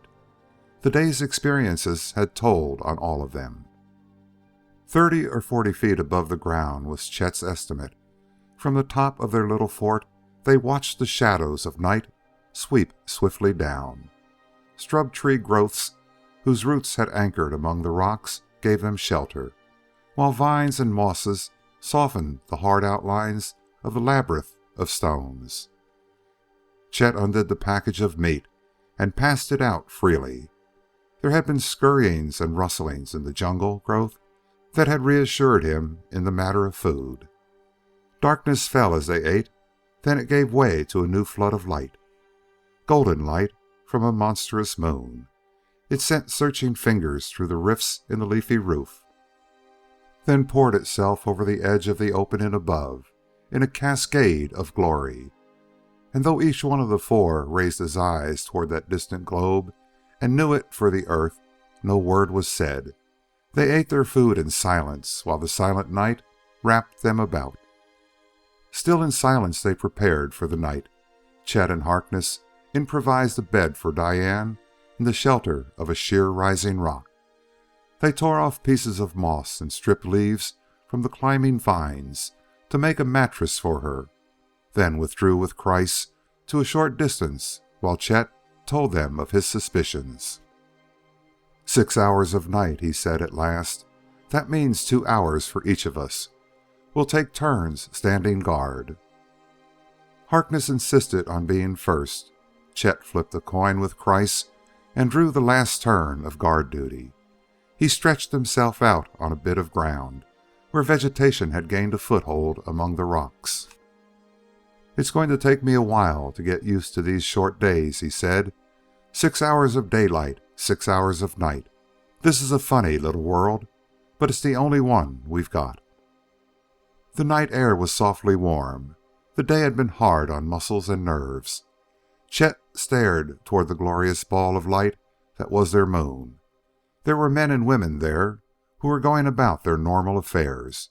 Ships were roaring through the air at their appointed levels. Their pilots were checking their courses, laughing, joking. Chet resolutely withdrew his eyes. Think? Hell no. That was one thing that he must not do.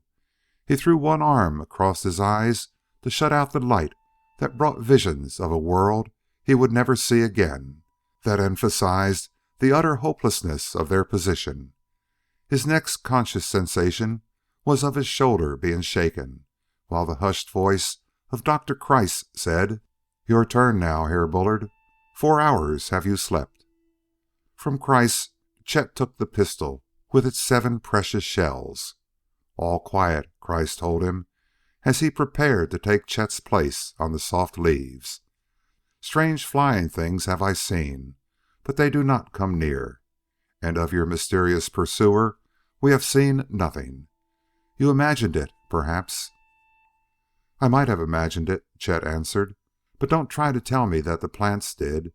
I'll give this vegetation credit for some damned uncanny powers, but not for imagination. I draw the line there. He looked toward the highest point of rock and shook his head. Too plain a target if I'm up there, he argued, and took up his position in the shadows instead. Once he moved cautiously toward the place they had prepared for Diane.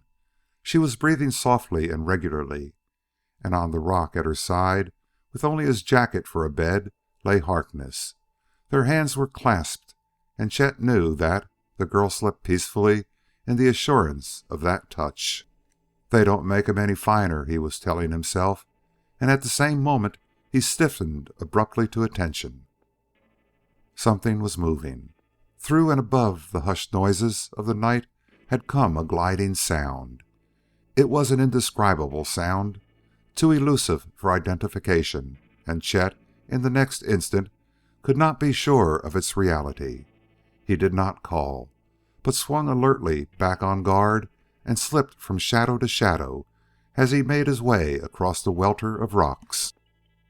He stopped at last in strained listening to the silent night. One hand upon a great stone block at his side steadied his body in tense, poised concentration. From afar came a whistling note whose thin keenness was mingled with a squeal of fright. Some marauder of the night had found its prey. From the leafy canopy above him, voices whispered as the night wind set a myriad leaves in motion. The thousand tiny sounds that blend to make the silence of the dark. These he heard, and nothing more, while he forced himself to listen beyond them. He followed with his eyes the creeping flood of earthlight that came slantingly now through the opening above to half illumine this rocky world, and then, in the far margin of that light, he found something on which his eyes focused sharply, something that moved. Walt, Kreiss. He must arouse them. A shout of alarm was in his throat, a shout that was never uttered, for from the darkness at his back, not where this moving thing had been disclosed by the friendly earthlight, but from the place he had just left, came a scream of pure terror. It was the shocking scream of a person roused from sleep in utter fright, and the voice was that of Diane. "Walter," she cried, "Walt." There were other words that ended in a strangling, choking sound, while a hoarse shout from Harkness merged into a discord that rang horribly through the still night. Chet was racing across the rocks. The pistol was in his hand. What fearful thing would he face? What was it that had attacked? He forced his leaden feet to carry him on in a succession of wild leaps. Forgotten was the menace behind him, although he half saw, half sensed, a shadow that moved faster than he along the upper rocks. He thought only of the unknown horror that was ahead, that had drawn that despairing shriek from the brave lips of Diane. The few seconds of his crossing were an age in length. One last spring, one vivid instant, while the earthlight marked in sharp distinctiveness the figure of a leaping man. It was Harkness, throwing himself into the air, trying vainly to reach the struggling form of Diane Delacour. She was held high above his head, and she was wrapped in the coils of a monster serpent, coils that finished in a smoothly rounded end, and Chet knew in that instant of horror that the thing was headless. He was raising his pistol to fire. The long moments that seemed never to end were in actuality an instant. Where should he aim? He must not injure Diane. From the high rocks beside him came a glint of light, a straight line of reflected brilliance as from a poised and slender shaft. It moved. It flashed downward. It hissed angrily as it passed close to Chet's head. It went on, a spear like a flash of light, on and down, to drive sharply into the body of that serpent shape, and the coils at that blow relaxed, while the figure of Diane Delacour fell limply to the outstretched, cushioning arms of the man below. Had the weapon been thrown with uncanny accuracy, or had it been meant for him? Chet could not be sure, but he knew that before him Walt Harkness was bending protectingly above the unconscious figure of a girl, while above and about the two there flailed a terrible, headless thing that beat the rocks with sledgehammer blows. It struck Harkness once and sent him staggering, and once it came close to Chet, so that his hands closed upon it for an instant. And with the touch, he knew that this serpent was no animal shape, but worse, a creeping tendril from some flesh-eating horror of the vegetable world. He dashed in beside Walt. He saw Kreiss hurrying across the rocks. They had Diane safely out of reach of the thrashing, striking thing before the scientist arrived. The spear that had passed close to Chet had pinned this deadly thing to earth.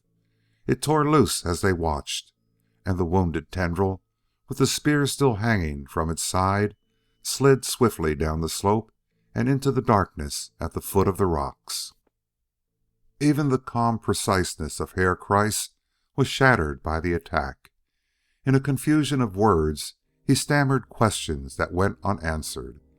Chet thrust his pistol into Harkness's hands and was off down the rocky slope toward the springs where they had got water for their evening meal. A rolled leaf made a cup that he held carefully while he climbed back.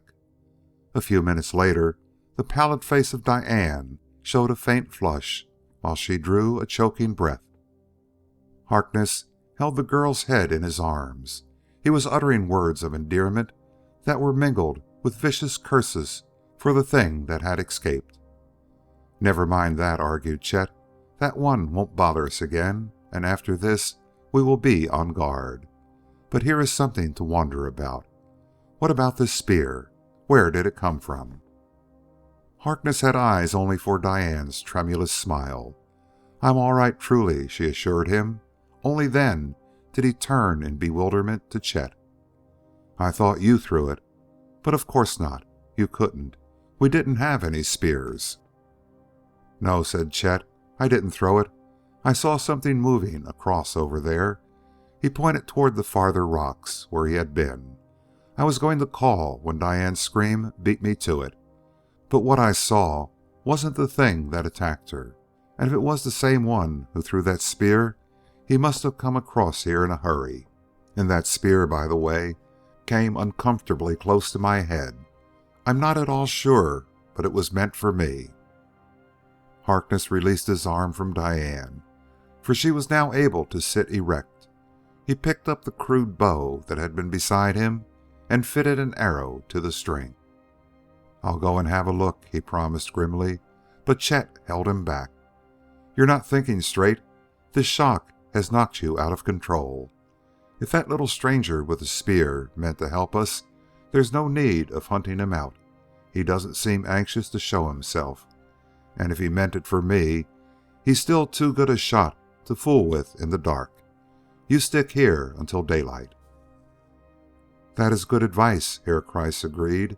"The night, it will soon be gone."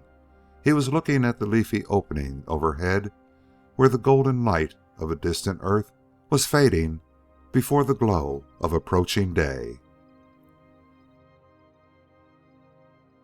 Chapter 11 of Brood of the Dark Moon by Charles Diffin. The Sacrificial Altar. "I'm off the trail," Harkness admitted. "Towahg guided me before. I wish he were here to do it now." They had pushed on for another short day, Harkness leading and Chet bringing up the rear and casting frequent backward glances in a vain effort to catch a glimpse of some other moving figure.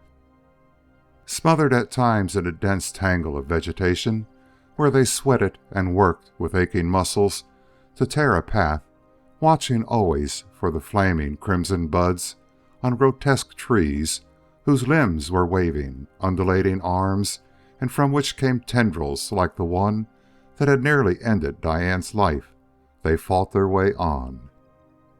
They had seen the buds on that earlier trip, and had seen the revolting beauty of them, the fleshy lips that opened above a pool of death into which those reaching arms would drop any living thing they touched. They kept well out of reach when a splash of crimson against the white trees flashed in warning. Again they would traverse an open space where outcropping rocks would send Christ into transports of delight over their rich mineral contents. But always their leader's eyes were turned toward a range of hills. "It is beyond there," he assured them. "If only we can reach it." Harkness pointed to a scar on a mountainside where a crystal outcrop in a sheer face of rock sparkled brilliantly in the sunlight. "I remember that. It isn't so very far, and we can look back down the valley from there and see our ship." "But we'll never make it tonight," said Chet. "It's a case of making camp again." They had gained an altitude of perhaps 1,000 feet. No longer did the jungle press so hard upon them. Even the single file that had been their manner of marching could be abandoned, and Harkness drew Diane to his side that he might lend her some of his own strength. Again the soft contours of the rolling ground had been disturbed. A landslide in some other century had sent a torrent of boulders from the high slopes above. Harkness threaded his way among great masses of granite, to come at last to an opening where massive monoliths formed a gateway. It was an entrance to another valley. They did not need to enter, for they could skirt it and continue toward the high pass in the hills. But the gateway seemed inviting. Harkness took Diane's hand to help her toward it. The others followed. The fast-sinking sun had buried itself behind a distant range, and long shadows swept swiftly across the world, as if the oncoming night were alive, as if it were rousing from the somnolence of its daytime sleep, and reaching out with black and clutching hands toward a fearful, waiting world. "No twilight here," Chet observed. "Let's find a hideout, a cave by choice, where we can guard the entrance and—" A gasp from Diane checked him. "Oh!" she exclaimed. "It is not real. It's impossible." Chet had been busy with the matter of a secure footing. He looked up now and took a step forward where Harkness and Diane stood motionless in a gateway of stone. And he, too, stopped as if stunned by the weird beauty of the scene. A valley. Its length reached out before them to end some half-mile away. Sides that might once have sloped evenly seemed weathered to a series of great steps, and an alteration of striations in black and white made a banding that encircled the entire oval. Each step was dead black stone, each riser was snow-white marble, and the steps mounted up and up until they resembled the sides of a great bowl. In the center, like an altar for the worship of some wild, gargantuan god, was a stepped pyramid of the same startling black and white. Banded like the walls, it rose to half their height to finish in a capstone cut square and true.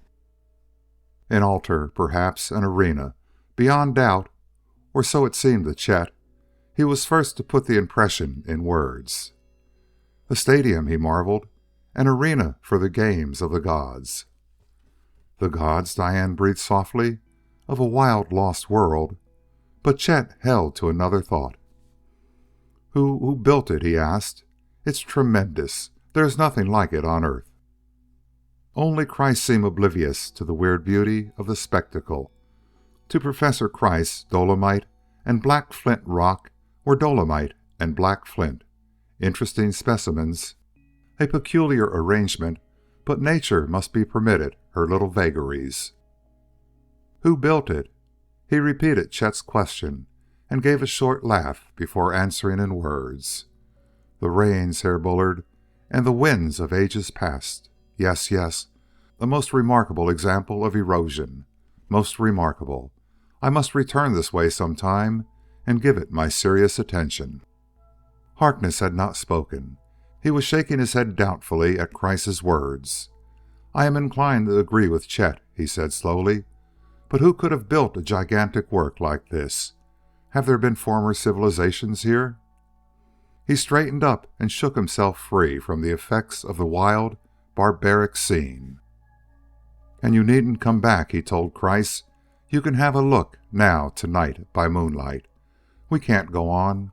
I think it will be safest on that big altar rock. Nothing will get near us without our knowing." Chet felt Diane Delacour's hand on his arm. Her other hand was gripping at Harkness. The shiver that passed through her was plainly perceptible. "I'm afraid," she confessed in a half-whisper. "There's something about it. I do not like it. There is evil there, danger. We should not enter." Walt Harkness gently patted the hand that trembled on his arm. "I don't wonder that you were all shot to pieces," he assured her.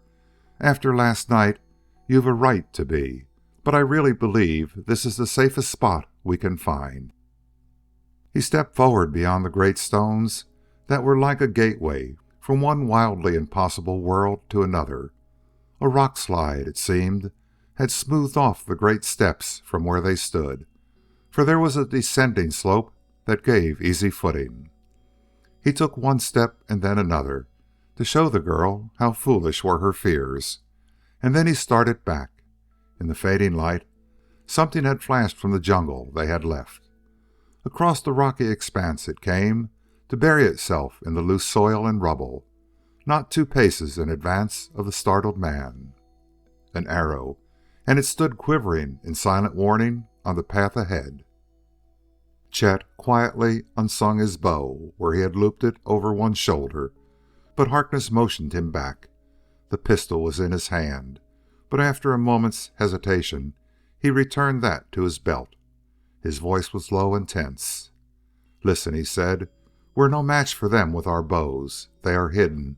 They could pick us off as we came.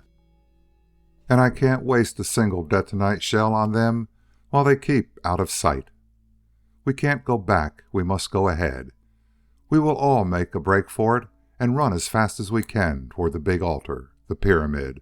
From there, we can stand them off for a while, and we will go now and take them by surprise." He seized Diane firmly by one arm and steadied her as they dashed down the slope. Chet and the Professor were close behind. Each spine must have tingled in anticipation of a shower of arrows. Chet threw one hasty look toward the rear. The air was clear. No slender shafts pursued them. But from the cover of the jungle growth came a peculiar sound, almost like a human in distress, a call, like a moaning cry. They slackened their breathtaking pace and approached the great pyramid more slowly. As they drew near, the great steps took on their real size. Each block was taller even than Chet, and he had to reach above his head to touch the edge of the stone. They walked quickly about, found a place where the great blocks were broken down, where the slope was littered with debris from the disintegrating stone that had sifted down from above. They could climb here. It was almost like a crudely formed set of more normally sized steps. They made their way upward while Chet counted the courses of stone. 6, then 8, 10, and here Harkness called a halt. "This will do," he gasped between labored breaths. "Safe enough here. Chet, you and Kreiss spread out. Watch from all sides." The pilot was not as badly winded as Harkness, who had been helping Diane. "Stay here," he told Harkness. "You too, Kreiss. Make yourself comfortable. I will go on up to the top. The moon, or the earth, rather, will be up pretty soon. I can keep watch in all directions from up there. We've got to get some sleep. Can't let whoever it is that is trailing us rob us of our rest, or we'll soon be no good. I'll call you after a while." The great capstone projected beyond the blocks that supported it. That much had been apparent from the ground. But Chet was amazed at the size of the monolith when he stood at last on the broad step over which this capstone projected like a roof. The shadows were deep beneath, and Chet, knowing that he could never draw himself to the top of the great slab, whose underside he could barely touch, knew also that he must watch from all sides. The shadowed floor beneath the big stone made a shelter from any watchful eyes out there in the night. Here would be his beat as sentry. He walked slowly to the side of the pyramid, then around toward the front. It was the front to Chet because it faced the entrance, the rocky gateway, where they had come in. He did not expect to find that side in any way differing from the first. Each side was 20 paces in length. Chet measured them carefully, astounded still at the size of the structure. "Carved by winds and rains," he said, repeating the opinion of Professor Chryse. "Now I wonder. It seems too regular, too much as if..." He paused in his thoughts as he reached the corner, waited to stare watchfully out into the night, turned the corner, and still in shadow moved on. Too much as if nature had had some help. His meditation ended as abruptly as did his steady pacing. He was checked in mid-stride, one foot outstretched, while he struggled for balance and fought to keep from taking that forward step. In the shelter of the capstone was a darker shadow. There was a blackness there that could mean only the opening of a cave, a cavern whose regular outlines and square-cut portal dismissed for all time the thought of a natural opening in the rock. But it was not this alone that had brought the man up short in his stealthy stride. It had jolted him as if he had walked head-on into the great monolith itself. It was not this, but a flat platform before the cave, a raised stone surface some 2 feet above the floor, and on it, pale and unreal, in the first light of the rising earth, was a naked human form, a face that grimaced with distorted features. Chet had known the ape-men on that earlier visit. He knew that while most of them were heavily covered with hair, there were some who were almost human in their hairlessness. The body before him was one of these. It lay limply across the stone platform, the listless head hanging downward over one edge. It had high cheekbones, a retreating forehead, glassy, staring eyes, and grinning teeth that projected from between loose lips. And the evening wind stirred the black stringy hair while it touched lightly upon the ends of a short length of vine about the ape-man's neck, where only the ends could be seen, for the rest of the pliant vine was sunk deeply into the flesh of the neck. It had been the instrument of death. The ape-man had been strangled. Chet tore his fascinated eyes from the revolting features of that purple face. He forced himself to look beyond, at what else might be on this sacrificial stone, and as he saw the assortment of fruit that was there on a green mat of leaves, the surprise was even greater than would have followed a repetition of the first discovery. A naked, murdered man and ripe fruit. What was the meaning of this? Chet asked himself a score of questions and found the answers to none. But one thing he knew now, beyond a doubt. Herr Professor Chryse had been wrong. This was truly an altar for the performance of unknown and savage rites, and the altar itself and the whole encircling arena had been created by some intelligence. People, things, embodied intelligence of some sort had carved these stones. Chet was oppressed by a feeling of impending danger. His thoughts came back sharply to the things on the stone, the absurdly contrasting exhibits, a naked body and fruit. But were they so different, he asked himself, and knew in the same instant that they were not. They were one and the same. They differed only in kind. They were both food. From the darkness beyond came a shuffling of feet. From the black passage, someone was coming, drawing near to the portal, and coming slowly, steadily through the dark. The pad of animal feet would have been unnerving, or the stealthy footfalls of an approaching savage, but this was neither. It was a scuffing, shuffling sound. The sweat stood out in beads on Chet's forehead, and a trickle of it reached his eyes. He dashed it away with the back of his hand while he drew silently into the shadow of the overhanging stone. He held his breath as he watched in the darkness. His pistol came noiselessly from his belt. Yet, how could he fire it, he asked himself in a moment of frantic planning. Only 7 cartridges left. They would need them all. And to fire now would bring more enemies upon them. He returned the gun to his belt and stooped to weigh a fragment of stone in his hand.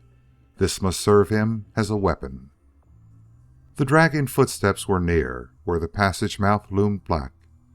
The light of a distant earth struck slantingly across to leave this face of the pyramid in half darkness.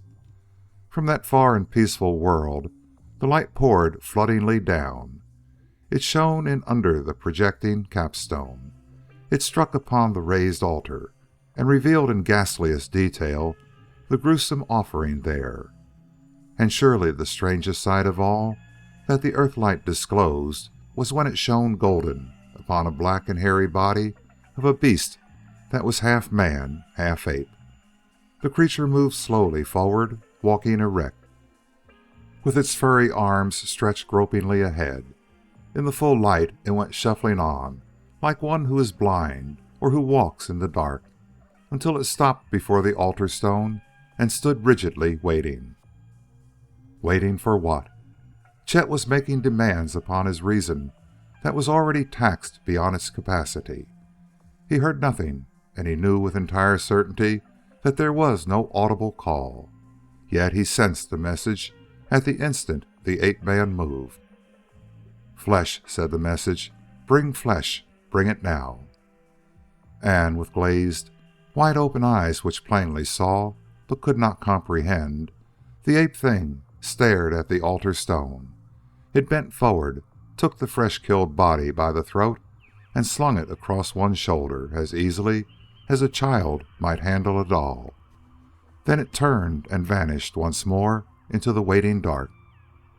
"God," breathed Chet, when the vision had passed. "God help us. What does it mean?" He took one backward step, then another, and made his way in silence along the path he had come. He must get back to the others to tell them of what he had seen, to help them to flee from this place of horror that was more terrible for its qualities of the unknown. He gave his companions the story in staccato sentences. And the ape-man was unconscious, he concluded. He was an automaton, only directed by another brain. I know it.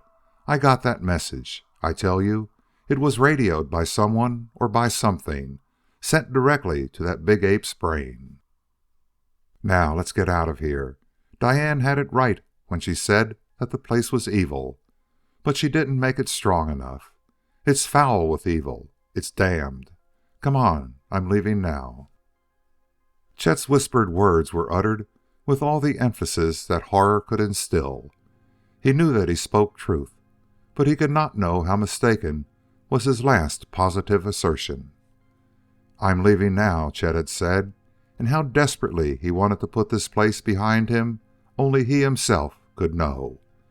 He took one step toward the place where they could descend. Then Harkness's hand pulled him roughly to his knees. "Down," Harkness was commanding. "Get down, Chet. They're coming, a swarm of them, through the gate." The pilot heard them before he saw them. They began a chant as they poured through the entrance, a weird, wailing note like the cry of a stricken animal that cries on and on. Then he saw the swarm. They came in a cataract of black bodies that spilled through the stone portal and down the long slope. They formed a ragged column on the ground and came toward the pyramid, where, unseen, 3 men and a girl from another world were crouching. "Back," Chet ordered in a whisper. "Keep low in the shadow. Get around in back of the pyramid. We can make a run for it." They crept swiftly along the rocky step where the deep angle was in shadow. They reached the rear slope where Chet had climbed, and each one knew, without the speaking of a word, that retreat was not to be considered. The open arena, the high bank of great steps in their bold markings of black and white. They could never hope to scale them. They would never even reach them alive, for the savage horde would overwhelm them before they had crossed the earthlit ground. "All right," said Chet, in acceptance of their unspoken thoughts. "Up it is. Here's a hand, Diane. Up you go. Now watch your step and climb as if 1,000 devils were after you, for there's all of that." The wave of bodies was washing against the pyramid's base when Chet drew Kreiss, the last of the four, into the shadow of the huge capstone. The noise of their climbing had been covered by the wailing cry that came piercingly shrilly from the throng far below. And they had been unseen, Chet was sure, unless that one furtive shadow that he had seen draw away from the crowd and slip around toward the rear of the pyramid meant that someone of the tribe had found their trail. From the front of the shadowed top came the shuffling of heavy, dragging feet on the stone. It was the same as before. Chet had held some vague idea of fighting off the horde from the top of the steps, for here was the only place where they could ascend. He had forgotten this other one for the moment, and he realized in a single flashing instant that here was a worse menace than the pack. Only one, it was true, one ape-man who would be no match for them, but Chet remembered those blind, staring eyes and the message that had come to him. Those eyes had seen the horrible food upon the altar. Some other brain had seen it too. The ape-man was an instrument only. There was some hidden horror in back of him. Something that saw with his eyes. Something that must never see them, covering and huddled in the shadow of that great stone. The shuffling was coming from the right. Chet clutched silently at the others to draw them away and toward the left. They retreated to the corner, turned it, and went on toward the front, then stopped in silent waiting where the shadow ended. The front where the altar stood was in the full glare of earth. For the moment they were safe, but what of the time when the ape-man returned? He had descended to the ground. When he climbed back up again, would he retrace his steps, or would he come this side and trap them here where the light of their own earth made any forward step impossible? Below them the wailing ceased. Chet leaned forward to see the black horde, silent and motionless. Approaching them was the big ape he had seen at the altar. His hands were reaching blindly before him, and he moved as would a human when entranced. He reached the huddled blacks. His groping hands hovered hesitantly above a cowering, hairy form. Presently, the ape-man passed on to the next, and his hands rested on the creature's face. From the massed figures there rose a moan, and Chet felt poignantly the animal's misery of it. Suddenly, all emotion was transformed to startled attention. From the slope at the rear had come the rattle of loose stones. Far below, in plain view, was the one who had descended. Chet knew that his eyes could never mistake that blind, groping figure. But from the slope they could not see. From around the far edge of the pyramid, a clicking stone sent a repeated warning. Chet laid a hand on Harkness's arm. "Get set, Walt," he warned. "Get ready for trouble. There's something coming. It may come this way." Chapter 12 of Brood of the Dark Moon by Charles Diffin. In the shadow of the pyramid. They waited, unbreathing, listening to the occasional stealthy sounds. The pistol was still in Chet's belt. The three men were crouched before Diane, in their hands the crude weapons that they had made. And then the sounds ceased. The menace seemed to have passed, or to be withheld. The men had been tensely prepared for some minutes when Diane spoke softly. "Look below," she whispered. "The savages. That big one seems to be choosing them, selecting some from among them." Chet forced himself to look away from that corner of the rocky step where he had been expecting an unknown enemy to appear, and he stared below them where the earth light from the fully risen globe swept across the arena. He was amazed at the number of the savages that the full light disclosed.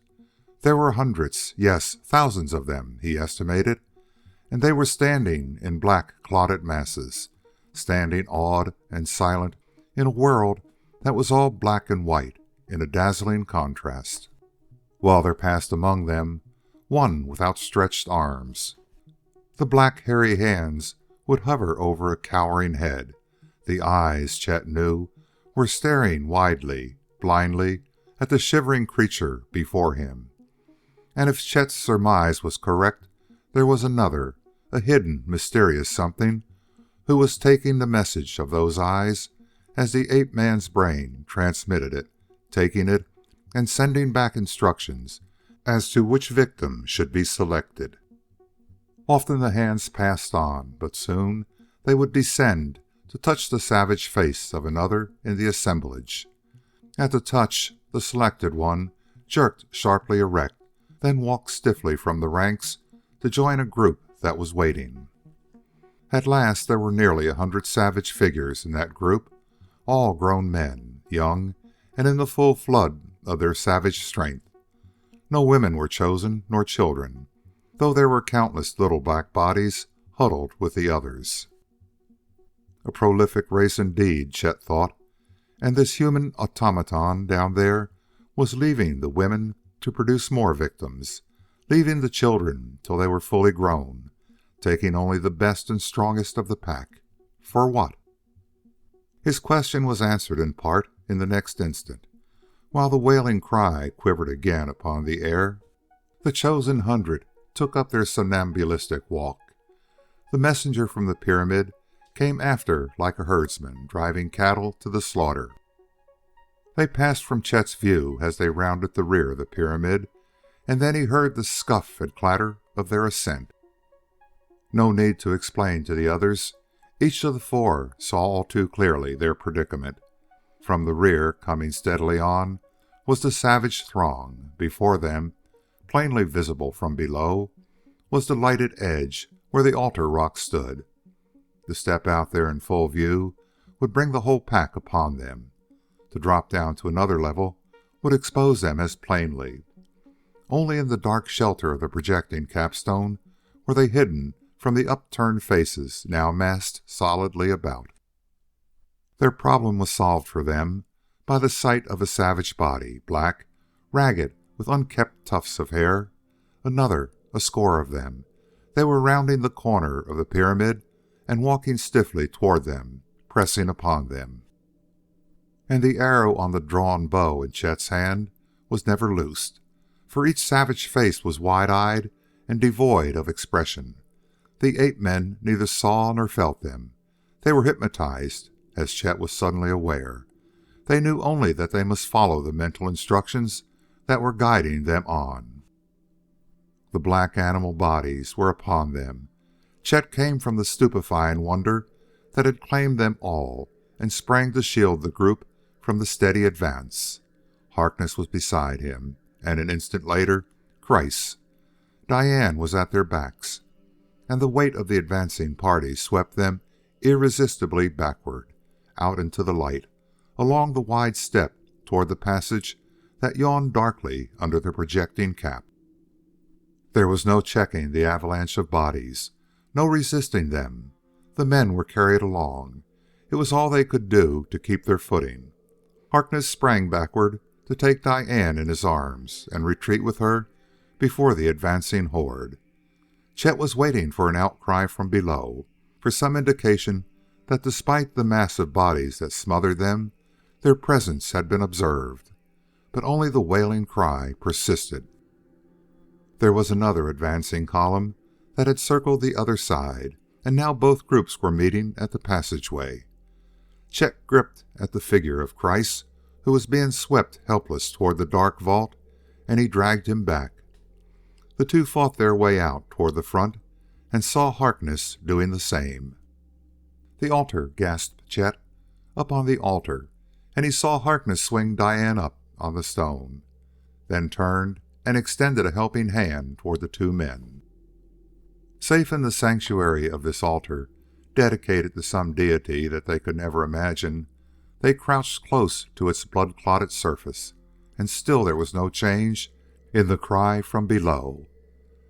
"Let them all go in," Harkness whispered, "then follow them into the shadow. There will no more come up here. I imagine we will make our escape after a bit." The black mouth of the passage had swallowed the ape-men by solid scores, and now only some stragglers were left. Harkness was speaking in quick, whispered orders. "Follow the last ones. Keep stooped over so they won't spot us from below.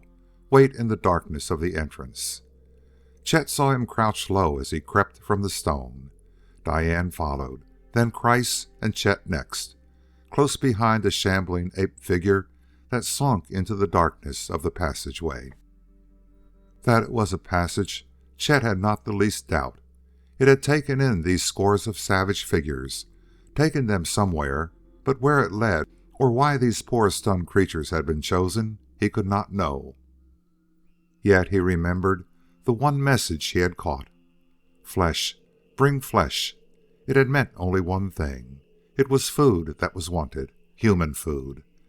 And the fetid stench that was wafted from the darkness of this place of mystery and horror, that made him reel back and put a hand to his revolted lips, would not have encouraged him, even had he had any desire to learn the answer to the puzzle.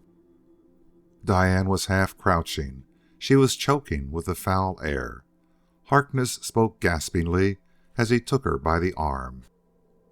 "Outside, for God's sake! Horrible! Get Diane outside. Try lying down. We may be out of sight." But this time he did not follow his own instructions. He rose erect, instead, and stood swaying as if dazed, and Chet saw that before him, outlined against the lighted opening in the rock, was the messenger he had seen. Black against the bright earth light, his features were lost. No expression could be seen, but his eyes, that were dead and white like the upturned belly of a fish, came suddenly to life. They glared from the dark face with a light that came almost visibly from them to the staring eyes of Walt Harkness. Chet saw Harkness stiffen, one upraised hand falling woodenly to his side. A cry of warning was strangled in his throat, and then the glaring eyes passed on to the face of Diane. Chet had forgotten this messenger from the pyramid's hidden horror. If he had thought of him at all, he had assumed that he had passed in with the other crowding ape-men. He was one like them, undistinguishable from the rest. And now the savage figure was before them in terrifying reality. The eyes passed on to Kreiss. Then the ugly face swung toward Chet, and as their eyes met, it seemed to Chet that a blow had crashed stunningly upon his brain. He tried to move. He knew that he must move. He must reach for his bow, must leap upon this hulking brute and beat at the glaring eyes with his bare fists. And his muscles that he tried to rouse to action might have changed to stone, so unresponsive were they and unmoving. The hairy hands reached out and touched Harkness. They passed on and lingered upon the blanched features of the girl, and Chet raged inwardly at his inability to resist and her utter helplessness to draw away. Then Kreiss, and again Chet's turn. And with the touching of those rough animal hands, he felt that a contact had been established with some distant force, a something that communicated with him, that sent thoughts which his brain phrased in words. Curious, said those thoughts. How exceedingly curious. We shall be interested in learning more. We shall learn all we can in one way and another of this new race. We shall dismember them slowly, all but the woman. We find her strangely attractive. You will bring them to us at once. And Chet knew that the instructions were for the messenger whose hands came stiffly upward to point the way. While with a portion of his mind that was functioning freely, Chet raged as he saw Diane take the first stiff, involuntary step forward. Then Harkness and Kreiss, and he knew that he too must follow, knew himself to be as helpless as the driven brutes he had seen herded down below. And then, with the same mind that was still able to comprehend the messages of his own eyes and ears, he knew that from behind the savage figure there had come a sound. His senses were alert, sharpened to an abnormal degree. The almost silent footfall otherwise could never have been heard. The raised hand swung toward him. He knew that he must turn and follow the others to whatever waited, but the hand paused. Then swiftly the savage figure swung the face toward the entrance, and those blazing eyes, as Chet knew, were a match for any opponent. But the eyes never found what they looked for, and the quick swing of the big ape body was never completed. In the portal of light there was framed a naked figure which sprang as if from nowhere, squat, savage and ape-like, but hairless. Its arms were upraised, the hands held a bow, and the twang of the bowstring came as one with the rippling thud of a shaft that was tearing through flesh. The savage fell in mid-turn, and it seemed as if the blazing light of the terrible eyes must have flickered out before the breath of death, and protruding from the thick neck was the shaft of a crude arrow.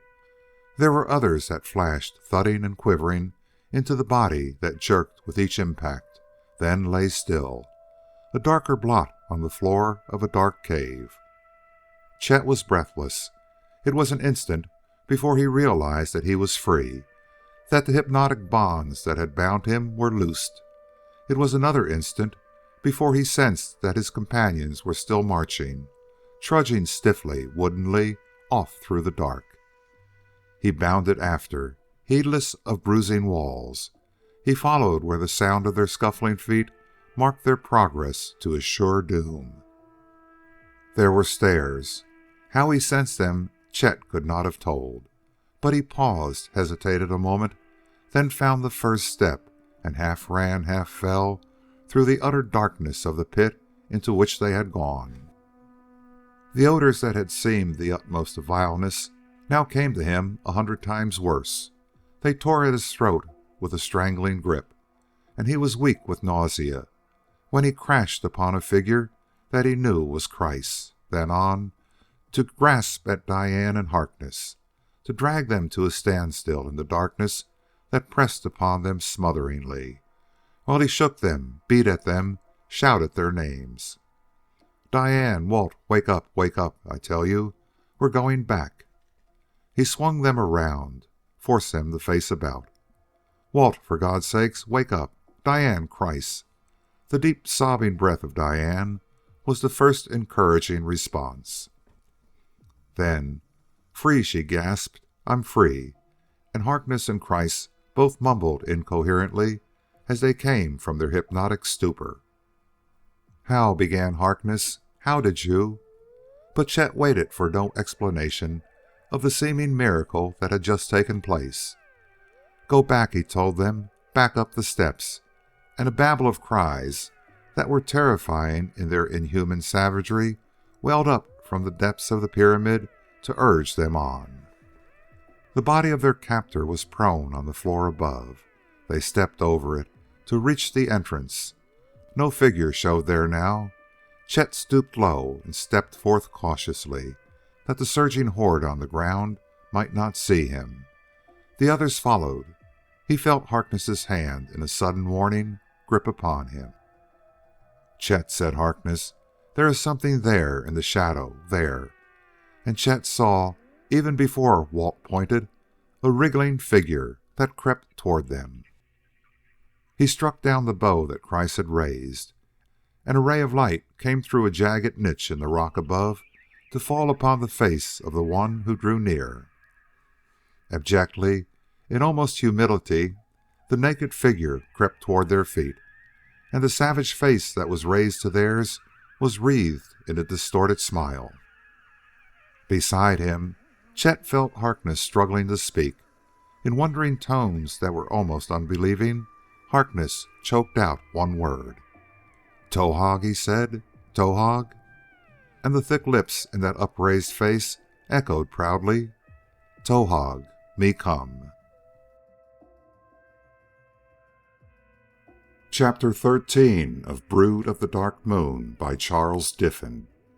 Happy Valley. Towahg, Chet marveled. "You little devil. It's you who has been following us all this time." "I wish he hadn't been so bashful," Harkness added. "If he had come out and showed himself, he would have saved us a lot of trouble." But Harkness stepped forward and patted the black shoulder that quivered with joy beneath his touch. "Good boy, Towahg," he told the grinning ape-man. Monkey-like, Towahg had to imitate, and this time he gave a reproduction of his own acts. He wriggled toward the entrance of the passage, peered around the edge, and seemed to see something that made him draw back. Then he fitted an arrow to his bow and, springing upright, let it fly. So realistic was the performance that Chet actually expected to see another enemy transfixed, but the squat figure of Towahg was doing a dance of victory besides the prostrate figure of the first and only victim. Chet reached out with one long arm and swung the exulting savage about. He heard Herr Kreiss expressing his opinion in accents of disgust. "Ugly little beast," Kreiss was saying, "and murderous." There was no time to lose. The sound of scrambling bodies was coming nearer from the dark pit beyond. Yet even then, Chet found an instant to defend the black. "Damned lucky for us that he is a murderer," he told Kreiss. Then to Towahg, "Listen, you little imp of hell. You don't know more than 10 words, but get this." Chet was standing where the earthlight struck upon him. He pointed into the dark where the sounds of pursuit grew loud, and he shook his head and screwed his features into an expression that was supposed to depict fear. "No, no," he said. He dragged the savage forward and pointed cautiously to the milling horde below, and repeated, "No, no." Then he included them all in a wave of his hand and pointed back and out into the night. And Towahg's unlovely features were again twisted in to what was for him a smile, as he grunted some unintelligible syllables and motioned for them to follow. It had taken but an instant. Towahg was scurrying in advance. He sped like a shadow of a passing cloud, and behind him the others followed, crouching low in the shelter of the deep-cut step. No figures were below them at the rear of the pyramid, and Chet reached for one of Diane's arms, while Harkness took the other. Between them, they held her from falling while they followed the dark blur that was Towahg, leaping noiselessly down the long slope. No time for caution now. The savage ahead of them leaped silently. His flying feet hardly disturbed a stone. But beneath them, Chet felt a small landslide of rubble that came with them in their flight. And above the noise of their going came a sound that sped them on, the rising shout of wonder from the unseen multitude in front, and a chorus of animal cries from the pyramid's top. Chet saw a blot of black figures at the top of the slope just as they felt firm ground beneath their feet. They followed where Towahg led in a swift race across the open arena toward the great steps at the rear. Black and white in strongly contrasting bands, the rocks reared itself in a barrier that, to Chet, seemed hopelessly unsurmountable. He felt that they had come to the end of their tether. Trapped, he told himself, and wondered at Towahg's leading them into such a cul-de-sac, even while he knew that retreat in other directions was cut off. The pursuit was gaining on them. Savages from beyond the pyramid had sighted them now in the full light of Earth, and their yelping cry came mingled with hoarse growls as the full pack took the trail. Ahead of them, Towahg, reaching the base of the first white step, was dancing with excitement beside a narrow cleft in the rocks. He led the way through the small passage, and Harkness, bringing up the rear, took the detonite pistol in his hand. "One shell, we'll have to waste it," he said, and raised the weapon. Its own explosion was slight, but the sound of the bursting cartridge when its grain of detonite struck the rocks made a thunderous noise as it echoed between the narrow walls. "That will check the pursuit," Harkness exulted. "That will make them stop and think it over." It was another hour before Towahg slackened his pace. He had led them through jungle, that to them seemed impassable, had shown them the hidden trails and warned them against spiked plants whose darts were needle sharp. At last he led them to a splashing stream where they followed him through the trackless water for a mile or more. The mountain with the white scar was their beacon. Harkness pointed it out to their guide and made him understand that that was where they would go. And when night was gone and the first rays of the rising sun made a quick changing kaleidoscope of the colorful east, they came at last to a barren height. Behind them was a maze of valleys and rolling hills. Beyond these was a place of smoke, where red fire shone pale in the early light, and set off at one side was a shape whose cylindrical outline could be plainly seen. It caught the first light of the sun to reflect it in sparkling lines and glittering points, and every reflection came back to them tinted with pale green, by which they knew that the gas was still there. Chet turned from a prospect that could only be depressing. His muscles were heavy with the poisons of utter fatigue. The others must be the same, but for the present they were safe, and they could find some position that they could defend. Towahg would be a valuable ally, and now their lives were ahead of them, lives of loneliness, of exile. Harkness, too, had been staring back toward that ship that was their only link with their lost world. His eyes met Chet's in an exchange of glances that showed how similar were their thoughts. Then, at the sound of a glad laugh from Diane, their looks of despair gave place to something more like shame, and Chet shifted his own eyes quickly away. "It is beautiful, Walter," Diane was saying. "The lovely valley, the lake, the 3 mountain peaks like sentinels. It is marvelous, and we will be happy there, all of us. I know it. Happy Valley. There I've named it. Do you like the name, Walter?" And Chet saw Harkness reply in a quick pressure of his hand on one of Diane's, and he knew that Walt looked suddenly away without giving her an answer in words. Happy Valley. Diane, of all the 4, had shown the ability to rise above desperate physical weariness, above a despondent mood, to dare look ahead instead of backward, and to find hope for happiness in the prospect. Off at one side, Chet saw Kreiss. The scientist's weariness was forgotten while he ran like a puppy after a bird in pursuit of a floating butterfly that drifted like a wind-blown flower. And Harkness, unspeaking, was still clinging to Diane's firm hand. Yes, thought Chet, there was happiness to be found here. For himself, it would be more than a little lonesome. But, he reflected, what happiness there was in any place or thing more than the happiness we put there for ourselves. Happy Valley, and why not? He dared to meet the girl's eyes now, and the smile on his lips spread to his own eyes as he echoed his thoughts. Why not, he asked. Happy Valley it is. We just didn't recognize it at first. They came to the lake at last. Its sparkling blue had drawn them from afar off. It was still lovelier as they came near. Here was the same steady west wind that had driven the gas upon their ship, but here it ruffled the velvet of waving grasses that swept down to the margin of the lake. There was a higher knoll that rose sharply from the shore, and back of all were forests of white-trunked trees. Chet had seen none of the crimson buds, nor threatening tendrils since entering the valley, and Towahg confirmed his estimate of the valley's safety. He waved one naked arm in an all-inclusive gesture, and he drew upon his limited vocabulary to tell them of this place. Good, he said, and waved his arm again. Good, good. Towahg, you're a silver-tongued orator, Chet told him. No one could have described it better. You're darned right. It's good. He raised his head to take a deep breath of the fragrant air. It was intoxicating with its blending of spicy odors. At his feet the water made emerald waves, where the clear deep blue of the reflected sky merged with yellow sand.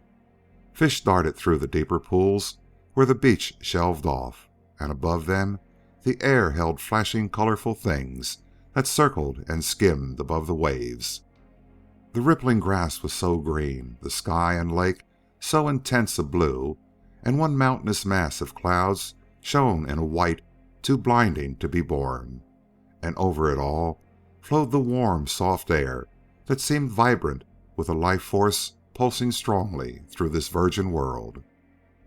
Diane called from where she and Harkness had wandered through the lush grass.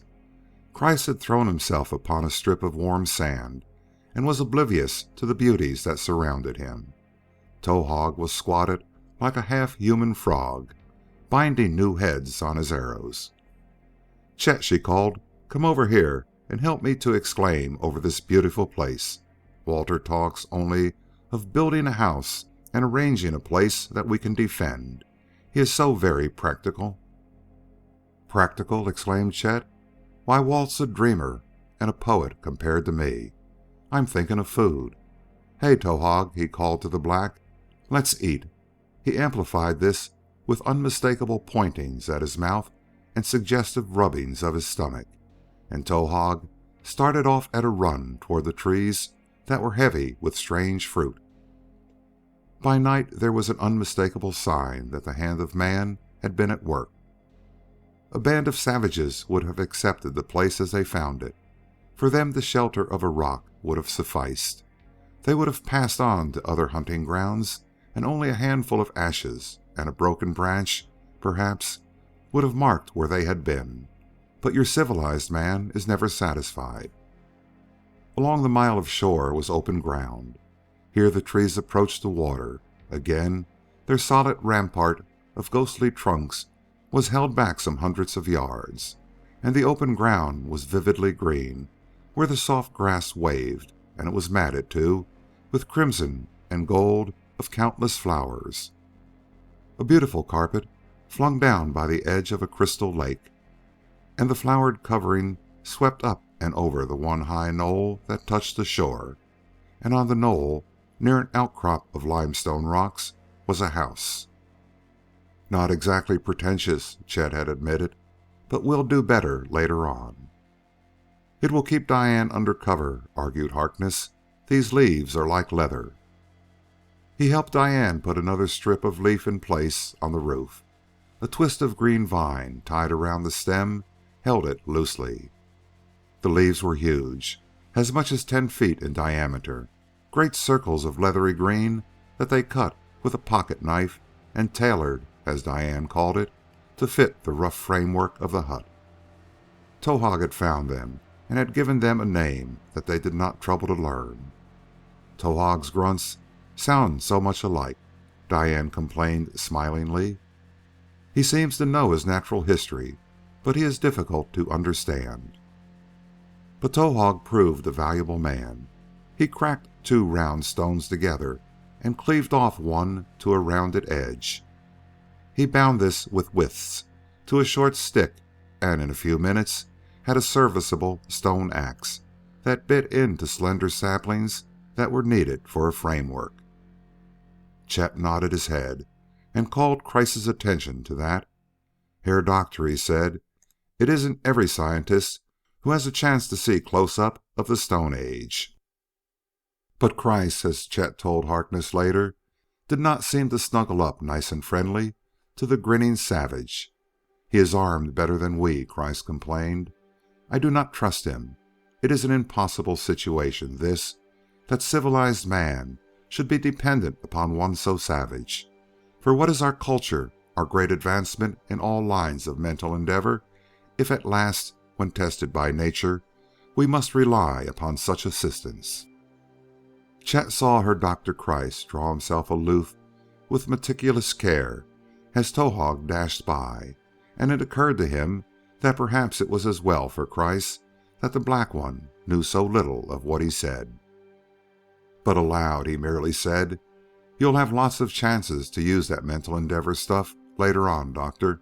But right now, what we need to know is how to get by without any of your laboratories, without textbooks or tools, with just our bare hands, and with brains that are geared up to the civilization you mention and don't do us a whole lot of good here. Better let Towahg show us what he knows." But Herr Kreis only shrugged his thin shoulders and wandered off through this research man's paradise, where every flower and insect and stone were calling to him. Chet envied the equanimity with which the man had accepted his lot, had come to this place, and was prepared to spend his remaining years collecting scientific data that were to him all important. Again the sun sank swiftly, but this time Chet stretched himself luxuriously upon the matted grass and turned to stare at the little fire that burned before the entrance of Diane's shelter. His pocket fire flash had kindled some dry sticks that burned without smoke. "We will be a little careful about smoke," Harkness had warned them all. "No use of broadcasting the news of our being here. We have come a long way, and I think there is small chance of Schwartzmann's party or the savages finding us in this spot." Beyond the fire, Harkness raised himself now to sit erect and glance about the circle of fire-lit faces. "There's plenty of planning to be done," he said. "There is the matter of defense. We must build a barricade of some sort. As for shelter, we must remember that we will be here a long time, and that we might as well face it. We will need to build some serviceable shelters. Then, what about clothes? These we are wearing are none for the better for the trip through the jungle. They won't last forever. We've got to learn, Lord. We've got to learn so many things." And the first of many councils was begun. Chapter 14 of Brood of the Dark Moon by Charles Diffin. A bag of green gas. Under a tree on the edge of the open ground, a notched stick hung. 6 sharply cut V's showed red through the white bark. Then one that was deeper, another 6, and another deeper cut. More of them until the stick was full. So passed the little days. "Some time," Herr Kreis had promised, "I shall determine with accuracy the length of our dark moon days. Then we will convert these crude records into Earth time. It is good that we should not lose our knowledge of the days on Earth." He made a ceremony each morning of the cutting of another notch. Chet, too, had a bit of daily routine that was never neglected. Each sunrise found him on the high divide. Each morning he watched for the glint and sparkle of sunlight as it flashed from a metal ship, and each morning the reflected light came to him tinged with green, until he knew at last that it might never be different. The poisonous fumes filled the pocket at the end of the valley where the great ship rested. She was indeed at the bottom of a sea. Back at camp were other signs of the passing days. Around the top of the knoll a palisade had sprung up, stakes buried in the ground with sharpened ends pointing up and outward, were interwoven with tough vines to make a barricade that would check any direct assault. And within the enclosure, near the little hut that had been built for Diane, were other shelters. One black night of tropical rainstorm had taught the necessity for roofs that would protect them from torrential downpours. These did well enough for the present, these temporary shelters and defenses, and they had kept Diane and the 2 men working like mad when it was essential that they have something to do, something to think of, that they might not brood too long and deeply on their situation and the life of exile they were facing. For Christ this was not necessary. In Herr Kreis, it seemed, were the qualities of the Stoic. They were exiled, that was a fact. Herr Kreis accepted it and put it aside. For about him were countless things animate and inanimate of this new world, things which must be taken into his thin hands, examined, classified, and catalogued in his mind. In the rocky outcrop at the top of their knoll, he had found a cave with which this rock seemed honeycombed. Here, within the shelter of the barricade, he had established what he called very seriously his laboratory, and here he brought strange animals from the jungle, flying things that were more like bats than birds, yet colored gorgeously. Chet found him one day quietly exultant over a wrinkled piece of parchment. He was sharpening a quill into a pen, and a cup-shaped stone held some dark liquid that was evidently ink. "So much data to record," he said. "There will be others who will follow us some day. Perhaps not during our lifetime, but they will come. These discoveries are mine. I must have the record for them. And later I will make paper," he added as an afterthought. "There is papyrus growing in the lake." But on the whole, Kreiss kept strictly to himself.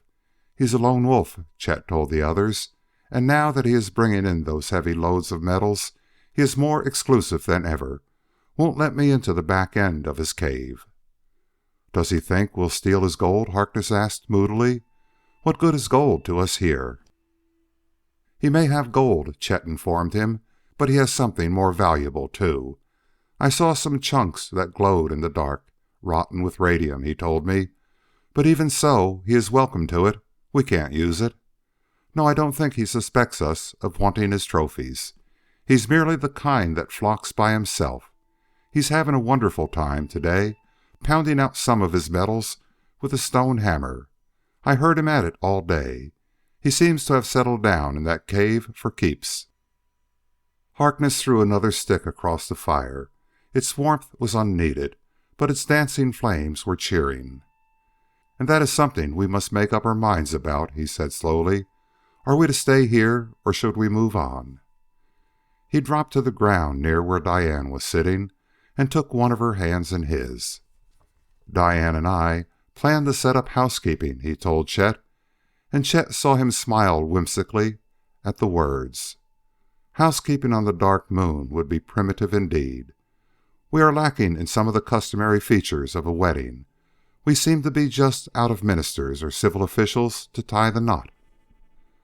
"Elect me mayor of Dianeville," Chet suggested with a grin, "and I'll marry you, if you think those formalities are necessary here." Diane broke in.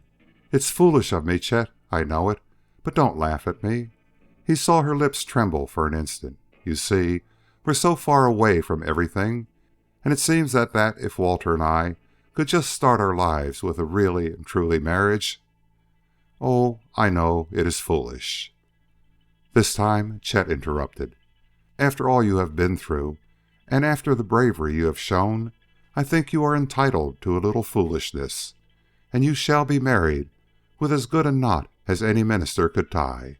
You see, that is one of the advantages of being a master pilot. My warrant permits me to perform a marriage service in any level above the surface of the earth. A leftover from the time when ship's captains had the same right. And although we are grounded for keeps, if we are not above the surface of the earth right now, I don't know anything about altitudes. But," he added, as if it were an afterthought, "my fee, although I hate to mention it, is $5. Harkness gravely reached into the pocket of his ragged coat and brought out a wallet. He tendered a $5 bill to Chet. "I think you're robbing me," he complained, "but that's what happens when there is no competition. And we'll start building a house tomorrow." "Will we?" Chet inquired. "Is this the best place? For my part, I would feel safer if there were more miles between us and that pyramid. What was down in there, God knows. But there was something back of that hypnotized ape, something that knocked us for a crash landing with one look from those eyes." The night air was warm where he lay before their huts, but a shiver of apprehension gripped him at the thought of a mysterious something that was beyond the power of his imagination, and that was an enemy they would never want to face. Something inhuman in its cold brutality, yet superhuman too, if this mental force were an indication. A something different from anything the people of Earth had ever known, bestial and damnable. "I am with you on that," Harkness agreed. "But what about the ship? You have had your eye on it every day. Do we want to go where we could not see it? If the gas cleared, if there was ever a season when the wind changed, think of what that would mean. Ammunition, food, supplies of all kinds, and the ship as a place of refuge, too, would be lost. No, we can't turn that over to Schwartzmann, Chet. We've got to stick around." "I still wish we were farther away," Chet acknowledged, "but you are right." "Walt, we could never be satisfied a single day if we thought the ship could be reached. Then, too, Towahg seems to think this is okay. As near as I can learn from his sign language and a dozen words, this is about as good a spot as we can find. He says the ape men never crossed the big divide. Something spooky about it, I judged. However, we must remember this. The fact that Towahg came across shows that the rest of them would if they found it could be done. That's why he has led us so far while we waded up that stream, offered Diane. Trailing Towahg would be like trying to follow the wake of an airship. And I asked him about the red vampires that jumped us down by the ship, Chet continued. He gave me the clear sign on that, too. Diane was not anxious for more wanderings, as Chet could see. There is game here, she suggested, and the edge of the jungle is simply an orchard of fruit, as you know, and having a lake to bathe in is important. Oh, I must not try to influence you. We must do what is best. No, said Chet, our own wishes don't count. The ship's the deciding factor. You had better build your house here, Walt. Happy Valley will be headquarters for the expedition. We've got a whale of a lot of country to explore, and of course we will slip back and check up on Schwartzman, find out where he went to. Count me out, Harkness interrupted. Count me out. You go and hunt for trouble if you want to. Diane and I will have our hands full right here. Great heavens, man. We've got to learn to make clothes, and by the way, that uniform you're wearing is no credit to your tailor. If we are to call this home, we must do better than the savages. I intend to find some bamboo, split it, make some troughs, and bring water down here from the spring. I've got to learn where Christ is getting his metal and find some soft enough to hammer into dishes. We can't call the department store by radiophone, you know, and have them shoot a bunch of the stuff out by pneumatic tube. That's all right, Chet mocked. By the time you have built a house with only a stone axe in your tool kit, you'll think the rest of it is simple.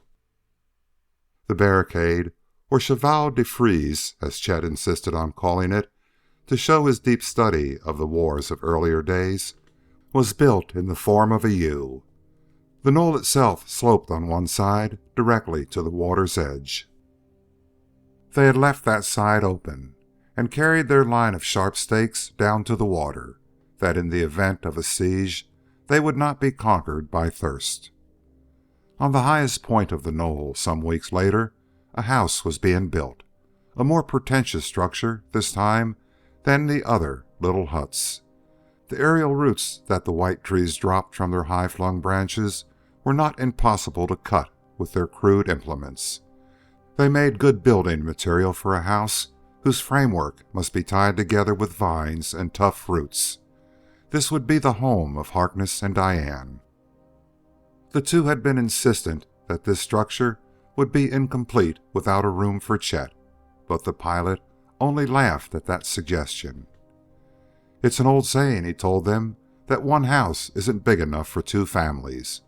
I think the remark is as old as the institution of marriage, just about, and it's as true on the Dark Moon as it is on Earth. And besides, I intend to build some bachelor apartments that will make this place of yours look pretty cheap, that is, if I ever find time. I'm going to be pretty busy just roaming around this little world, seeing what I can see.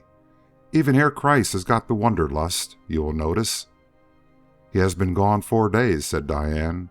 Her tone was frankly worried. Chet finished tying a sapling to a row of uprights and slid to the ground. Don't be alarmed about Kreis, he reassured her. He has been all fired mysterious for the past several weeks. He's been working on something in that cave of his, and visitors have not been admitted. When he left, he told me he would be gone for some time, and he looked at me like an owl when he said it. His mysterious secret was making his eyes pop out. He has a surprise up his sleeve. Wedding present for Diane, Harkness suggested. Well, he showed me some darn nice sapphires, Chet agreed. Probably found some way to cut them, and he's setting them in a bracelet of soft gold. That's my guess. I wish he were here, Diane insisted. And Chet nodded across the clearing as he said fervently, I wish I could get all my wishes as quickly as that. There he comes now with his bow in one hand and a bag of something in the other." The tall figure moved wearily across the open ground, but straightened and came briskly toward them as he drew near. He seemed more gaunt than usual, as if he had finished a long journey and had slept but little, but his eyes behind their heavy spectacles were big with pride. "You have, what do you Americans say, poked fun at my helplessness in the forest," he told Chet. "And now see, alone and without help, I have made a great journey, a most important journey." He held up a bladder, translucent, filled with something palely green. "The gas," he said proudly. "Why, Herr Christ," Diane exclaimed, amazed. "You can't mean that you've been to Fire Valley, that is the gas from about the ship. And why did you want it? What earthly use?" She had looked from the proud face of the scientist to that of Harkness, then turned toward Chet. Her voice died away, her question unfinished, at the sight of the expression in those other eyes. "From the ship? You mean that you've been there, Fire Valley? That you've come back here?" Chet was asking on behalf of Harkness as well.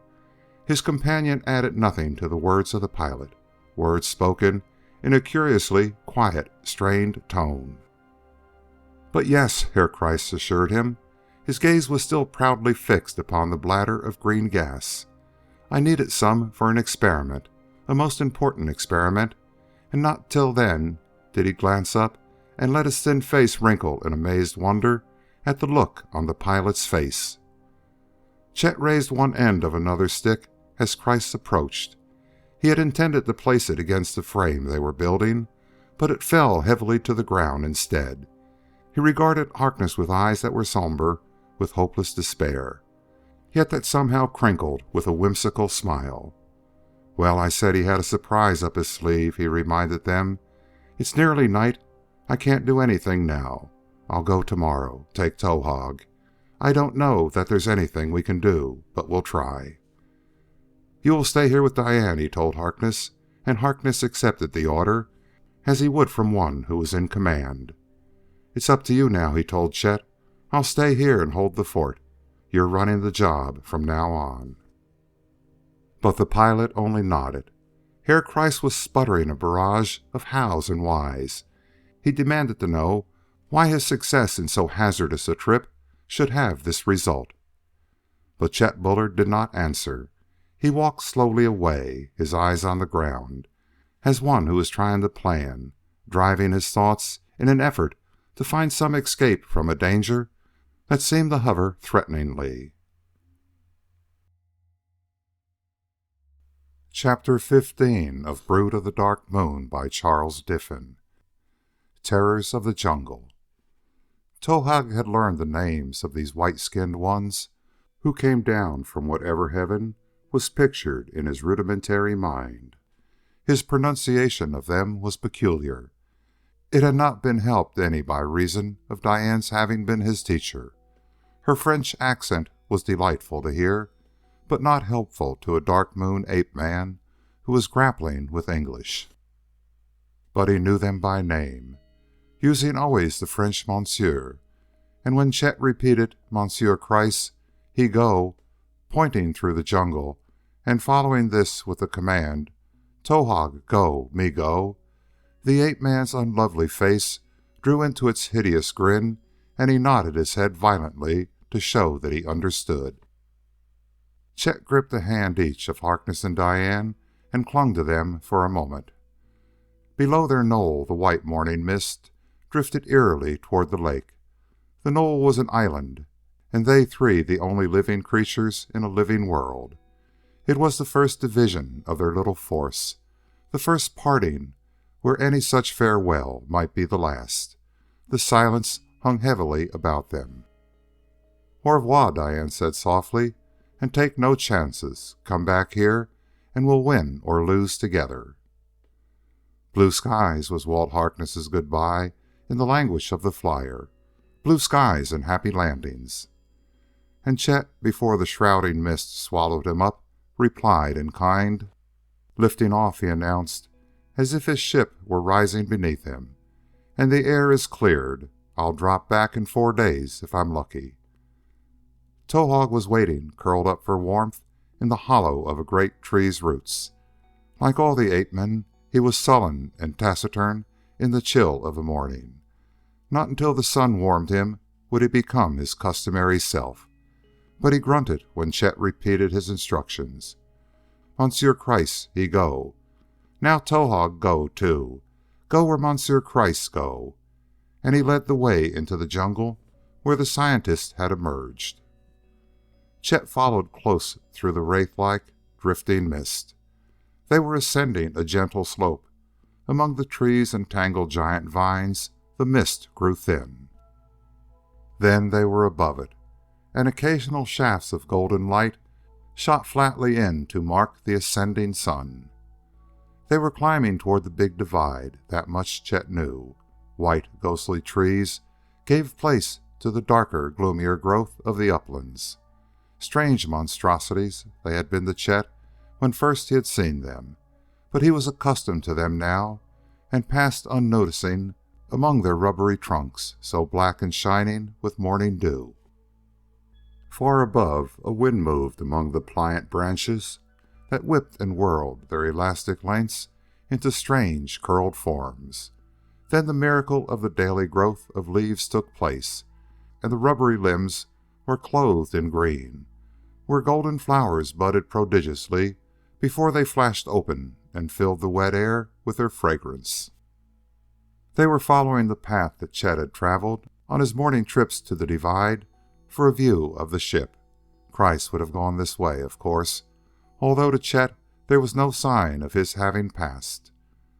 Then came the divide, and still Chet followed where Towahg led sullenly across the expanse of barren rocks.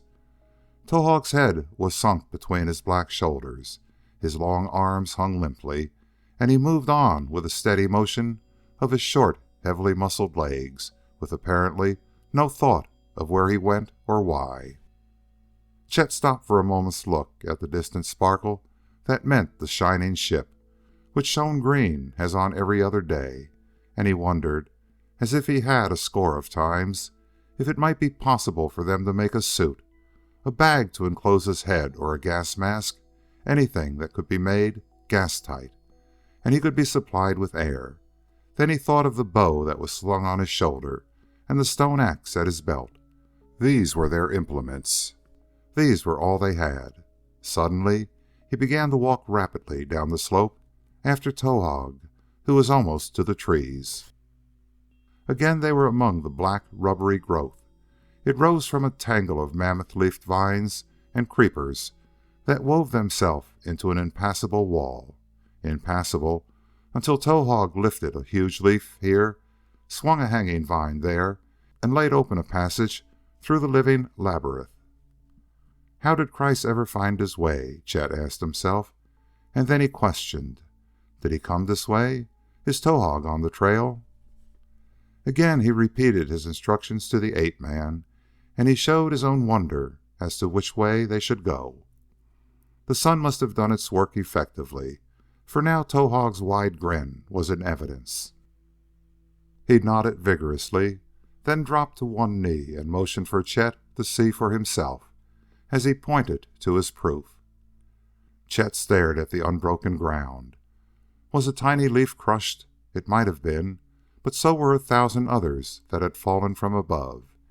He shook his head, and Towahg could only show his elation by hopping ludicrously from one foot to the other in a dance of joy.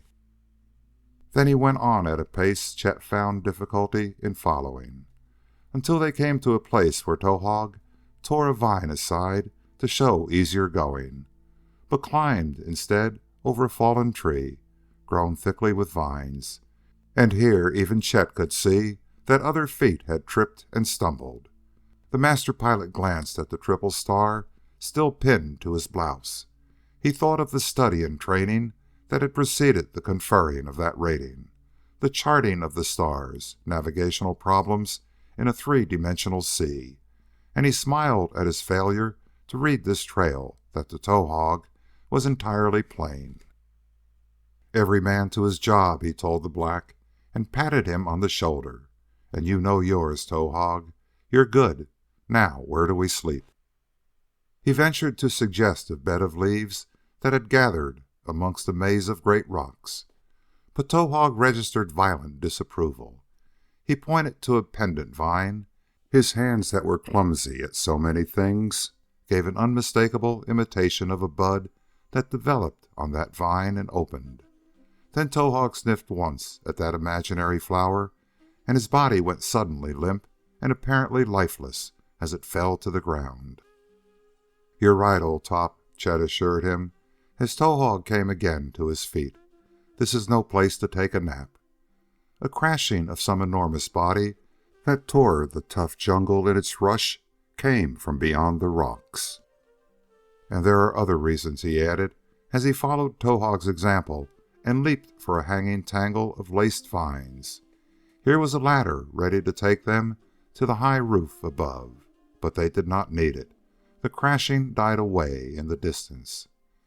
It was Chet's first intimation that this section of the dark moon held beasts more huge than the moon pigs he had killed.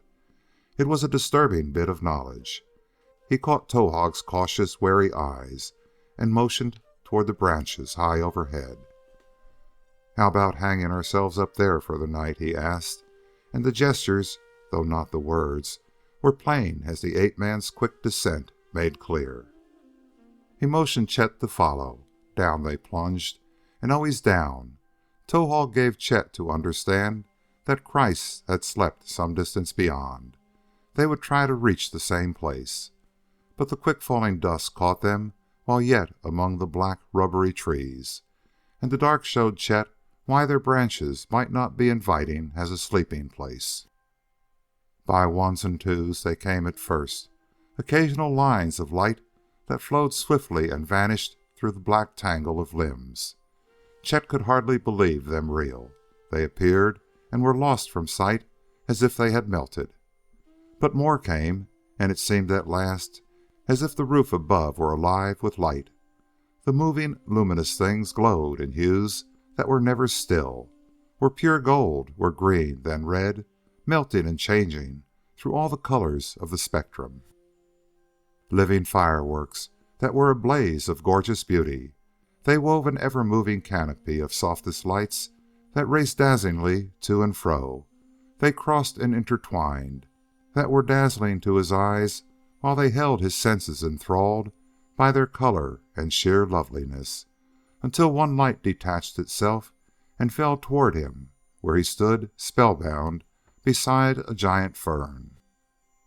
It struck softly behind him, and its crimson glory flashed yellow as it struck, and then went black, and in the dim light, on a green leathery leaf with a spread of 10 feet, Chet saw an enormous worm, whose head was a thing of writhing antennae, whose eyes were pure deadliness, and whose round, corrugated body drew up the hanging parts that the leaf could not hold.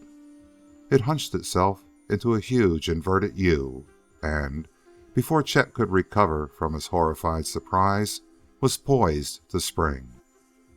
It was Towahg's strength, not his own, that threw him bodily down the path. It was Towahg who poured a volley of grunted words and shrieks into his ear while he dragged him back.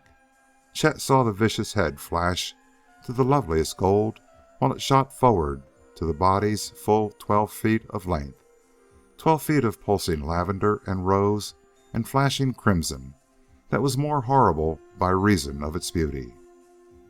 Chet stumbled to his feet and raced after Towahg. The ape-man moved in swift silence, Chet close at his back, and other luminous horrors dropped on ropes of translucent silver behind them, until the ghostly white of friendly trees became visible, and they stood at last, breathless and shaken, as far as Chet was concerned, in the familiar jungle of the lower valleys. And Towahg, to whom poison vines and writhing, horrible worms of death that had failed to make him their prey were things of a forgotten past, curled up in the shelter of an outflung snarl of great roots, grunted once, and went calmly to sleep. But Chet Bullard accustomed only to man-made dangers that would have held Towahg petrified with fear, lay long, staring into the dark. Chapter 16 of Brood of the Dark Moon by Charles Diffin. Through Air and Water. It was midday when they approached the heights they had reached on their flight from Fire Valley. Off to one side must lie the arena with the pyramid within. And within the pyramid, Chet took his thoughts quickly away from that, or perhaps it was the shrieking chatter from ahead that gave him other things to think of. Towahg had heard them before, but Chet had not understood his signs, and now the chorus of an approaching pack of ape-men was louder with each passing minute. That they were coming along the same trail seemed certain. Towahg sprang into the air. His gnarled hands closed on a heavy vine. He went up this hand over hand, ready to move off to one side through the leafy roof with never a sign of his going. He waited impatiently for Chet to join him, and the pilot, regarding the incredible leap of that squat ape-man body, shook his head in despair. "Grab a loose end," he told Towahg. "Lower a rope, a vine. Get it down where I can reach it." And he raved inwardly at the blank look on the savage face while he held himself in check and made signs over and over in an effort to get the idea across. Towahg got it at last. He lowered a vine and hauled Chet up with jerks that almost tore the pilot's hands from their hold on the rough bark. Then off to one side, and they waited in the shelter of concealing leaves while the yelling pack drew near and 100 or more of them raced by along the trail below. Invisible to Chet was the marked trail where Christ had gone, but these savage things ran at top speed and read it as they ran. Were they puzzled by the sudden increase in markings? Did they sense that some were more recent than those they had followed? Chet could not say, but he saw the pack return, staring curiously about until they swung off and vanished through the trees toward the west. And in that direction lay the arena and the haunt of a horror unknown. Yet Chet lowered himself to the ground with steady hands and motioned Towahg where the yelling mob had gone. "We'll go that way," he said. "We'll follow them up, and perhaps, if I can only get the idea into your thick head, we can learn what their plans are, find out if Christ has really thrown us in their hands, led them as straight as a pack of wolves could run to the quiet peace of Happy Valley." Chet might have followed them into the arena itself. He felt so keenly that he must know with certainty whether or not the pack would continue their pursuit. And why had they turned back, he asked himself. Had they returned to acquaint their horrible god and his hypnotized slaves with what they had learned? But the trail turned off from the rocky waste where the arena lay. It took them west and south for another mile, until again to Chet's ears came the chattering bedlam of monkey talk that was almost human. And now they moved more cautiously from rock to tree and through the concealing shadows until they could look into a shallow valley ahead. But before Chet looked, he was prepared for a surprising scene. For over and above the raucous calling of the ape folk had come another, deeper tone. "Gott in Himmel," the deep voice said. "One at a time, you verdammt beasts. Beat them on the head, Max. Make them shut up." And the big bulk of Schwartzmann, when Chet first saw him, was seated on a high rock that was like a barbaric throne in a valley of green. About him, the ape-men leaped and grimaced, and made futile animal efforts to tell him of their discovery. "They found something, Max," Schwartzmann said to his pilot. "Get the other 2 men. We'll go with the dirty brutes. And if they've got wind of those others..." His remarks concluded with a sputtering of profanity whose nature was not obscured by its being given in another language, and Chet knew that the obscenities were intended for his companions and himself. Schwartzmann's booming voice came plainly even above the chorus of coughing growls and shriller chatter. Chet saw him showing his detonite pistol in a half-threatening motion, and the ape-men cringed away in fear. Not so well trained an army, Max, that I am a general of. But if we find that man Harkness and his pilot, and that traitor Kreiss, we will let these soldiers of mine tear them to little bits. Now we go." Max's call had brought the other two men of Schwartzmann's party, and the black horde of ape-men broke into a wild run across the grass toward the place where Chet and Towahg lay. The two slipped hurriedly into the concealment of denser growth, then ran at top speed down a jungle trail that led off to one side. They were bedded down for the night on the edge of the white forest. No persuasion of Schwartzmann's would have driven the ape-men into the darkness of the black trees and their flashing, luminous worm beasts. Chet and Towahg came within hearing of their encampment just at dusk, and a late-rising moon broke through the gaps in the leafy roof that made splotched islands of gold in the velvet dark where Chet and Towahg fought the jungle so that they might swing around and pass the camp. Occasional grunts and scufflings showed that the ape-men were restless, and the two knew that every step must be taken in silence, and every obstructing leaf moved with no rasping friction on other leaves or branches. But they came again to the trail, and now they were ahead of the pack as the first gray light of dawn was stealing through the ghostly white of the trees. Towahg would have curled himself into a sleepy ball a score of times had Chet not driven him on, and now the pilot only allowed a few minutes for food, where ripe purple fruit hung in clusters on the ends of stems that were like ropes. No use to explain to Towahg. Perhaps the ape-men thought they were hurrying to get through the black forest. He might even have thought the matter through to see the necessity of reaching their own valley and warning the others. Certainly he had no idea of any plans other than these, and he must have been puzzled some several hours later when Chet halted where the trail had crossed a barren expanse of rock. Towahg had stopped there on the way down. Then he had sniffed the air, dropped his head low, and circled about, motioning Chet to follow, from across the clearing where he had picked up the trail. Chet knew the ape-men would do the same unless they were diverted, and he had a plan. To communicate it to his assistant was his greatest problem. He stopped at the clearing while Towahg urged him on across the smooth rock. Chet shook his head and pointed away from the direction of the big divide, and at last he made him understand. Then Towahg did what Chet never could have done. He followed their former trail across the stone, his head close to the ground. Now he picked a bruised leaf. Again he replaced a turned stone whose markings showed it had been displaced, and he came back over an area that even an ape-man would not follow as being a place where men had gone. From where they had emerged he turned as Chet had pointed, and crossed the clearing as clumsily as the German scientist might have done, scuffed his bare feet in a pocket of gravel, and pointed to soft earth where Chet might walk and leave a mark of shoes.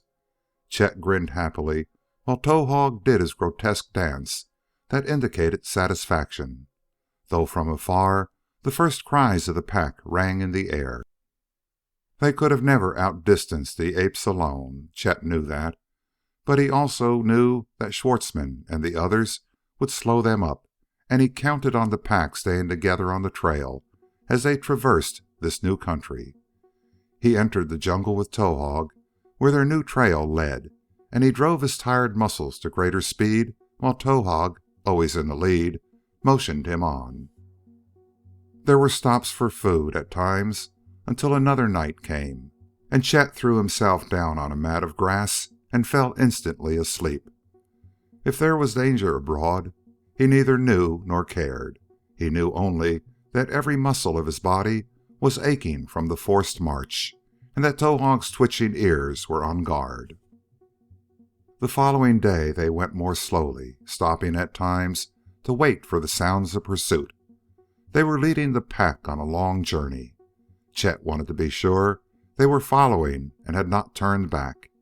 He left a plain mark of his boot from time to time, and he knew that this mark would be shown to Schwartzmann. With that to lead him, there would be no stopping the man. He would drive his army of blacks despite their superstitious fears.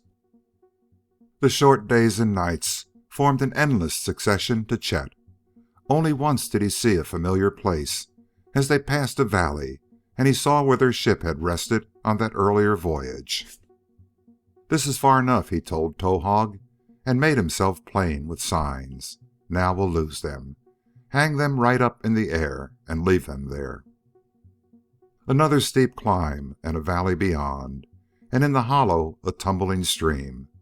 There was no need to tell Towahg what to do, for he led straight for the water, and his thick legs churned through it as he headed downstream, nor did he stop until they had covered many miles.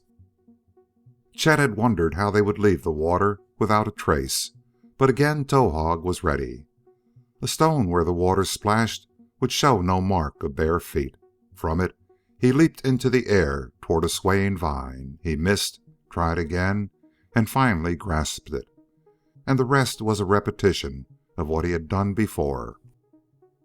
He lowered a vine as Chet had taught him, pulled the slim figure of Chet up to the dizzying heights of the jungle trees, then took Chet's one arm in a grip of chilled steel and threw him across his back, while he swung sickeningly from limb to limb, up through the branches of another grotesque tree, where its queerly distorted limbs sagged and swung them to its fellow some 50 feet away.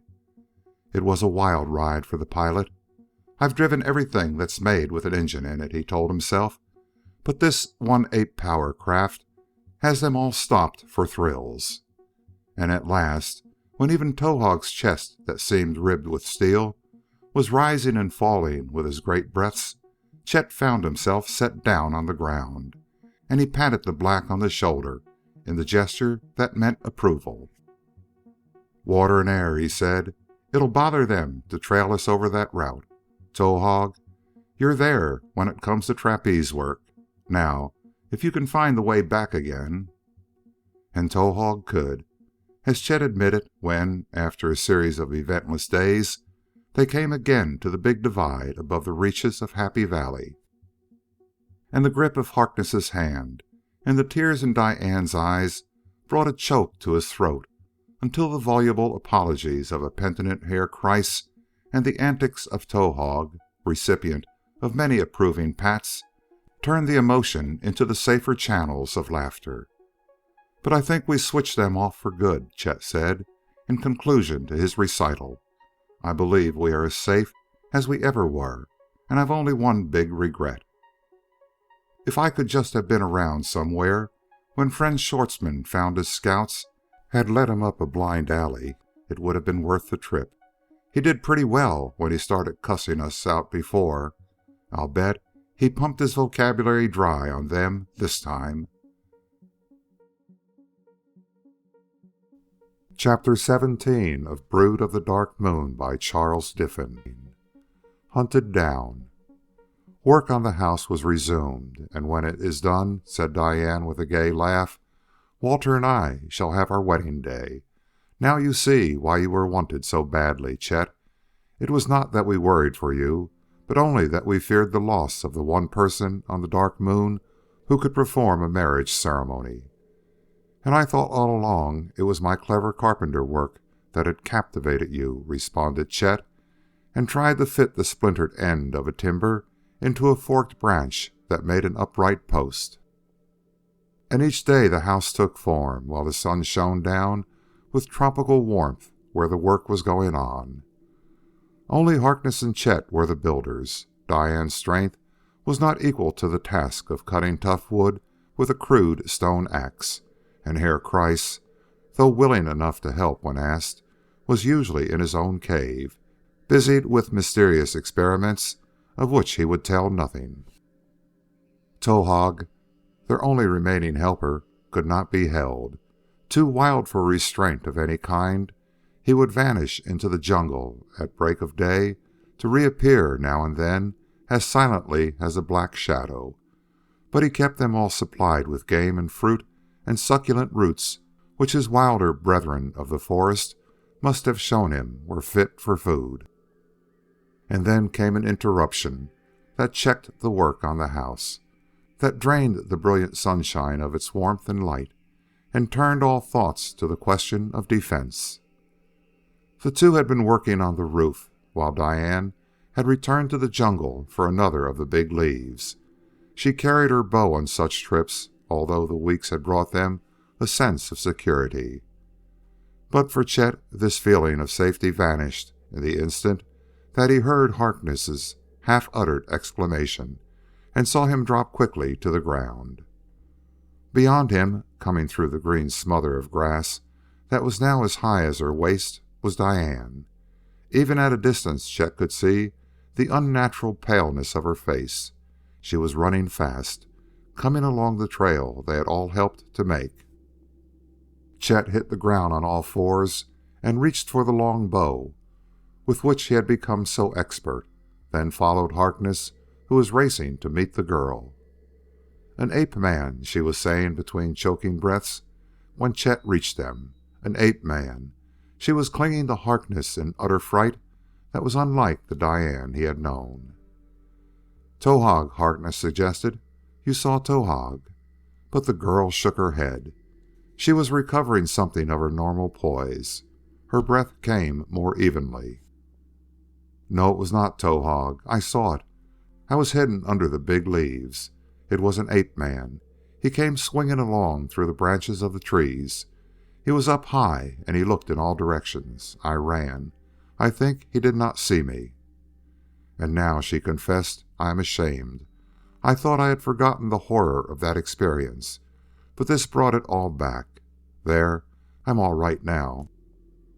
Harkness held her tenderly close. Frightened, he reassured her, and no wonder.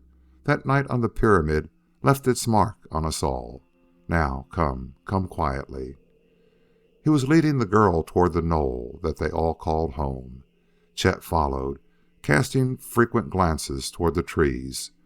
They had covered half the distance to the barricade when Chet spoke in a voice that was half a whisper in its hushed tenseness.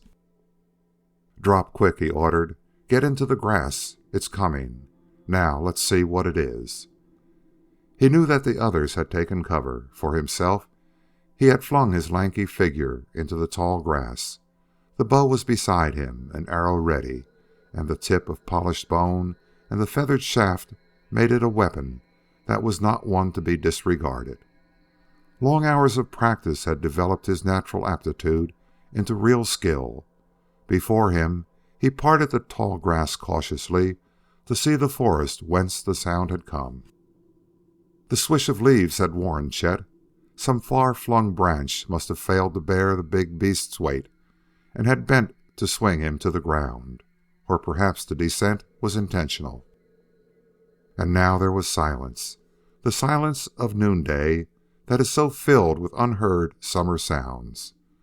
A foot above Chet's head, a tiny bat-winged bird rocked and tilted on vermilion leather wings, while its iridescent head made flickering rainbow colors with the vibrations of a throat that hummed the steady call.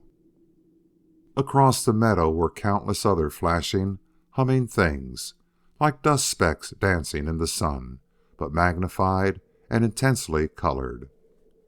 Above their droning note was a shrill cry of the insects that spent their days in idle and ceaseless unmusical scrapings.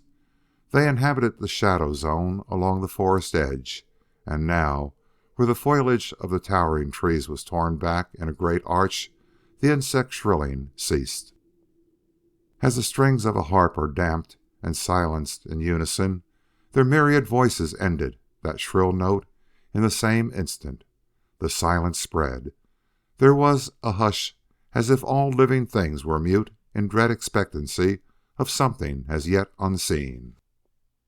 Chet was watching that arched opening. In one instant, except for the flickering shadows, it was empty. The place was so still it might have been lifeless since the dawn of time. And then Chet neither saw nor heard him come. He was there, a hulking, hairy figure that came in absolute silence despite his huge weight. An ape-man, larger than any Chet had seen. He stood as motionless as an exhibit in a museum in some city of a far-off Earth. Only the white of his eyeballs moved as the little eyes under their beetling black brows darted swiftly about. Bad, thought Chet, damn bad. If this was an advance scout for a pick of great monsters like himself, it meant an assault their own little force could never meet. And this newcomer was hostile. There was not the least doubt of that. Chet reached one hand behind him to motion for silence. One of his companions had stirred, had moved the grass in a ripple that was not that of the wind. Chet held his hand rigid in air, his whole body seeming to freeze with a premonition that was pure horror, and within him was a voice that said with dreadful certainty, "They have found you. They have hunted you down."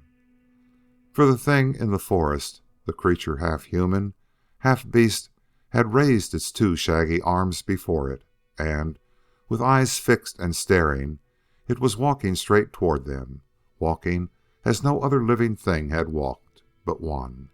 Chet was seeing again that one, a helplessly hypnotized ape that appeared from a pit in a great pyramid, and the voice within him repeated hopelessly, "They have found you. They have run you down." Chet lay motionless. He still hoped that the dread messenger might pass them by, but the rigidly outstretched arms were extended straight toward him. The creature's short, heavily muscled legs were moving stiffly, tearing a path through the thick grass and bringing him nearer with every step. Diane and Harkness had been a few paces in advance of Chet when they dropped into the concealing grass.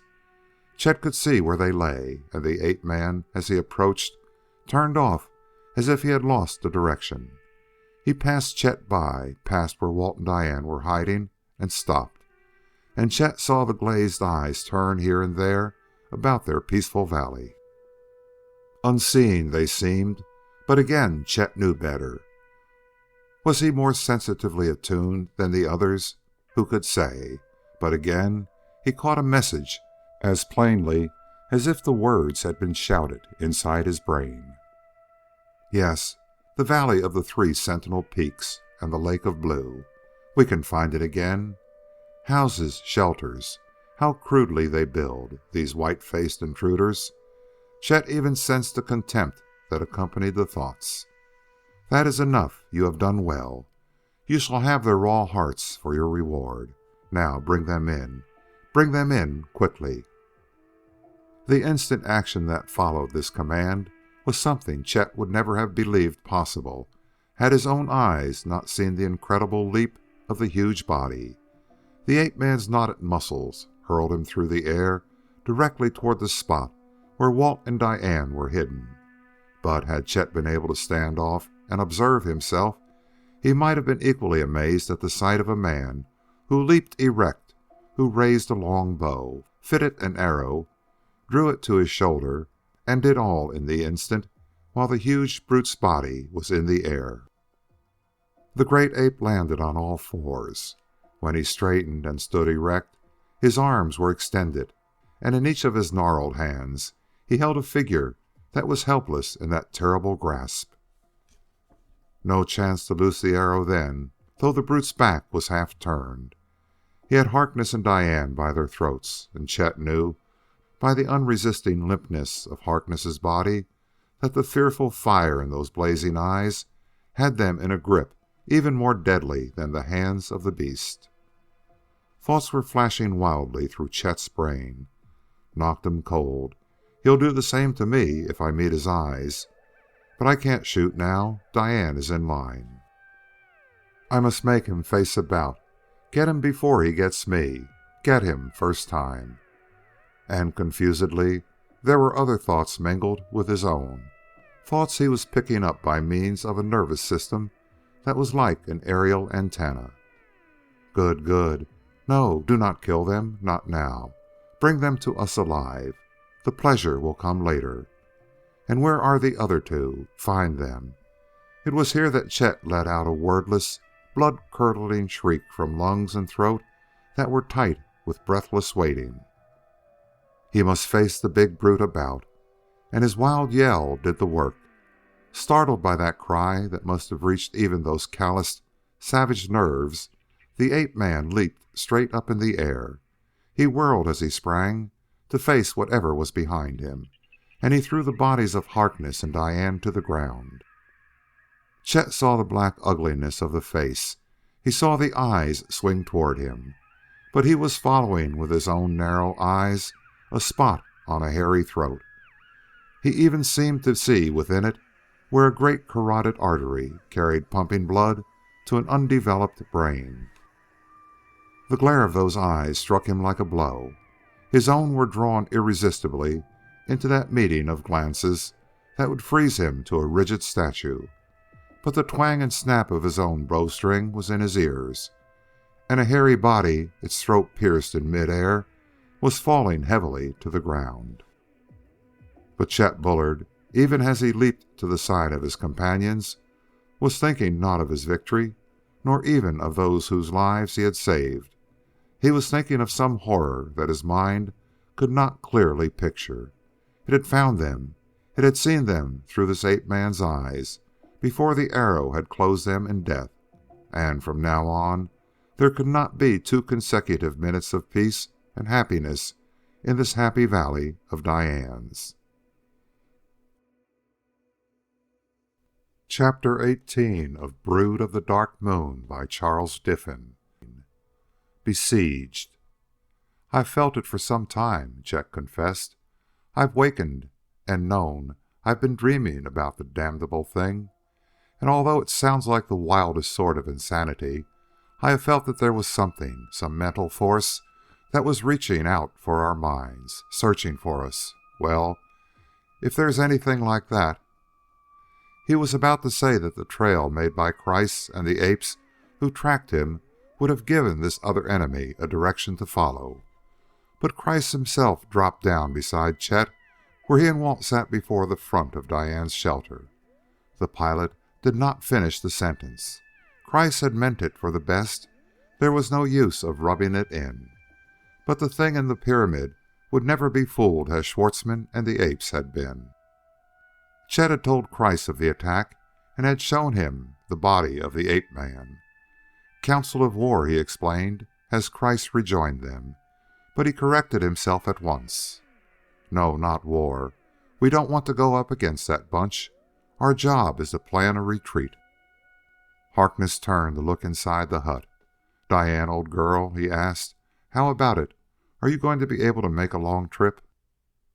Within the shelter, Chet could see Diane's hands drawn into 2 hard little fists. She would force those tight hands to relax while she lay quietly in the dark, and then again they would tremble, and unconsciously the nervous tension would be manifested in those white-knuckled little fists. For all of them the shock had been severe. It was hardest on Diane. She answered now in a voice whose very quietness belied her brave words. "Any time, any place," she told Walt. And the farther we go, the better." "Quite right," Harkness agreed. "I am satisfied that there is something that we can never combat. We don't know what it is, and God help anyone who ever finds out. How about it, Chet? And you too, Kreiss, do you agree that there is no use in staying here and trying to fight it out?" "I do not agree," the scientist objected. "My work, experiments I have collected, would you have me abandon them?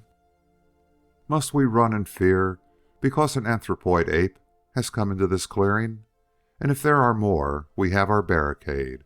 Our weapons are crude but effective, and I might add to them with some ideas of my own, should occasion demand." "Listen," Chet commanded. "That anthropoid ape is nothing to be afraid of. You're right on that. But he came from the pyramids, Kreiss, and there's something there that knows every foot of ground that messenger went over. There's something in that pyramid that can send more ape-men, that can come itself for all that I know, and that can knock us cold in half a second. It's found us. One arrow went straight, thank God. It has given us a stay of execution. But is that damnable thing in the pyramid going to let it go at that? You know the answer as well as I do. It has probably sent 20 more of those messengers who are on their way this minute. I am telling you, and we've got 2 days at the most before they get here." Kreiss still protested. "But my work—" "It's ended," snapped Chet. "Stay if you want to. You'll never finish your work. The rest of us will leave in the morning. Towahg will be back here tonight." "Nothing much to get together," he told Harkness. "I'll see to it. You stay with Diane." Their bows, a store of extra bone-tipped arrows, and food. As Chet had said, there was not much to prepare for their flight. They had spent many hours in arrow making. There were bundles of them stored away in readiness for an attack, and Chet looked at them with regret. But he knew they must travel fast and light. Out of his rocky laboratory, Kreiss came at dusk to tramp slowly and moodily down to the shelters. "I shall leave when you do," he told Chet. "Perhaps we can find some place, some corner of this world, where we can live in peace. But I had hoped, I had thought—" "Yes?" Chet queried. "What did you have on your mind?" "The gas," the scientist replied. "I was working with a rubber latex. I had thought to make a mask, improvise an air pump, and send one of us through the green gas to reach the ship. And there was more that I hoped to do. But, as you say, my work is ended." "Bully for you," said Chet admiringly. "The old bean keeps right on working all the time. Well, you may do it yet. We may come back to the ship. Who can tell? But just now, I am more anxious about Towahg. Right now, when we need him the most, he fails to show up." The ape-man was seldom seen by day, but always he came back before nightfall. His chunky figure was a familiar sight as he slipped soundlessly from the jungle where the shadows of approaching night lay first. But now Chet watched in vain at the arched entrance to the leafy tangle. He even ventured after dark within the jungle's edge and called and helloed without response. And this night the hours dragged by where Chet lay awake, watching and listening for some sign of their guide.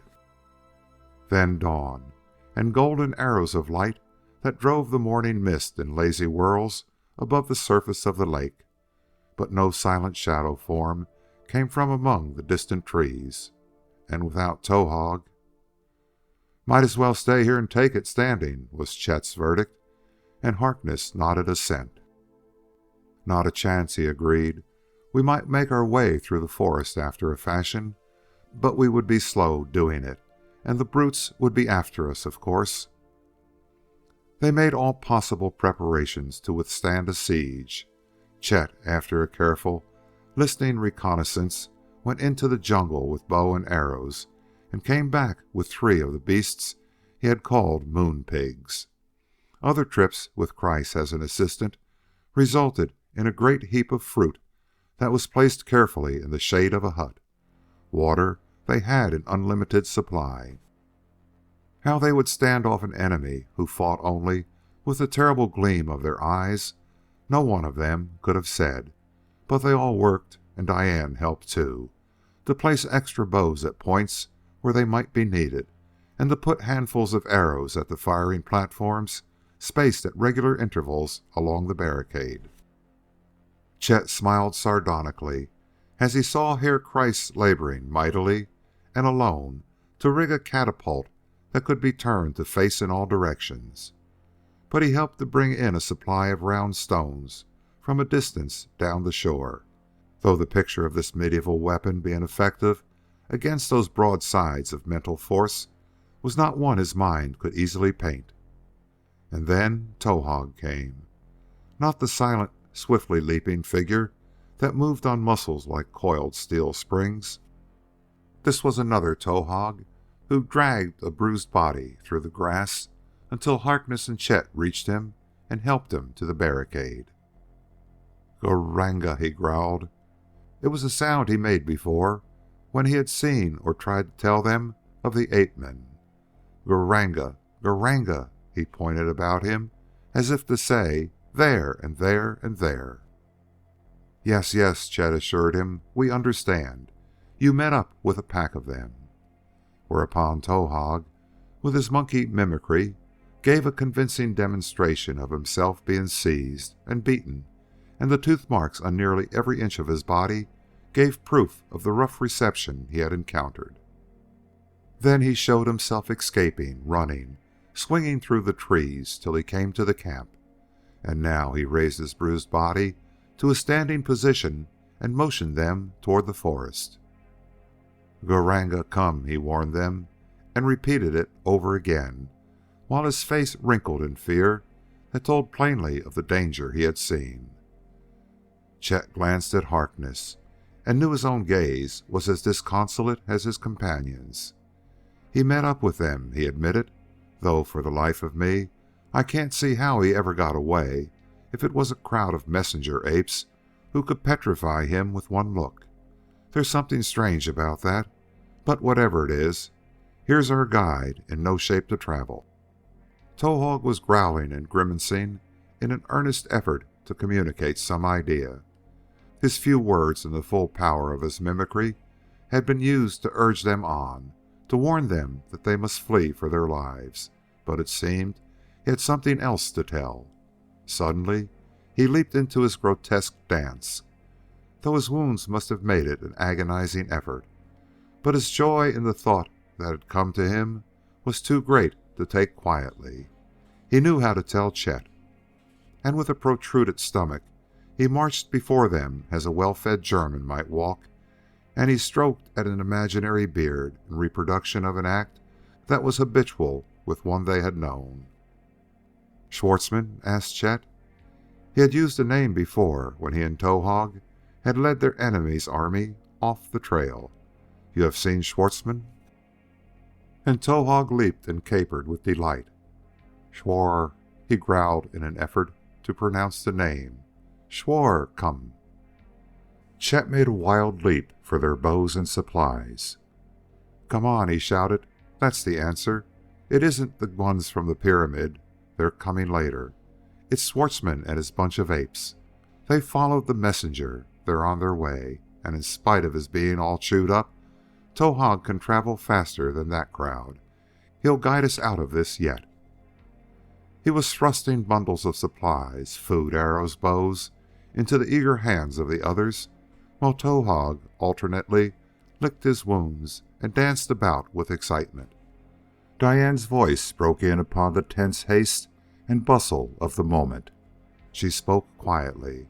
Her tone was flat, almost emotionless, yet there was a quality that made Chet drop what he was holding and reach for a bow. "We can't go," Diane was saying. "We can't go. Poor Towahg, he couldn't tell us how close they were on his trail. He hurried us all he could." Chet saw her hand raised. He followed with his eyes the finger that pointed toward the jungle, and he saw, as had Diane, the flick of moving leaves where black faces showed silently for an instant and then vanished. They were up in the trees, lower down on the ground. There were scores upon scores of the ape-men spying upon them, watching every move that they made.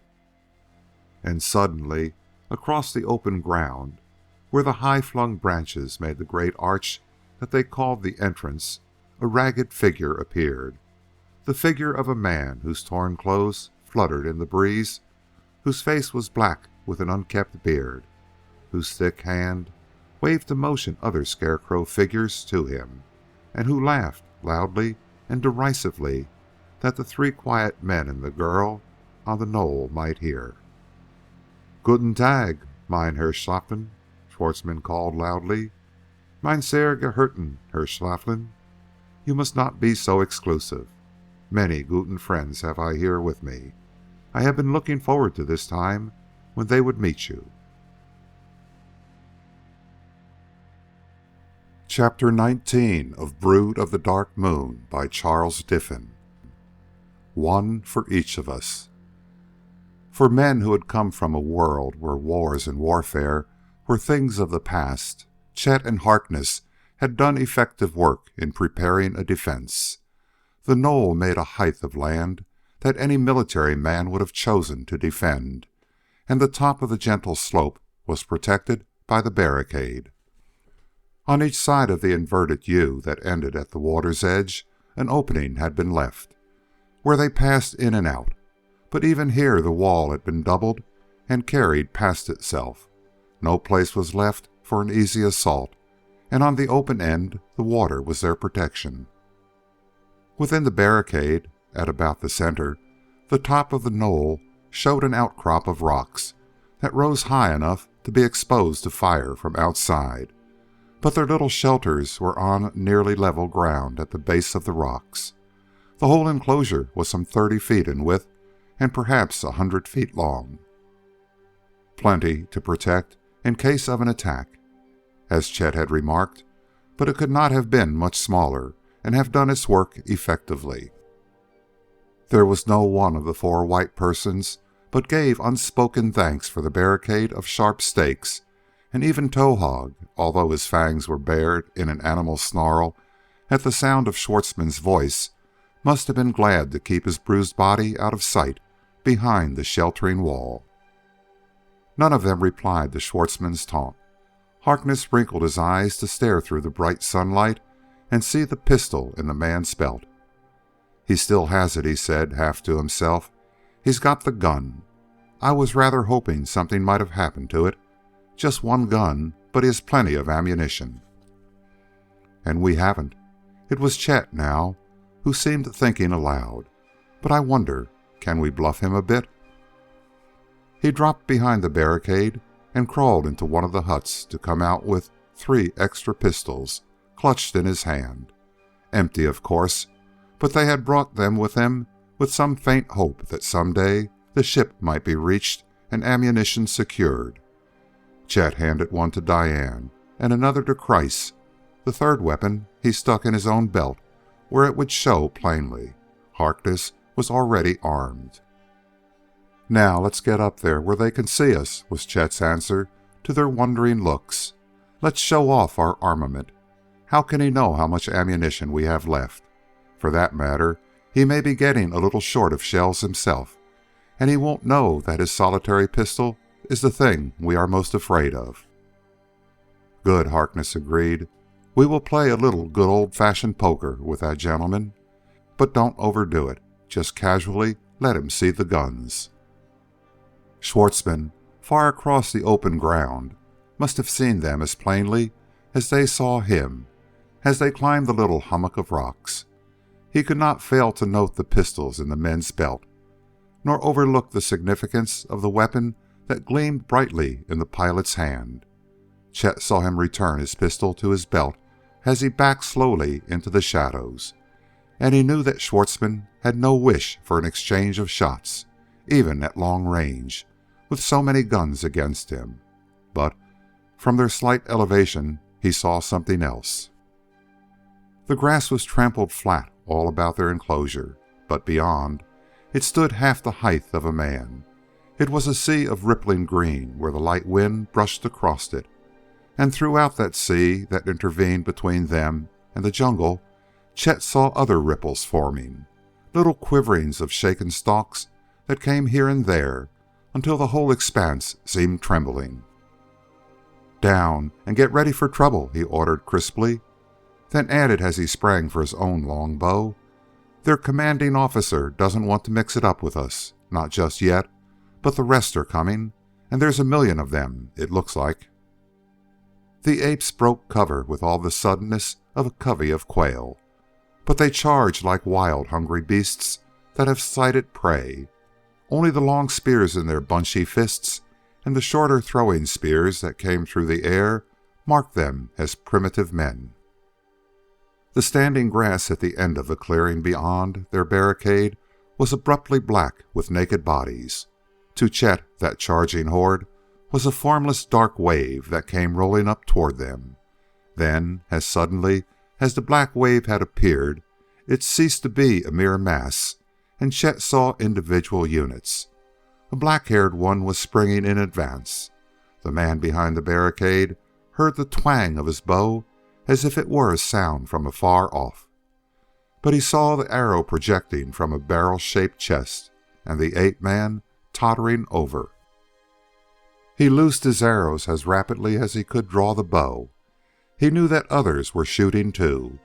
Where naked feet were stumbling over prostrate bodies, the black wave broke in confusion and came on unsteadily into the hail of winged barbs. But the wave rushed on, and up to the barricade in a scattering of shrieking, leaping ape-men, and Chet spared a second for unspoken thanks for the height of the barrier. A full 6 feet it stood from the ground, and the ends that had been burned, then pointed with a crude axe, were aimed outward. Inside the enclosure, Chet had wanted to throw up a bench or mound of earth on which they could stand the fire above the high barrier, but the lack of tools had prevented them. Instead, they had laid cribbing of short poles at intervals, and on each of these had built a platform of branches. Close to the barricade of poles and vines, these platforms enabled the defenders to shield themselves from thrown spears and rise as they wished to fire out and down into the mob. But with the rush of a score or more of the man-beasts to the barricade itself, Chet suddenly knew that they were vulnerable to an attack with long lances. A leaping body was hanging on the barrier. Huge hands tore and clawed at the inner side for a grip. From the platform where Diane stood came an arrow at the same instant. Chet shot. One matched the other for accuracy, and the clawing figure fell limply from sight. But there were others, and a lance tipped with a jagged fin, needle sharp, of a poisoned fish was thrusting wickedly toward Diane. This time Harkness's arrow did the work, but Chet ordered a retreat. Above the pandemonium of snarling growls, he shouted, "Back to the rocks, Walt," he ordered. "You and Diane. Quick. The rest of us will hold 'em till you are ready. Then you keep 'em off until we come." And the two obeyed the cool, crisp voice that was interrupted only when its owner, with the others, had to duck quickly to avoid a barrage of spears. Kreiss was wounded. Chet found him dropped beside his firing platform, working methodically to extract the broad blade of a spear from his shoulder, where it was embedded.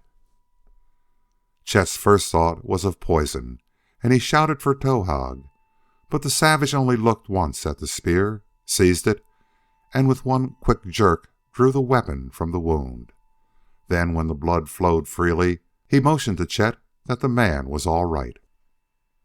The savage wadded a handful of leaves into a ball and pressed it against the wound, and Chet improvised a first-aid bandage from Kreiss's ragged blouse before they put him from sight in one of the shelters and ran to rejoin Harkness and Diane on the rocks.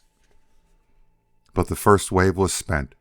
There were no more snarling white-toothed faces above the barricade, and in the open space beyond were shambling forms that hid themselves in the long grass, while others dragged themselves to the same concealment or lay limply inert on the open, sunlit ground. And within the enclosure, one solitary ape-man forgot his bruised body while he stamped up and down or whirled absurdly in a dance that expressed his joy in victory. "Better come down," said Chet. "Schwartzmann might take a shot at you, although I think we are out of pistol range. We're lucky that it isn't a service gun he's got, but come down anyway and we'll see what's next. This time we've had the breaks, but there's more coming. Schwartzmann isn't through." But Schwartzmann was through for the day. Chet was mistaken in expecting a second assault so soon. He posted Towahg as sentry, and with Diane and Harkness, threw himself before the door flap of the shelter where Kreiss had been hidden, and was now sitting up, his arm in a sling. "Either you're a mighty hard man to kill," he told Kreiss, "or else Towahg is a powerful medicine man." "I'm still in the fight," the scientist assured him. "I can't do any more work with bow and arrow, but I can keep the rest of you supplied." "We'll need you," Chet assured him grimly. They ate in silence as the afternoon drew on toward evening. Back by their little fire, with Towahg on guard, Chet shot an appreciative glance at the white disk in the southern sky. "Still getting the breaks," he exulted. "The moon is up. It will give us some light after sunset, and later the earth will rise and light things up around here in good shape." That white disk turned golden as the sun vanished where mountainous clouds loomed blackly far across the jungle-clad hills. Then the quick night blanketed everything, and the golden moon made black the fringe of the forest trees while it sent long lines of light through their wavering, sinuous branches to cast moving shadows that seemed strangely alive on the open ground. Muffled by the jungle sea that absorbed the sound waves, faint grumblings came to them, and at a quiver of light in the blackness where the clouds had been, Harkness turned to Chet. "We had all better get on the job," Chet was saying, as he took his bow and a supply of arrows. "We've got our work cut out for us tonight." And Harkness nodded grimly as the flickering lightning played fitfully over the far distant trees. "We crowded a bit too soon," he told Chet. "There's a big storm coming, and that's a break for Schwartzmann. No light from either moon or earth tonight." The moon disk, as he spoke, lost its first clear brilliance in the haze of the expanding clouds. "Watch sharp, Towahg," Chet ordered, and to the others, "Get this fire moved away from the huts. Here, I'll do that, Walt. You bring a supply of wood, and some of those dried leaves, too. We'll build a big fire. We have to depend on that for light." With the skeleton of a huge palm leaf, he raked the fire out into an open space. They had plenty of fuel, and they fed the blaze until its mounting flames lighted the entire enclosure.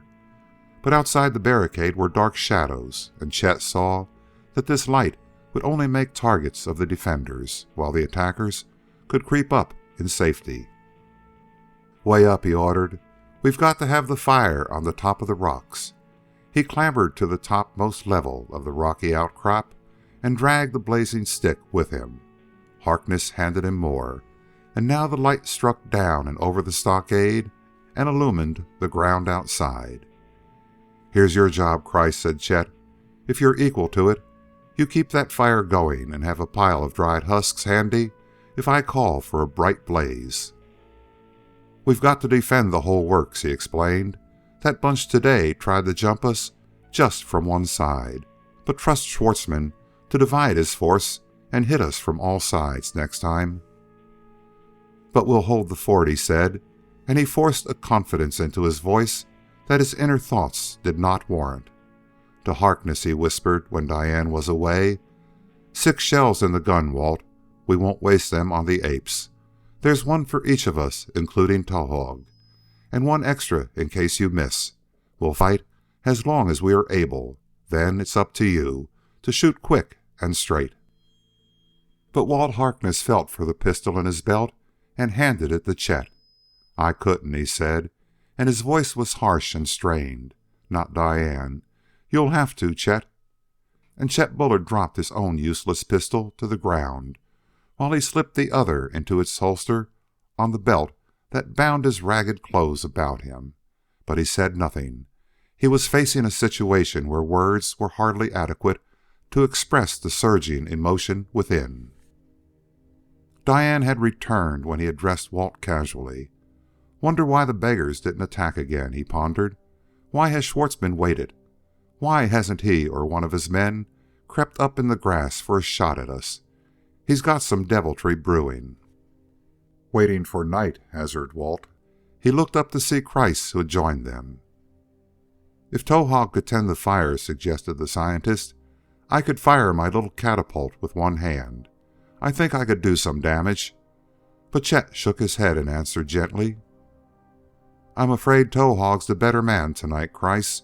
You could help best by giving us light. That's the province of science, you know," he added, and grinned up at the anxious man. Each moment of this companionship meant much to Chet. It was the last conference he knew. They would be swamped, overwhelmed, and then only the pistol with its 6 shells was left. But he drew his thoughts back to the peaceful quiet of the present moment, though the hush was ominous with the threat of the approaching storm and the other assault that must come in the storm's concealed darkness. He looked at Diane and Walt, comrades true and tender. The leaping flames from the rocks above made flickering shadows on their upturned faces. The moment ended. A growl from where Towahg was on guard brought them scrambling to their feet. "Garanga," Towahg was warning. "Garanga, come." They fired from their platforms as before, then raced for the rocks and the elevation they afforded, for the black bodies had reached the stockade quickly in the half-light. But they came again from one point, the farthest curve of the U-shaped fence this time, and though a score of black animal faces showed staring eyes and snarling fangs, where heavy bodies were drawn up on the barricade, no one of them reached the inside. "We're holding them," Chet was shouting, but the easy victory was too good to believe. He knew there were more to come. This force of some 30 or 40 was not all that Schwartzmann could throw into the fight. And Schwartzmann himself, Chet had seen the bronze faces of Max and another standing back of the assaulting force. But where was Schwartzmann? It was Kreiss who answered the insistent question. From above on the rocks, where he had kept the fire blazing, Kreiss was calling in a high-pitched voice. "The water!" he shouted. "They're attacking from the water!" And Chet rushed around the broken rock heap to see a lake like an inky pool, where the firelight showed faint reflections from black, shining faces, where rippling lines of phosphorescence marked each swimming savage, and where larger waves of ghostly light came from a log raft, on which was a familiar figure whose face, through its black beard, showed white in contrast with the faces of his companions. Still 100 feet from the shore, they were approaching steadily, inexorably, and the storm, at that instant, broke with a ripping flash of light that tore the heavens apart, and that seared the picture of the attackers upon the eyeballs of the man who stared down. From behind him came sounds of a renewed attack. He heard Harkness. "Shoot, Diane, nail 'em. Towahg, there's 100 of them." And the wind that came with the lightning flash, though it brought no rain, whipped the black water of the lake to waves that drove the raft and the swimming savages closer, closer. Chet glanced above him. "Come down, Kreiss," he ordered. "Get down here quick.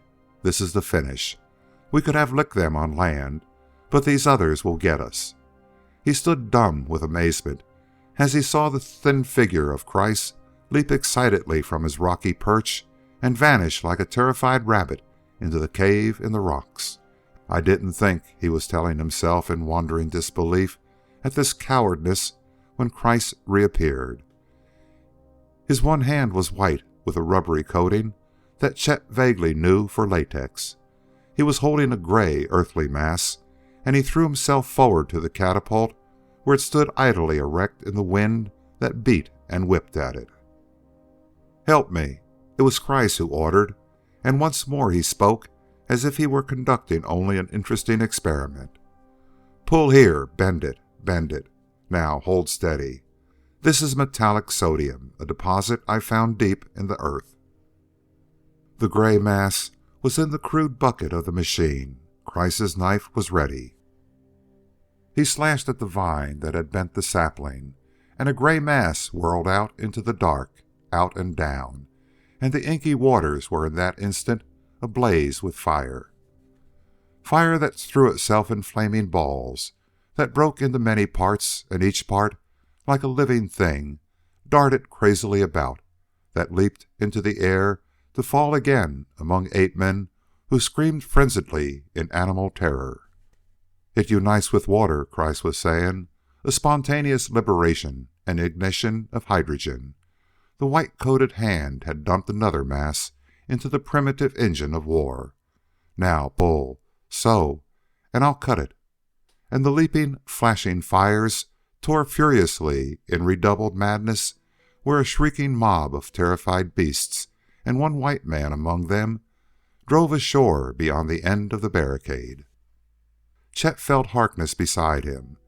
"We drove him off and back. What the devil is going on here?" Walt was demanding. But Chet was watching the retreat of the blacks straight off and down the shore where the sand was smooth, and neither grass nor trees could hinder their wild flight. "You've got them licked," Harkness was exulting, "and we've cleaned them up on our side. Just came over to see if you needed help."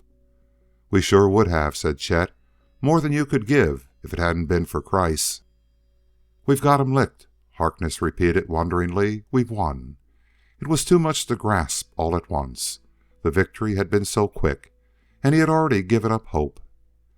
The two had clasped hands. They stood so silent for minutes. Chet had been nerved to the point of destroying his companions and himself. The revulsion of feeling that victory brought was more stupefying than the threat of impending defeat. Staring over the black waters, he knew only vaguely when Harkness left. A moment later, he followed him, groping around the jagged rocks, while there came to him, blurred by his own mental numbness, a shouted call. But a moment elapsed before he was aroused, before he knew it for Walt's voice. He recognized the agonized tone and sprang forward into the clearing. The fire still blazed on the rocky platform above. Its uncertain light reached the figure of a running man who was making madly for the opening in the wall. As he ran, he screamed over and over in a voice hoarse and horrible, like one seized in the fright of a fearful dream. "Diane, Diane, wait! For God's sake, Diane, don't go!" And the driven clouds were torn apart for a space to let through a clear golden light. The great lantern of Earth was flashing down through space to light a grassy opening in a jungle of another world, where, stark and rigid, a girl was walking toward the shadow world beyond, while before her went a black shape, huge and powerful, in whose head were eyes like burning lights, and whose arms were rigidly extended as if to draw the stricken girl on and on. The running figure overtook them. Chet saw him checked in mid-spring, and Harkness too stood rigid as if carved from stone, then followed, as did Diane, where the ape-thing led. From the far side of the clearing, where Schwartzmann's men had gone, came a great shout of laughter that jarred Chet from the stupor that bound him. "The messenger," he said aloud. "God help them. It's the messenger, and he's taking them to the pyramid." Then the torn clouds closed that the greater darkness might cover those who vanished in the shadowed fringe of a stormy, wind-whipped jungle.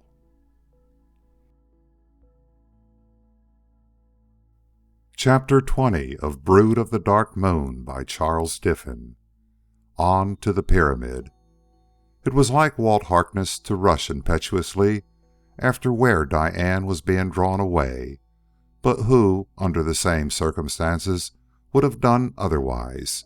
Yet it was like Chet, too, to keep a sane and level head, to check the first wild impulse to dash to their rescue, to realize that he would be throwing himself away by doing it and helping them not at all. It was like Chet to stop and think when thinking was desperately needed, though what it would lead to he could not have told. There were many factors that entered into his calculations. Half consciously, he walked to the barricade that he might stare into the blackness beyond. The worst of the storm had passed, and the strong earth light forced its way through the thinning clouds in a cold, gray glow. It served to show the great gateway to the jungle, empty and black, until Chet saw more of the man-beasts he had called messengers. A file of them, stolid, woodenly walking. He could not fail to know them from the ape-men of the tribe, and they moved through the darkness toward the sounds of shouts and laughter. Chet saw them when they returned. Following them were three others. Schwartzmann was not one of them, but the pilot Max Chet could distinguish plainly. The other two, he was sure, were the men of Schwartzmann's crew. And for each of them, all laughter and shouted jests had escaped.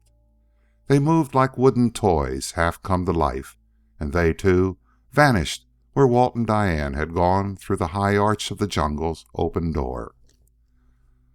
Chet knew Christ was beside him. At a short distance, Towahg, staring above the palisades, buried his unkempt hairy head in the shelter of his arms. All of Towahg's savage bravery had oozed away at direct sight of the pyramid men. Chet, even through his heavy-hearted dismay, was aware of the courage that must have carried this primitive man to their rescue on that other black night when the pyramid had been about to swallow them up. To the pyramid all Chet's thoughts had been tending. There Diane and Harkness were bound. There he, too, must go. Though the thought of driving himself into that black maw, through the overpowering stench and down into the pit where some horror of mystery lay waiting, was almost more than his conscious mind could accept. But with the sight of Towahg and the abject fear that had overwhelmed him, Chet found his own mind calmly determined, though through that cold detachment came savage spoken words. If poor Towahg could go near that damned place, he reasoned, am I going to be stopped by anything between heaven and hell? And his mind was suddenly at ease with the certainty of the next step he must take. He turned to speak to Christ, but paused instead to stare into the dark, where shadows that were not ghosts of clouds were moving. Then his whispered orders came sharply to the scientist and to Towahg. "Come," he commanded. "Come quickly. Follow me." The two were behind him as he found the narrow opening in the barrier's farther side, passed through, and crouched low in the darkness as he ran toward the lake, where the shallow water of the shore took no mark of their hurrying feet. At the end of the lake he stopped. Beside him, Christ, weakened by his wound, was panting and gasping. Towahg, moving like a dark shadow, was close behind. "I saw them," said Christ, when he had breath enough for speech. "More beasts from the pyramid. They were coming for us, but we can go back there after a day or so." "You can," Chet told him. "Towahg and I are going on." "Where?" Christ demanded. "To the pyramid." Chet's reply was brief, and Christ's response was equally so. "You're a fool," he said. "Sure," Chet told him. "I know there's nothing I can do to help them, but I'm going. All I ask is to get one crack at whatever it is that is down in that beastly pit. And if I can't do that, maybe I can still save Diane and Walt from tortures you and I can't imagine." He touched his pistol suggestively. "Still I say you're a fool," Christ insisted. "They are gone, captured. They will die. That is regrettable, but it is done.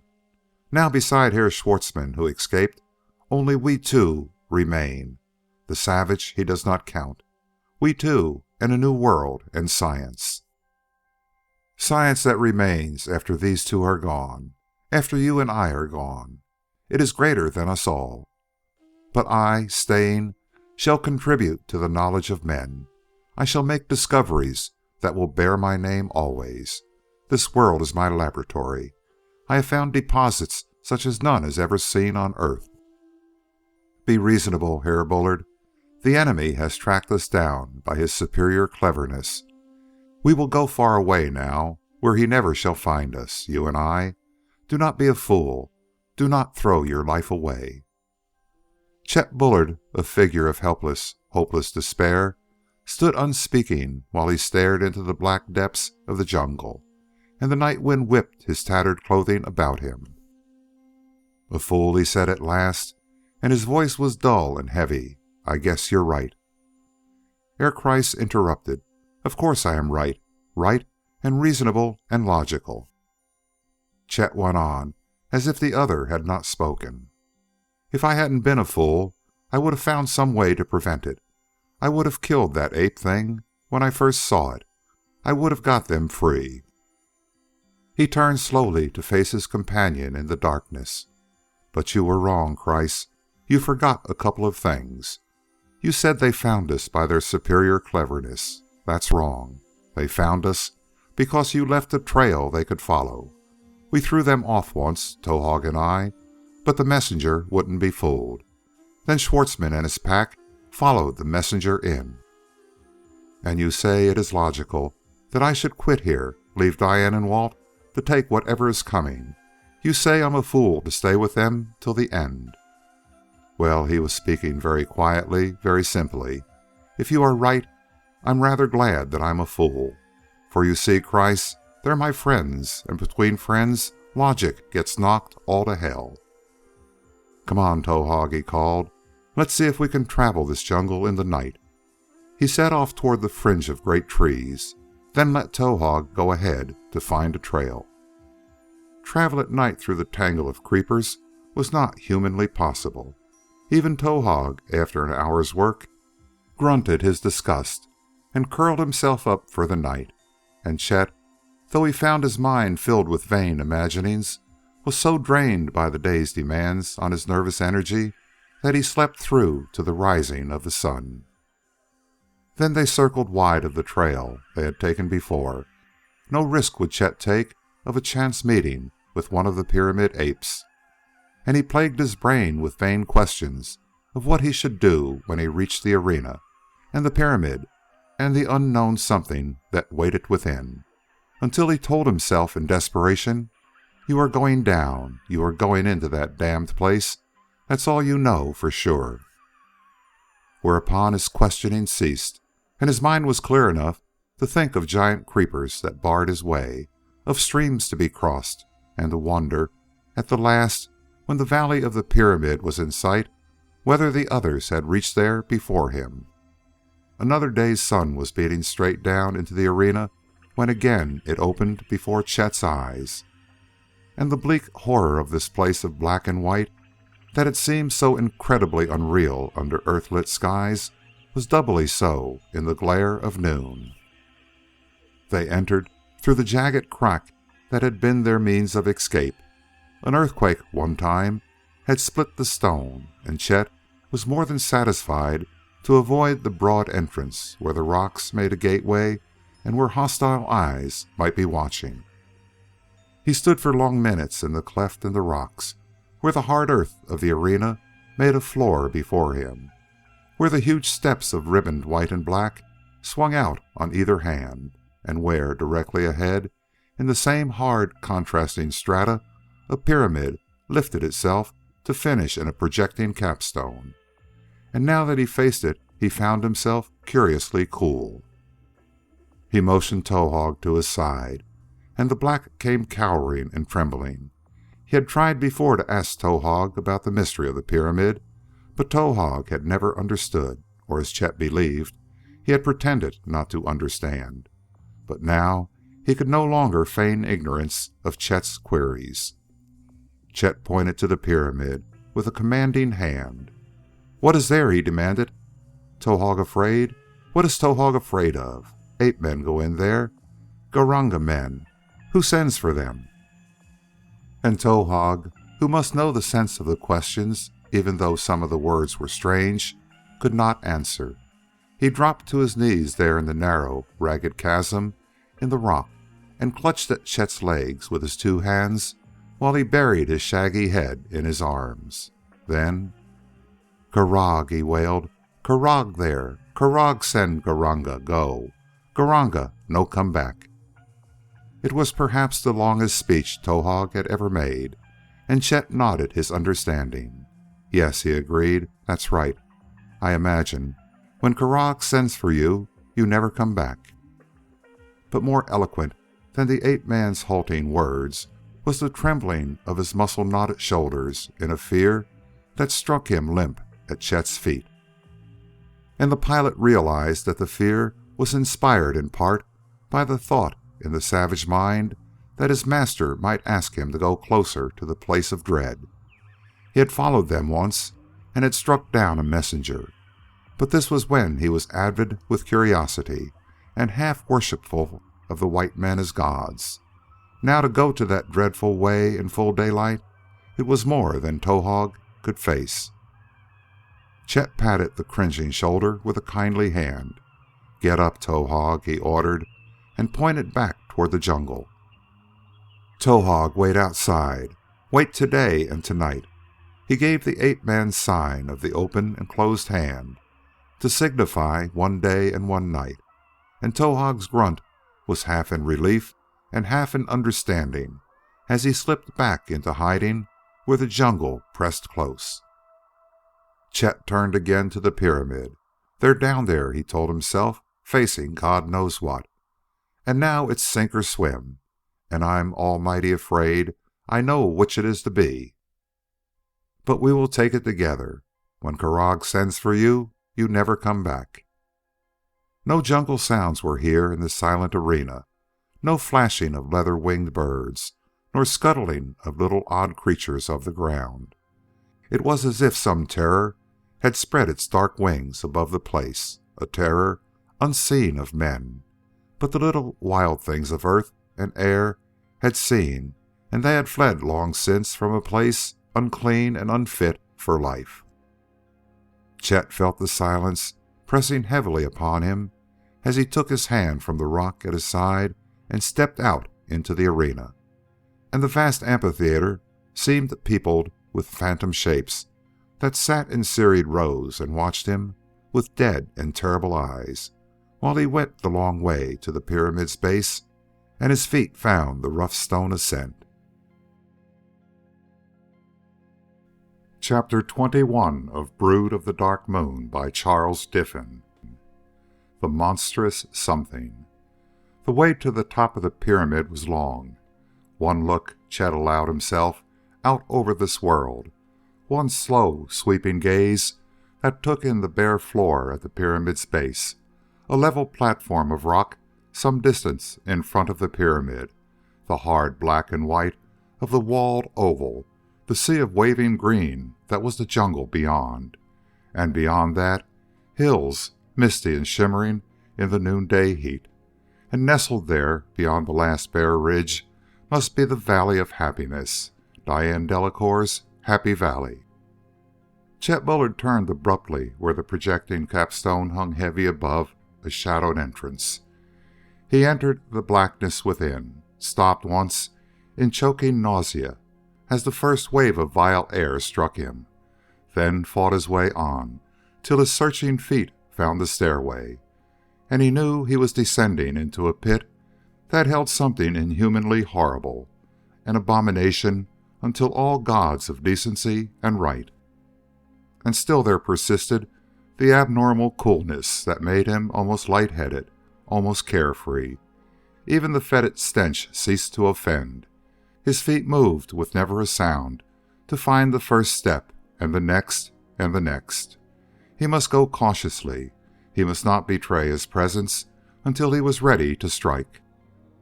Just where that blow would be delivered, or against what adversary, he could not tell, and perhaps it would be given him only to save Diane and Walt by the grace of a merciful bullet. It made no difference. Nothing made any difference any more. They had had their day, and now if the night came suddenly, that was all he could ask. And still his cautious feet were carrying him down and yet down. He was far below the surface of the ground when he found the foot of the stairs. They had been a spiral. His hand had touched one wall that led him smoothly around a shaft like a great well. And now there was firm rock beneath his feet, where, with one hand still guiding him along the stone wall, he followed the wall into a darkness that was an almost solid, opaque black.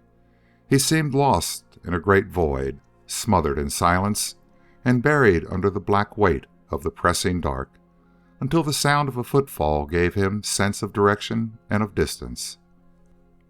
It made soft echoings along the rock walls that picked up every slightest rustle, and Chet realized again how cautious his own advance must be. It came toward him soft, scuffing, followed the wall where he stood, and Chet felt that approaching presence almost upon him before he stepped silently out of the way.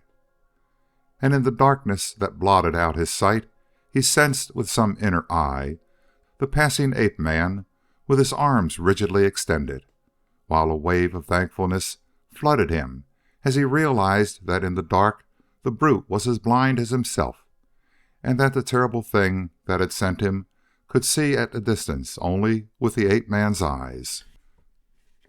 Here was something definite to count on. As long as he remained silent, as long as he kept himself hidden, he was safe. The scuffling footsteps had gone to nothing in the distance when Chet reached out for the wall and went swiftly, carefully on. The messenger had come this way. He could hurry now that he knew there was safe footing in the dark. The wall ended in a sharp corner. It formed a right angle, and the new surface went on and away from him. Chet was debating whether he should follow or should cast out into the darkness when his staring eyes found the first touch of light. It came from above, a wavering line that trembled to a flame which seemed curiously cold. The line grew, a foot-wide band of light high up on the wall. It thrust itself forward like a tendril of the horrible plants he had seen. It grew on and wrapped itself about a great room, while behind it cold flames flickered and leaped. And Chet, so interested was he in the motion of this light that seemed almost alive, realized only after some moments that the light was betraying him. He glanced quickly about and found himself within a chamber of huge proportions. Walls that only nature could form reared themselves high in the putrescent air of the room. They curved into a ceiling, and from that ceiling there hung a glittering array of gems. Chet knew them for great stalactites, and even as he cast about desperately for some secluded nook, he marveled at the diamond brilliance of the display. But on the smooth floor of stone, where corresponding stalagmites must have been, there were no traces of crystal growths, from which he knew that though nature had formed the room, some other power had fitted it to its own use. Chet's eyes were darting swift glances about. There was no single moving thing, no sign of life. He was still undiscovered, but it could not last long, this safety. He looked vainly for some niches where the light would not strike so clearly, so betrayingly. Across the great chamber was a platform, 15 feet above the floor. Even at a distance, Chet knew that this was not a natural formation. He could see where the stones had been cleverly fitted. And now his eyes, accustomed to the light, saw that the platform was carpeted with hides and strange furs. There were some that hung over the edge. They reached almost to the upright block, like a table or altar at the platform's base. On this altar another great hide of thick leather was spread. It dragged in places on the floor. Bare floors, bare walls, no place where an intruder could remain concealed. Suddenly, from the lighted mouth of another passage, he heard sounds of many feet, the sounds of approaching feet. The impulse that threw him across the room was born of desperation. He raced frantically to cross the wide expanse before those feet brought their owners within view. And he fought to keep his panting breath inaudible while he tugged at the heavy leather altar covering, stiff and thick as a board, while he forced his crouching body beneath and found space there where he could move freely about. It walled him in completely on the platform side where it hung to the floor, but on the other 3 sides there were gaps near the floor where the light shone in on 2 pedestals of stone that supported the stone top. Between the pedestals Chet crouched, hardly daring to look, hardly daring to breathe, while feet, bare and black, tramped shufflingly past. They went in groups. He lost count of their number, but he knew there were hundreds. He heard them going to the platform above, and through the sound of the naked feet came disjointed fragments of thought that reached his brain, transformed to words. Mere fragments at first. Back the master goes first, the light. How grateful is their coolness. Who stumbled? Careless and stupid ape. You, bearer captain, shall take him to the torture room. A touch of fire will help his infirmity. And there was a cold rage that accompanied the last, which set Chet's tense nerves a-tingle. But there was no fear in the emotion. He was quivering with a fierce, instinctive animal hate. The black feet retraced their steps. Then there was silence, and Chet knew there was something above him on the platform. Whether one or many he could not tell, until an interchange of thoughts reached him to show there was at least more than one. A presence. Some unseen thing was thinking. I sense a strange mental force. A moment of panic gripped Chet at the threat of discovery. Then he forced himself to relax. He tried to make his mind a blank, or if not that, to think of anything but himself, of the jungle, the ape-men, of the two comrades who had been captured. Patience, another thinker was counseling. It is the captives, they draw near. And across the great room from the same passage where he had entered, Chet heard again the sound of bare, scuffing feet. He could see them at last. He dared to stop and peer along the floor. Bare feet, black, hairy legs, and then came sounds of clumping leather that brought Chet's heart into his throat, until directly before the altar that made his shelter, he saw the stained shoes and torn leggings of Walt Harkness, and beside them the little boots and jungle-stained stockings that encased the slender legs of Mademoiselle Diane. They were there before him, Walt and Diane. He would see them if he but dared to look. And from somewhere above, a confusion of thought messages poured in upon him like the unintelligible medley of many voices. Out of them came one, clearer, more commanding. "Silence, be still, all. Your master speaks. I shall question the captives." And there came to Chet, crouched beneath the altar, hardly breathing, listening, tense, a battering of questioning thoughts. He heard no answers from Harkness and Diane, but he knew that their minds were open pages to the one from whom those thought waves issued. "Where are you from? What part of this globe? Another world? Impossible. This is our world, Raj. It is alone. There is no nearby star." After a moment, when Harkness had silently answered, came other thoughts. "Strange, strange.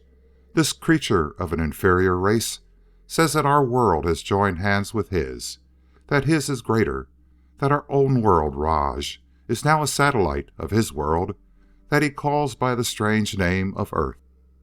To Chet it seemed that this one mysterious thinker, this master of an unknown realm, was explaining his findings to other mysterious beings.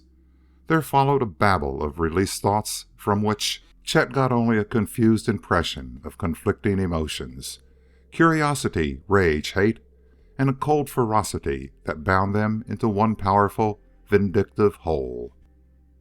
Again the leader quieted the rest. Again he laid open the minds of Walt and Diane for his exploring questions, while Chet mentally listened and tried to picture what manner of thing this was that held two Earth folk helpless, that called them creatures of an inferior race.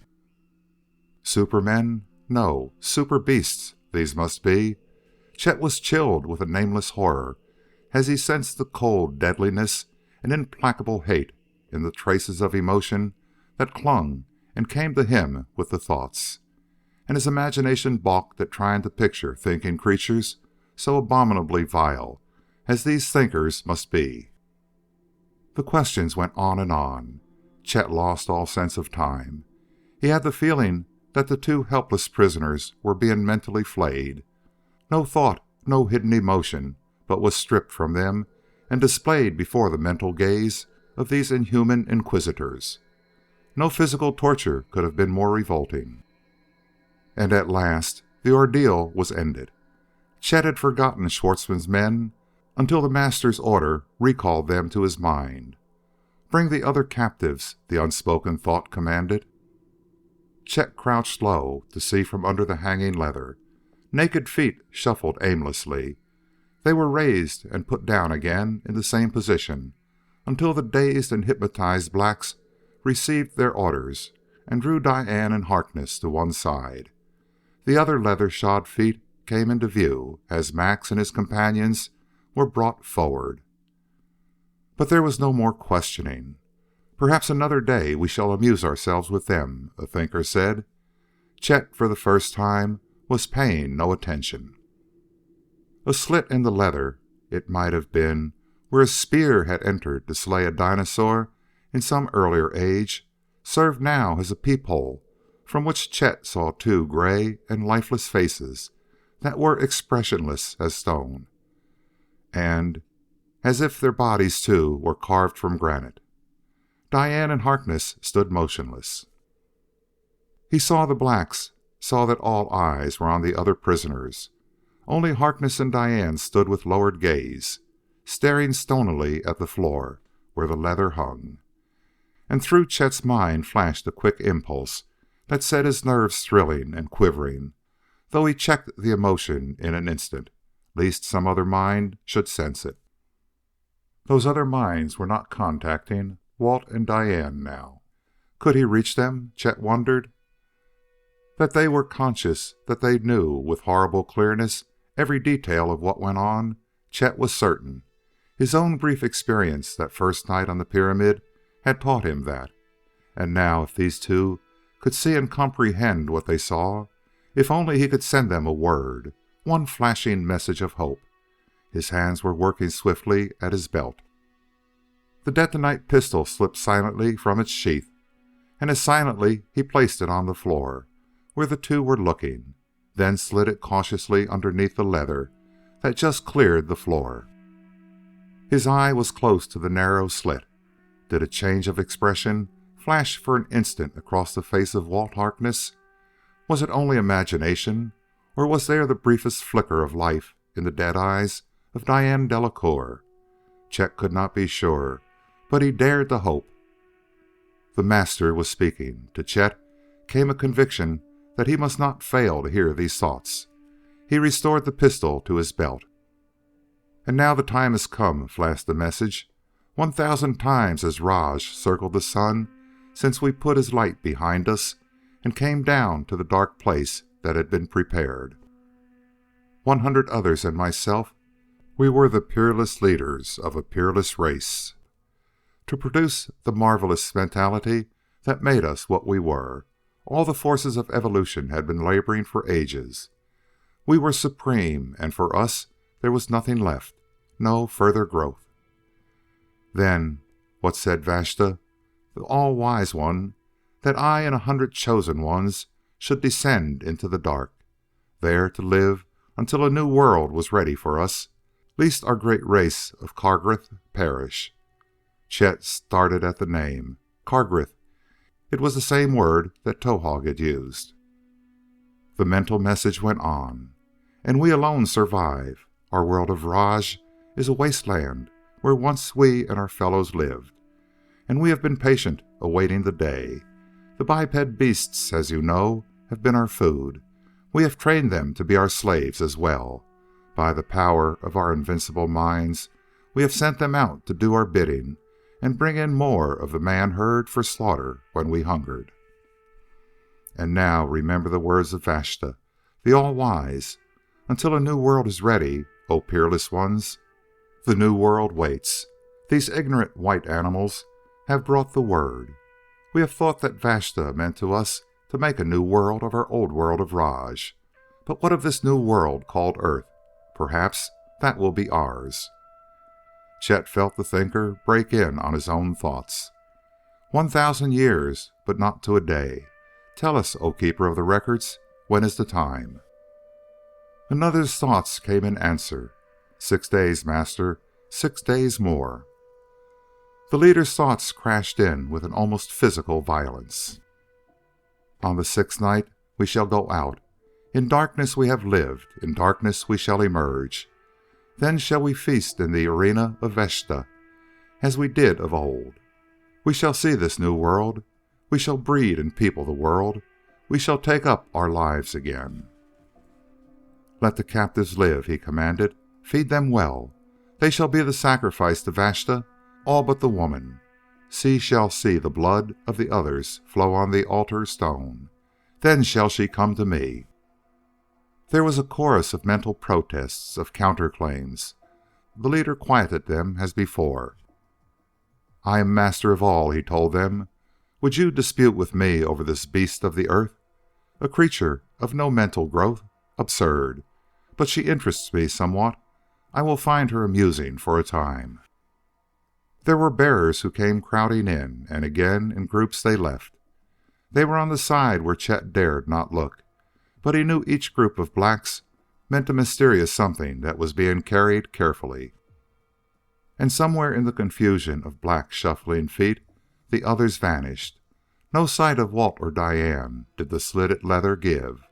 Only a motley crew of blacks who were left, and a wall high sprung to a glittering ceiling and flaming cold fire that ebbed and flowed till the room's last occupant was gone.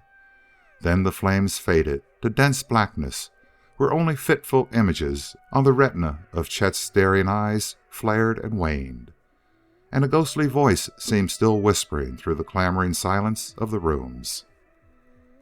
They were echoing within his brain and harshly at his taut nerves as he made his slow way toward the passage through which he had come.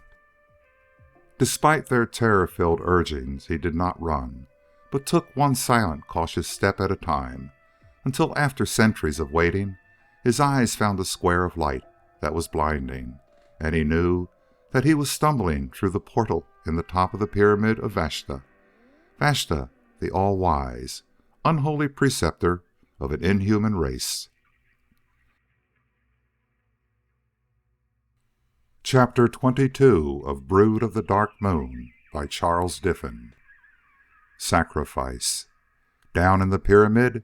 You went down there? Herr Kreis forgot even his absorbing experiments to exclaim incredulously at Chet's report.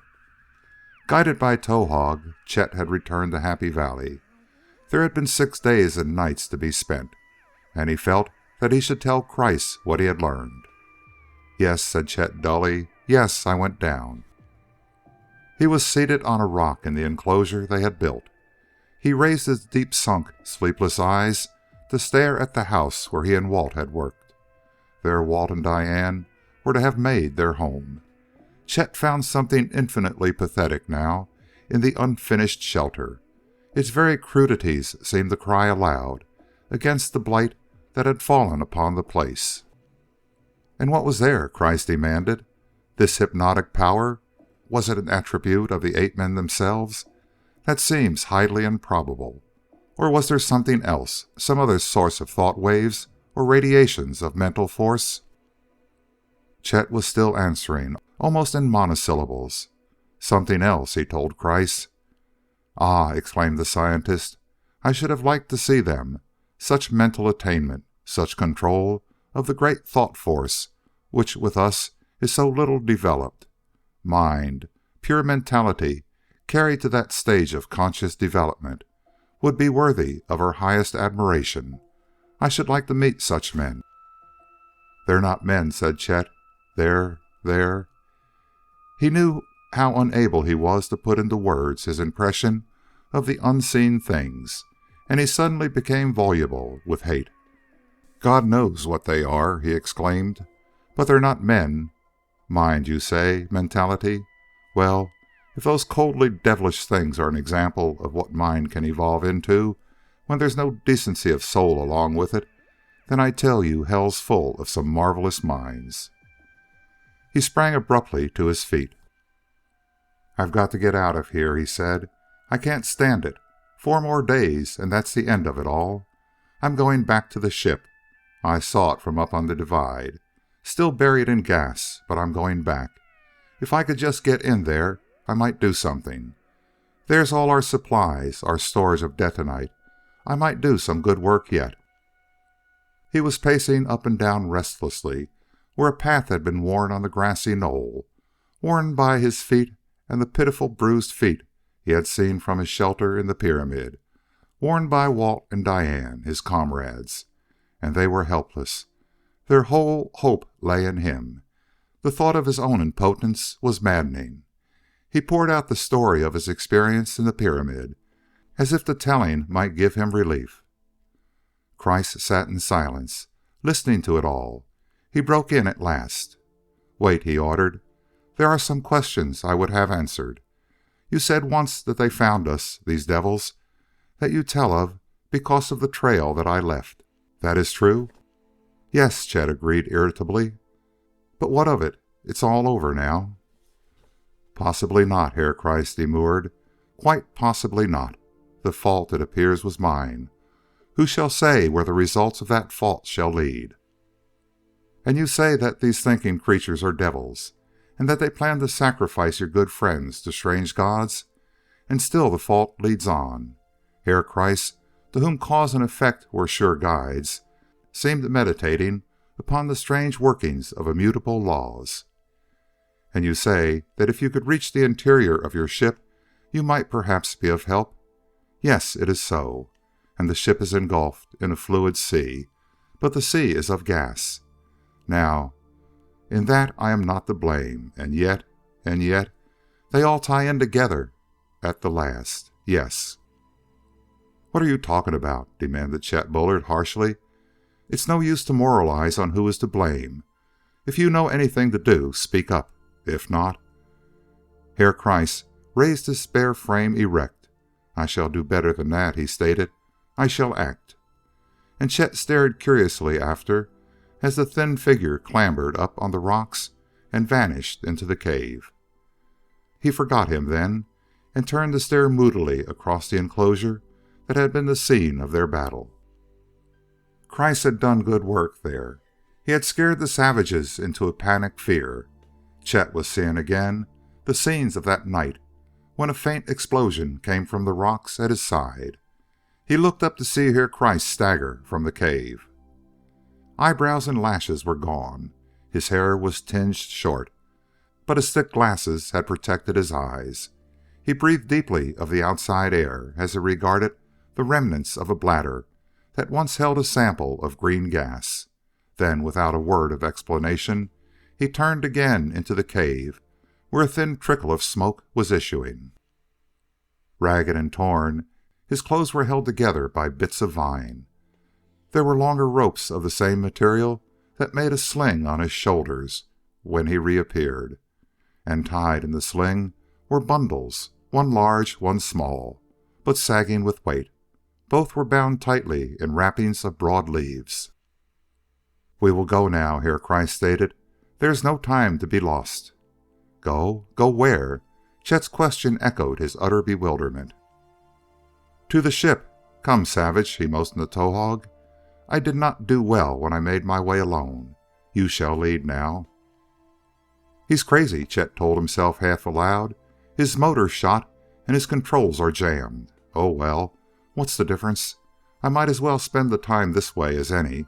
I meant to go back to the old ship once more." Kreiss's arm still troubled from the wound he had got in the fight, but Chet could not induce him to share his load. "Ist is mein Recht," he grumbled, and added cryptically, "To each man this only is sure, that he must carry his own cross," and Chet, with a shrug, let him have his way. There was little said on the trip. Chet was as silent and uncommunicative as Kreiss was. For the last time, he paused on the divide to see the green glint from a distant ship, then plunged with the other into a forest as unreal as all this experience now seemed. And at last, when the red light of the late afternoon ensanguined a wild world, they came to the smoke of Fire Valley and 1,000 fumaroles, little and big, that emitted their flames and gas. And one, at the lower end of the valley, had built up a great mound of greasy mud from whose top issued hot billows of green gas. It was here that Kreiss paused and unslung his pack. "Take this," he told Chet, and the pilot dragged his reluctant eye from the view of the nearby cylinder enveloped in green clouds. The scientist was handing him the larger of the two packages. It was bulky but light. Chet took it by a loop in one of the vines. "Careful," warned Kreiss. "I have worked on it for a month. You see, my equipment was not so good. I thought that the time might come when it would be put to use. Only first, I must conquer the gas, which I now prepare to do." "I don't understand," Chet protested. "You are a master pilot of the world?" questioned Kreiss, and Chet nodded. "And the control on your ship was a modification of the new ball control mechanism, such as is used on the latest of the high-level liners?" Again Chet nodded. "Then, if ever you are so fortunate, Herr Bullard, as to see once more that device on one of those ships, will you examine it carefully? And stamped on the underside you will find—" "The patent marking," said Chet, then stopped short as the light of understanding blazed into his brain. "Patented," he reflected. "That's what it says." And a wondering comprehension was in his voice. "Patented by H. Kreis of Austria. You are the inventor?" "I did not speak with entire truth to Herr Schwartzmann," admitted Kreis, "on that occasion when I told him I could not rebuild the control you had demolished. With your equipment on the ship, I could have done quite a creditable job. But even now," he pointed to the leaf-wrapped bundle in Chet's hand, "with copper I have hammered from the rocks, and with silver and gold and even iron which I found occurring in a quite novel manner, I have done not so badly." This is... Chet stared at the object in his hand. His tongue could not be brought to speak the words. "But what use? How can I get in the gas?" "Cause and effect," stated Herr Dr. Kreis of the Institute at Vienna, and once more he seemed addressing a class and taking pleasure in his ability to dispense knowledge. "It is the law of the universe. I perform an act. It is a cause. I have invoked the law. And the effect goes out like circling waves in an endless ocean of time, forever beyond our reach. But we can do other acts, produce other causes, and sometimes we can neutralize thereby the effects of the first. I do that now." He picked up the second bundle in its wrapping of leaves. It was heavy for him to manage with his wounded arm.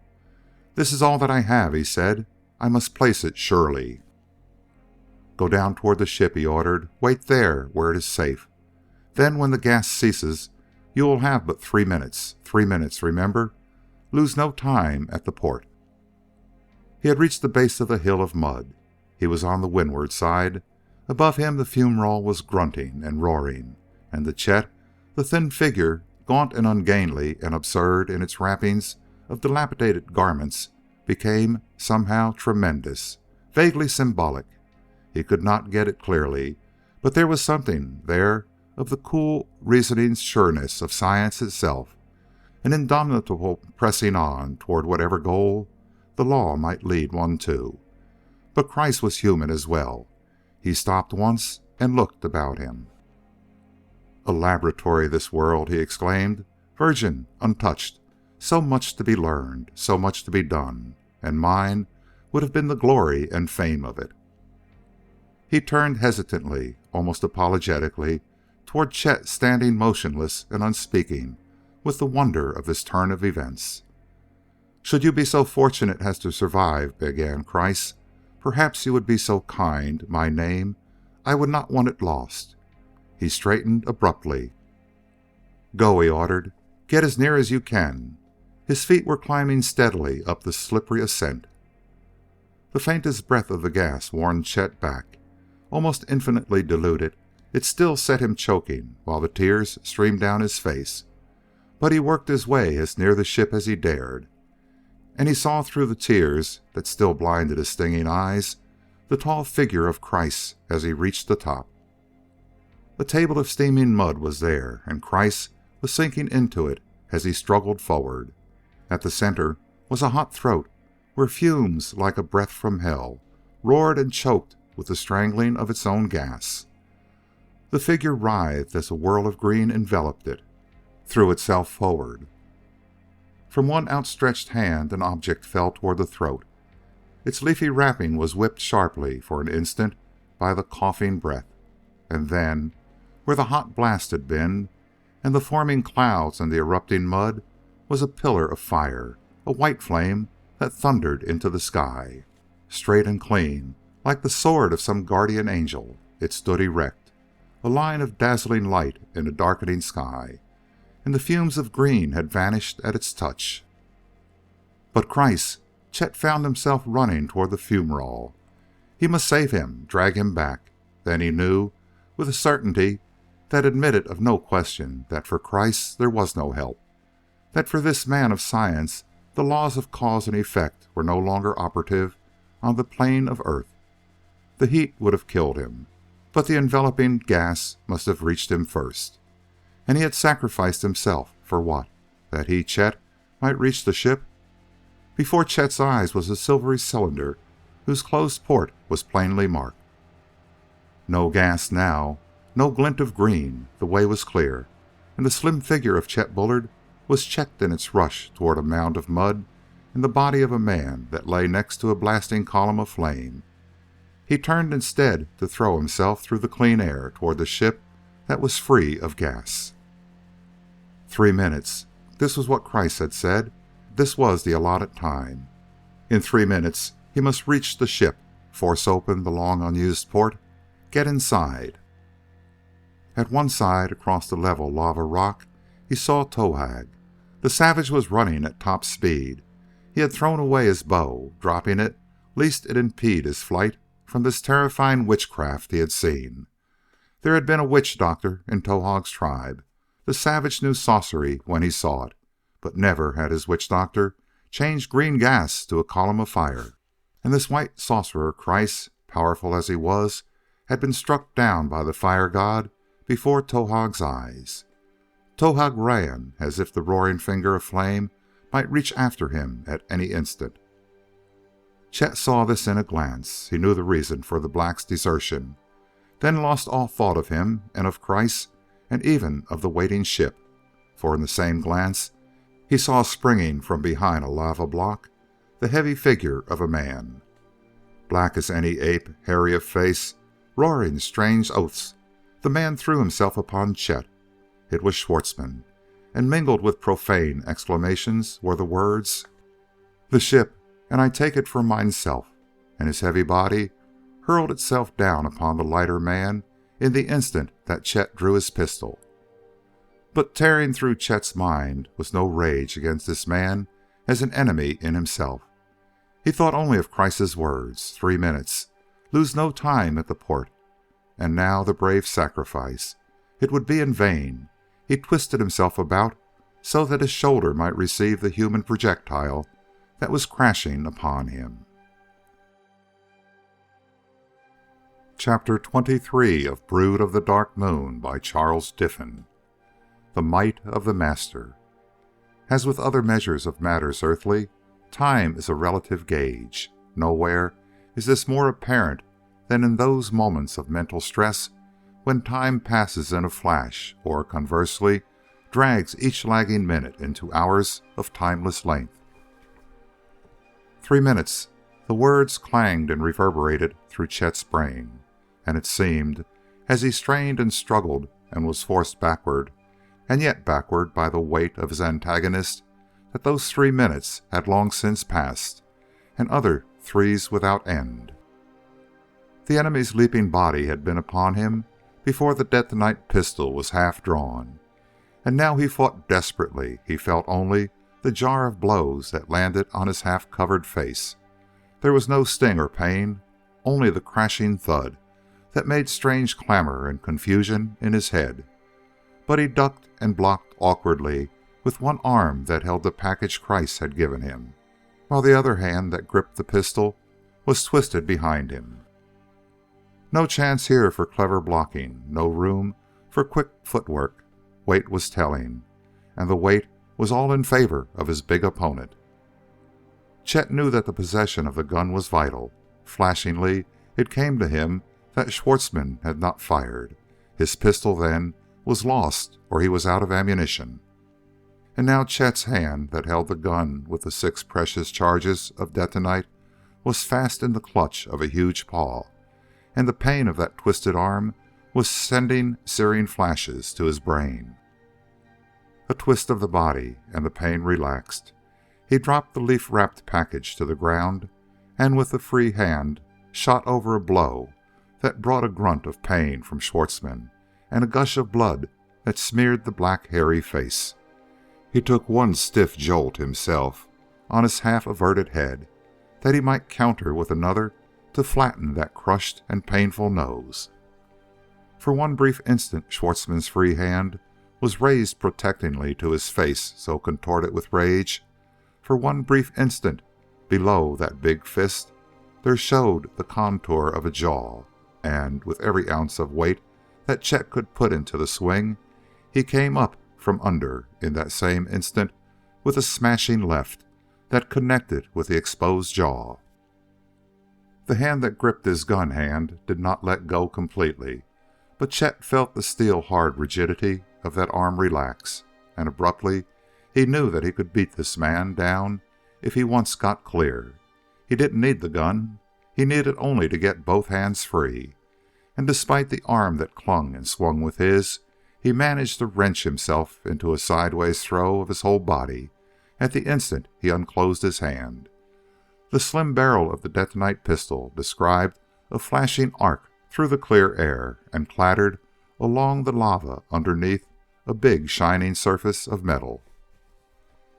And then, in a breathtaking flash of understanding, Chet knew. He knew that he was beside the ship. He saw the closed port and the self-retracting lever that would open it. And he saw it through clear air where no taint of green gas was apparent. He was certain that he had been fighting for an interminable time, yet before him the air was clear. It was impossible but true, and he threw the half-stunned body of Schwartzmann from him. Then, instead of following it with punishing blows, he sprang toward the port.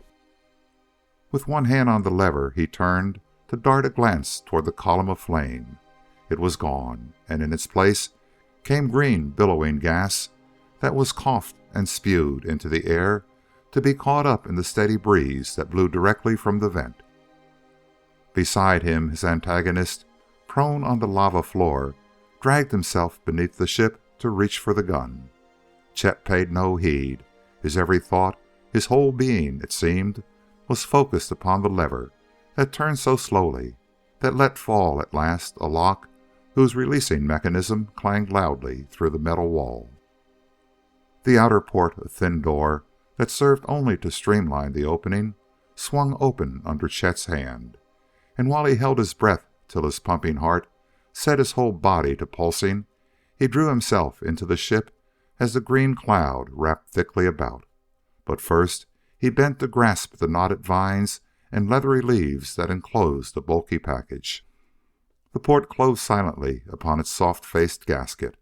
It was gas-tight when no pressure was applied, and Chet stumbled and reached blindly till he fell beside the huge inner compression port, while the breath of gas that had touched him tore with ripping talons at his throat.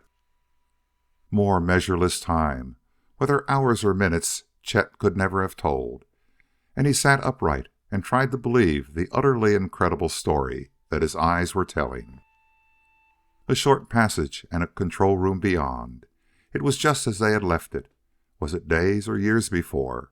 The shattered control cage was there, the familiar instrument board, the very bar of metal with which he had wrought such havoc in that wild moment of demolition.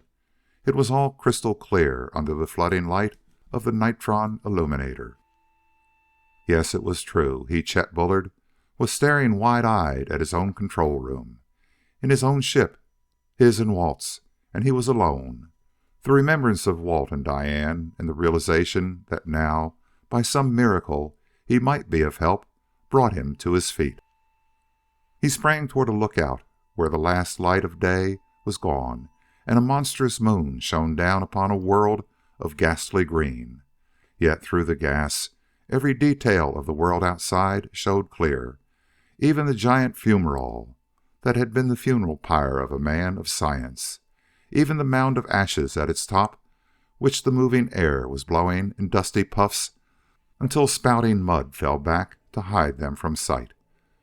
Chet cursed the gas for the dimness that clouded his eyes, and he rubbed at them savagely as he turned and walked to a side lookout.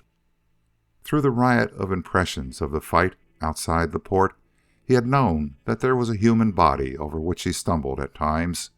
He saw it now, the body of Schwartzmann's henchman, killed these long weeks before, but preserved in the ceaseless flow of gas. But now, sprawled across it, was another and bulkier shape. Sightless eyes stared upward from a face turned to the cruel gas cloud and the hideous green moon above. The mouth sagged open in a black, bearded face, and one hand still clutched the pistol.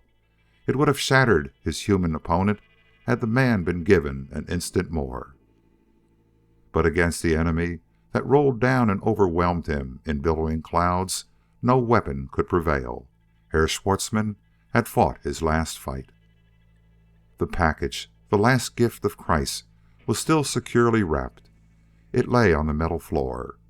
Chet stooped to lift it, to work at the knotted vines and lay off the thick wrappings of fibrous leaves, until he stood at last under the white glare of the bubbling nitron bulb, to stare and stare wordlessly at the cage of metal bars in his hand. Crude, yes. No finely polished mechanism, this. No one of the many connection clips that the other had had, either. But Chet knew he could solder on the hundreds of wires that made the nervous system of the control and fed the current to the cage, and Kreiss had believed it would work. There was no thought of delay in Chet's mind, no waiting for daylight. This was the fourth night since he had been in that place of horror, since above him in that Stygian pit an inhumane, satanic something had said, "The captives, a sacrifice to Vashta," on the sixth night. Chet threw off the rags that once had been a trim khaki jacket and went feverishly to work. And through the time that was left, he drove himself desperately, the hours so few and each hour so short. As he worked with seemingly countless strands of heavy cables, where each strand must be traced back and its point of connection determined, he knew how long each dreadful minute must be for the two captives deep inside the dark moon. It was well, perhaps, that Chet did not have the power of distant sight, that he had no messenger like those from the pyramid who might have gone down into that place and have sent him by mental television a picture of what was there. For he would have seen that which would have lent no clarity of vision to his deep-sunk eyes, nor skill to the touch of fumbling, tired hands. Walt Harkness, no longer under hypnotic control, stood in a dim-lit room carved from solid stone, stood and stared despairingly at the surrounding walls and at the pair of giant ape-men who guarded the one doorway, and clinging to his hand was a girl, and she, too, had been released from the invisible bonds. She was speaking. "No, Walter, we both saw it. It must be true. It was Chet's pistol. He was there in that horrible place, and I will not give up. He will save us at the last. I know it. He will save us from the inhuman cruelty of those terrible things. He shoots straight, Chet does, and he will give us a bullet apiece from the gun. The last kindly act of a friend. That's what the signal meant." Then why did he wait? Why didn't he do it then? Walt Harkness had made the same demand 100 times. And Diane answered as always, "I don't know, Walter. I don't know." Chet, cursing insanely at strange machines, equilibrators that controlled the longitudinal and transverse and rotative stability of the ship and that refused to take their electrical charge, knew with horrible certainty that the last night had come. But to the two humans in the depths of this world, where all knowledge of time was lost, the knowledge came only when they were dragged by their guards into a familiar room. Ape-men were all about. They stared unwinkingly at the captives, who stared back again in an effort to keep their eyes averted from the monstrous repulsiveness on the platform above them, till their eyes were drawn to meet the compelling gaze of the master of a lost race. A something which at first glance seemed all ahead. This was the master. The naked body, so skeleton thin, was shrunken and distorted. It was withered and leathery brown, like the aged parchment of mummified flesh. It was seated in a resplendent chair, whose radiant handles were for its carrying, and above it the head, so incredibly repulsive, was made more hideous by its travestied resemblance to human form. Soft, pulpy, and wetly smooth, a 10-foot sack enclosed in a membrane of dead gray shot through with flickerings of color that flamed and died. The whole pulsing mass was supported in a sling of golden cloth, and dominating it in the center of that flabby forehead, a focal point for the gaze of the horrified observers, was a single, glassy, and lidless eye. Cold, unchanging, entirely expressionless except for the fixed ferocity that was there, the eye was a yellow disk of hate, where quivering lines of violet culminated in a central flaming point, and that point of living fire swelled prodigiously before their staring eyes. It seemed to expand, to slowly draw their senses, their very selves, from their bodies, to plunge them down to annihilation in the fiery pit where a soundless voice was speaking. Slaves, apes, take the captives to the great altar rock of Vashta, to the Holy of Holies. The others you are permitted to slaughter for our food. Hold these two safely, for one shall die slowly for Vasta's pleasure, and one shall live on for mine. And we would not have them under our mental control, so guard them well. The offering is more pleasing to Vashta when the blood in his cup flows from a creature unbound, both in body and mind. And the two helpless humans found themselves released from the flaming pit that became again but an eye in the forehead of a loathsome thing. They were fully conscious of their surroundings as they were herded up through the pyramid and out into the night, where rough calloused hands seized them and dragged them to a smooth tabletop of rock that stood only slightly above the ground before the great rocky pile. Stunned, waiting dumbly, they saw swarming ape-men clustered like bees on the lower pyramid face, and they saw coverings of stone being removed and a great recess laid open, while the ape things dropped in awe before a grotesque and horrible beast head carved from a single piece of stone. The eyes of the beast shone with some cold, hidden light. They seemed fixed hungrily upon a cup in a distorted hand, and though the cup was empty, there was promise of its being filled, for little sluices of stone sloped from the place where the captive stood, and they ended above the cup, so that the life-blood of a slaughtered creature or a sacrificed man might pour splashingly in, a streaming draught for this bloodthirsty god. The arena filled with abominable life. Now, in the dark silence of a moonless night, the cold stars shone down on a gathering of spectators, wild and unreal, nameless, spectral horrors of a blood-chilling dream. The flat capstone of the pyramid was the resting place of the master. His huge head showed pulpy and gray above the glittering gold of the metal-carrying chair where a misshapen body was seated. Others like him had poured from the pyramid, carried by thousands of slaves to their places about the arena. Monsters of prodigious strength their forebears must have been, but this degenerate product of evolutionary forces had lost all firmness of flesh. Their bodies, sacrificed for the development of the bulbous heads, were mere appendages, fit only for the propagation of their kind and for the digestion of human food. The clean air of night was polluted with abominable odors as it swept over the exudations of those glistening, pulpy masses. To the two waiting humans on the great sacrificial stone came a deadening of the senses, as an executioner armed with strange torturing instruments drew near. But of the two, one, clinging hopelessly to the other, abruptly stifled the dry, choking sobs in her throat to lift her head in sharp, listening alertness. Walt Harkness was speaking in a dead, emotionless tone. "Chet has failed us. He is probably dead. Goodbye, dear." But his words were interrupted and smothered by a breathless, strangling voice. Diane Delacour, staring with agonized eyes into the night, was calling to him. "Listen, oh listen. It's the ship, Walter. It's the ship. It's not the wind. I'm not dreaming nor insane. Chet is coming with the ship." It was well that Chet Bullard could not see the two, could not hear that voice, trembling and vibrant with an impossible, heart-gripping hope, and surely it was well that he could not share their emotions when, for them, the silence became faintly resonant, when the distant, humming, drumming reverberation grew to a nerve-shattering roar, when the black night was ripped apart by the passage of a meteor ship that shrieked and thundered through the screaming air, close above the arena, while, with the rock beneath them still shuddering from the blasting voice of that full exhaust, the sky above burst into dazzling flame.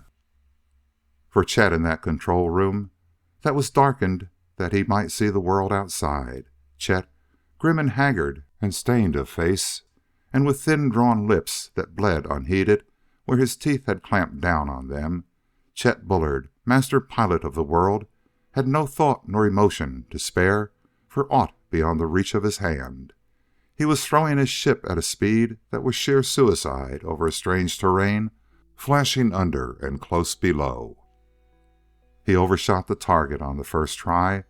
The twin beams of his searchlight picked up the dazzling black and white of the arena. It was before him, under him, lost far astern, in one single instant that was ended as it began. But his hand, ready on a release key, pressed as he passed, and the sky behind him turned blazingly bright with a cloud of flare dust that made white flame as it fell. Such speed was not meant for close work, nor was a ship expected to hit dense air with a blast such as this on full. Even through the thick insulated walls came a terrible scream, like voices of humans in agony. The tortured air shrieked its protest while Chet threw on the bow blast to check them and slanted slowly, slowly upward in a great loop whose tremendous size was an indication of the speed and the slow turning that was all Chet could stand and live through. He came in more slowly the next time. Floodlights in the underskin of the ship were blazing white, and whiter yet were the star flares that he dropped one after another, brighter than the sunlight of the brightest day this globe had ever seen. The sky, ablaze with dazzling fire, shone down in vivid splendor to drain every shadow and half-light and leave only the hard contrast of black and white. In the nose of the ship was a .50 caliber gun. Chet sprayed the pyramid top, but it is doubtful if the two below heard the explosions. They must have seen the whole cap of the mountain of rock vanish as if feather-light it had been snatched up in a gust of wind. But perhaps they had eyes only for each other and for a glittering silvery ship that came crashing toward the place where they stood, that checked itself on thunderous exhausts, then touched the hard floor of the arena as softly as the caress of a master hand on the controls. But from them came no cry, no exclamation of joy. They were dazed, Chet saw, when he threw open the port. They were walking slowly, unbelievingly, toward him till Diane faltered.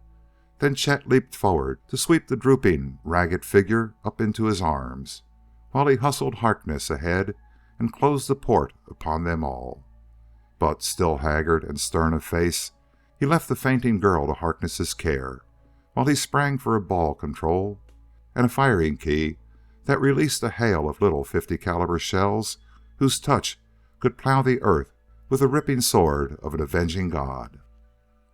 And later, a pulverous mass where a huge pyramid had been, smoking rock in a great oval of shattered, crumbling blocks, and, under all the cold light of the stars, no sign of life but for a screaming, frantic mob of ape-men, freed and fleeing from the broken bondage of masters now crushed and dead.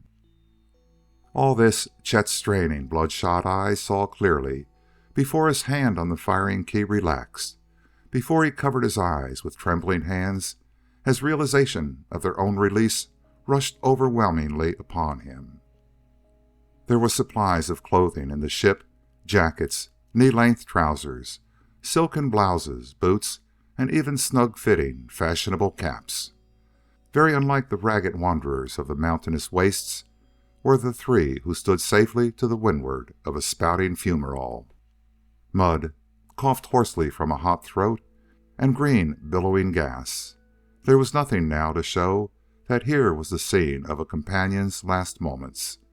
With heads bared to the steady breeze that had been their undoing, they stood silent for long minutes. Behind them, at a still safer distance, where no chance flicker of a fire god's finger might strike him down as it had the white man, a black figure danced absurdly from foot to foot and indulged in unexpected gyrations of joy. For did not Towahg hold in one hand a most marvelous weapon of shining, keen-edged metal with a blade that was longer than his 2 hands. What member of the tribe had ever seen such an indescribably glorious thing? And lacking the words even to propound the question, Towahg spun himself in still tighter spirals of ecstasy. Then there was the axe, not made of stone, but fashioned from the same metal, and besides this, a magic thing, for which as yet there was not even a name. It made flashing reflections in the sun, and if one held it just so, and moved one's head before it, it showed a quite remarkably attractive face of a man who was more than half ape, though Towahg had never yet been able to catch that man beyond the magic that the white man called mirror. He was still enthralled in his grotesque posturing when Diane looked down from the floating ship. "He'll be the Lord Chief Voodoo Man for the whole tribe," she said, and for the first time since they had stood at the fumerole, she managed to smile. "And now," she asked, "are we off? What comes next?" Chet's hand was on a metal ball in a crudely constructed cage of metal bars. He looked at Harkness, and at the other's almost imperceptible nod, he moved the ball forward and up. "We're off," Harkness agreed. "Off for Earth, home. And it will look good to us all. We will take up things where we left them when we were interrupted. There's no Schwartzman to fear now. We can show our ship to the world, revolutionize all lines of transportation, and we can plan." He failed to finish the sentence. To his reaching vision there were, perhaps, more potentialities than he could compass in words. And Chet Bullard, fingering the triple star on his blouse, the insignia that had gone with him through all his hopes and despairs, looked out into space and smiled. Behind him a brilliant world went slowly dark. It became, after long watching, a violet ring. Then that was gone. The dark moon was lost in the folds of enshrouding night. Ahead was an infinity of black space, where only the distant stars struck sparks of fire in the dark. And still he smiled, as if, looking into the unplumbed depths, he, too, made plans. But he moved the little ball within his hand and swung the bow sights to bear upon a glorious globe, a brilliant, welcome beacon. "Home it is," he stated. "We're on our way." But there was needed the rising roar from astern that his words might have meaning. It thundered sonorously, its resounding hum in a crescendo of power that brooked no denial, that threw them out and onward through the velvet dark.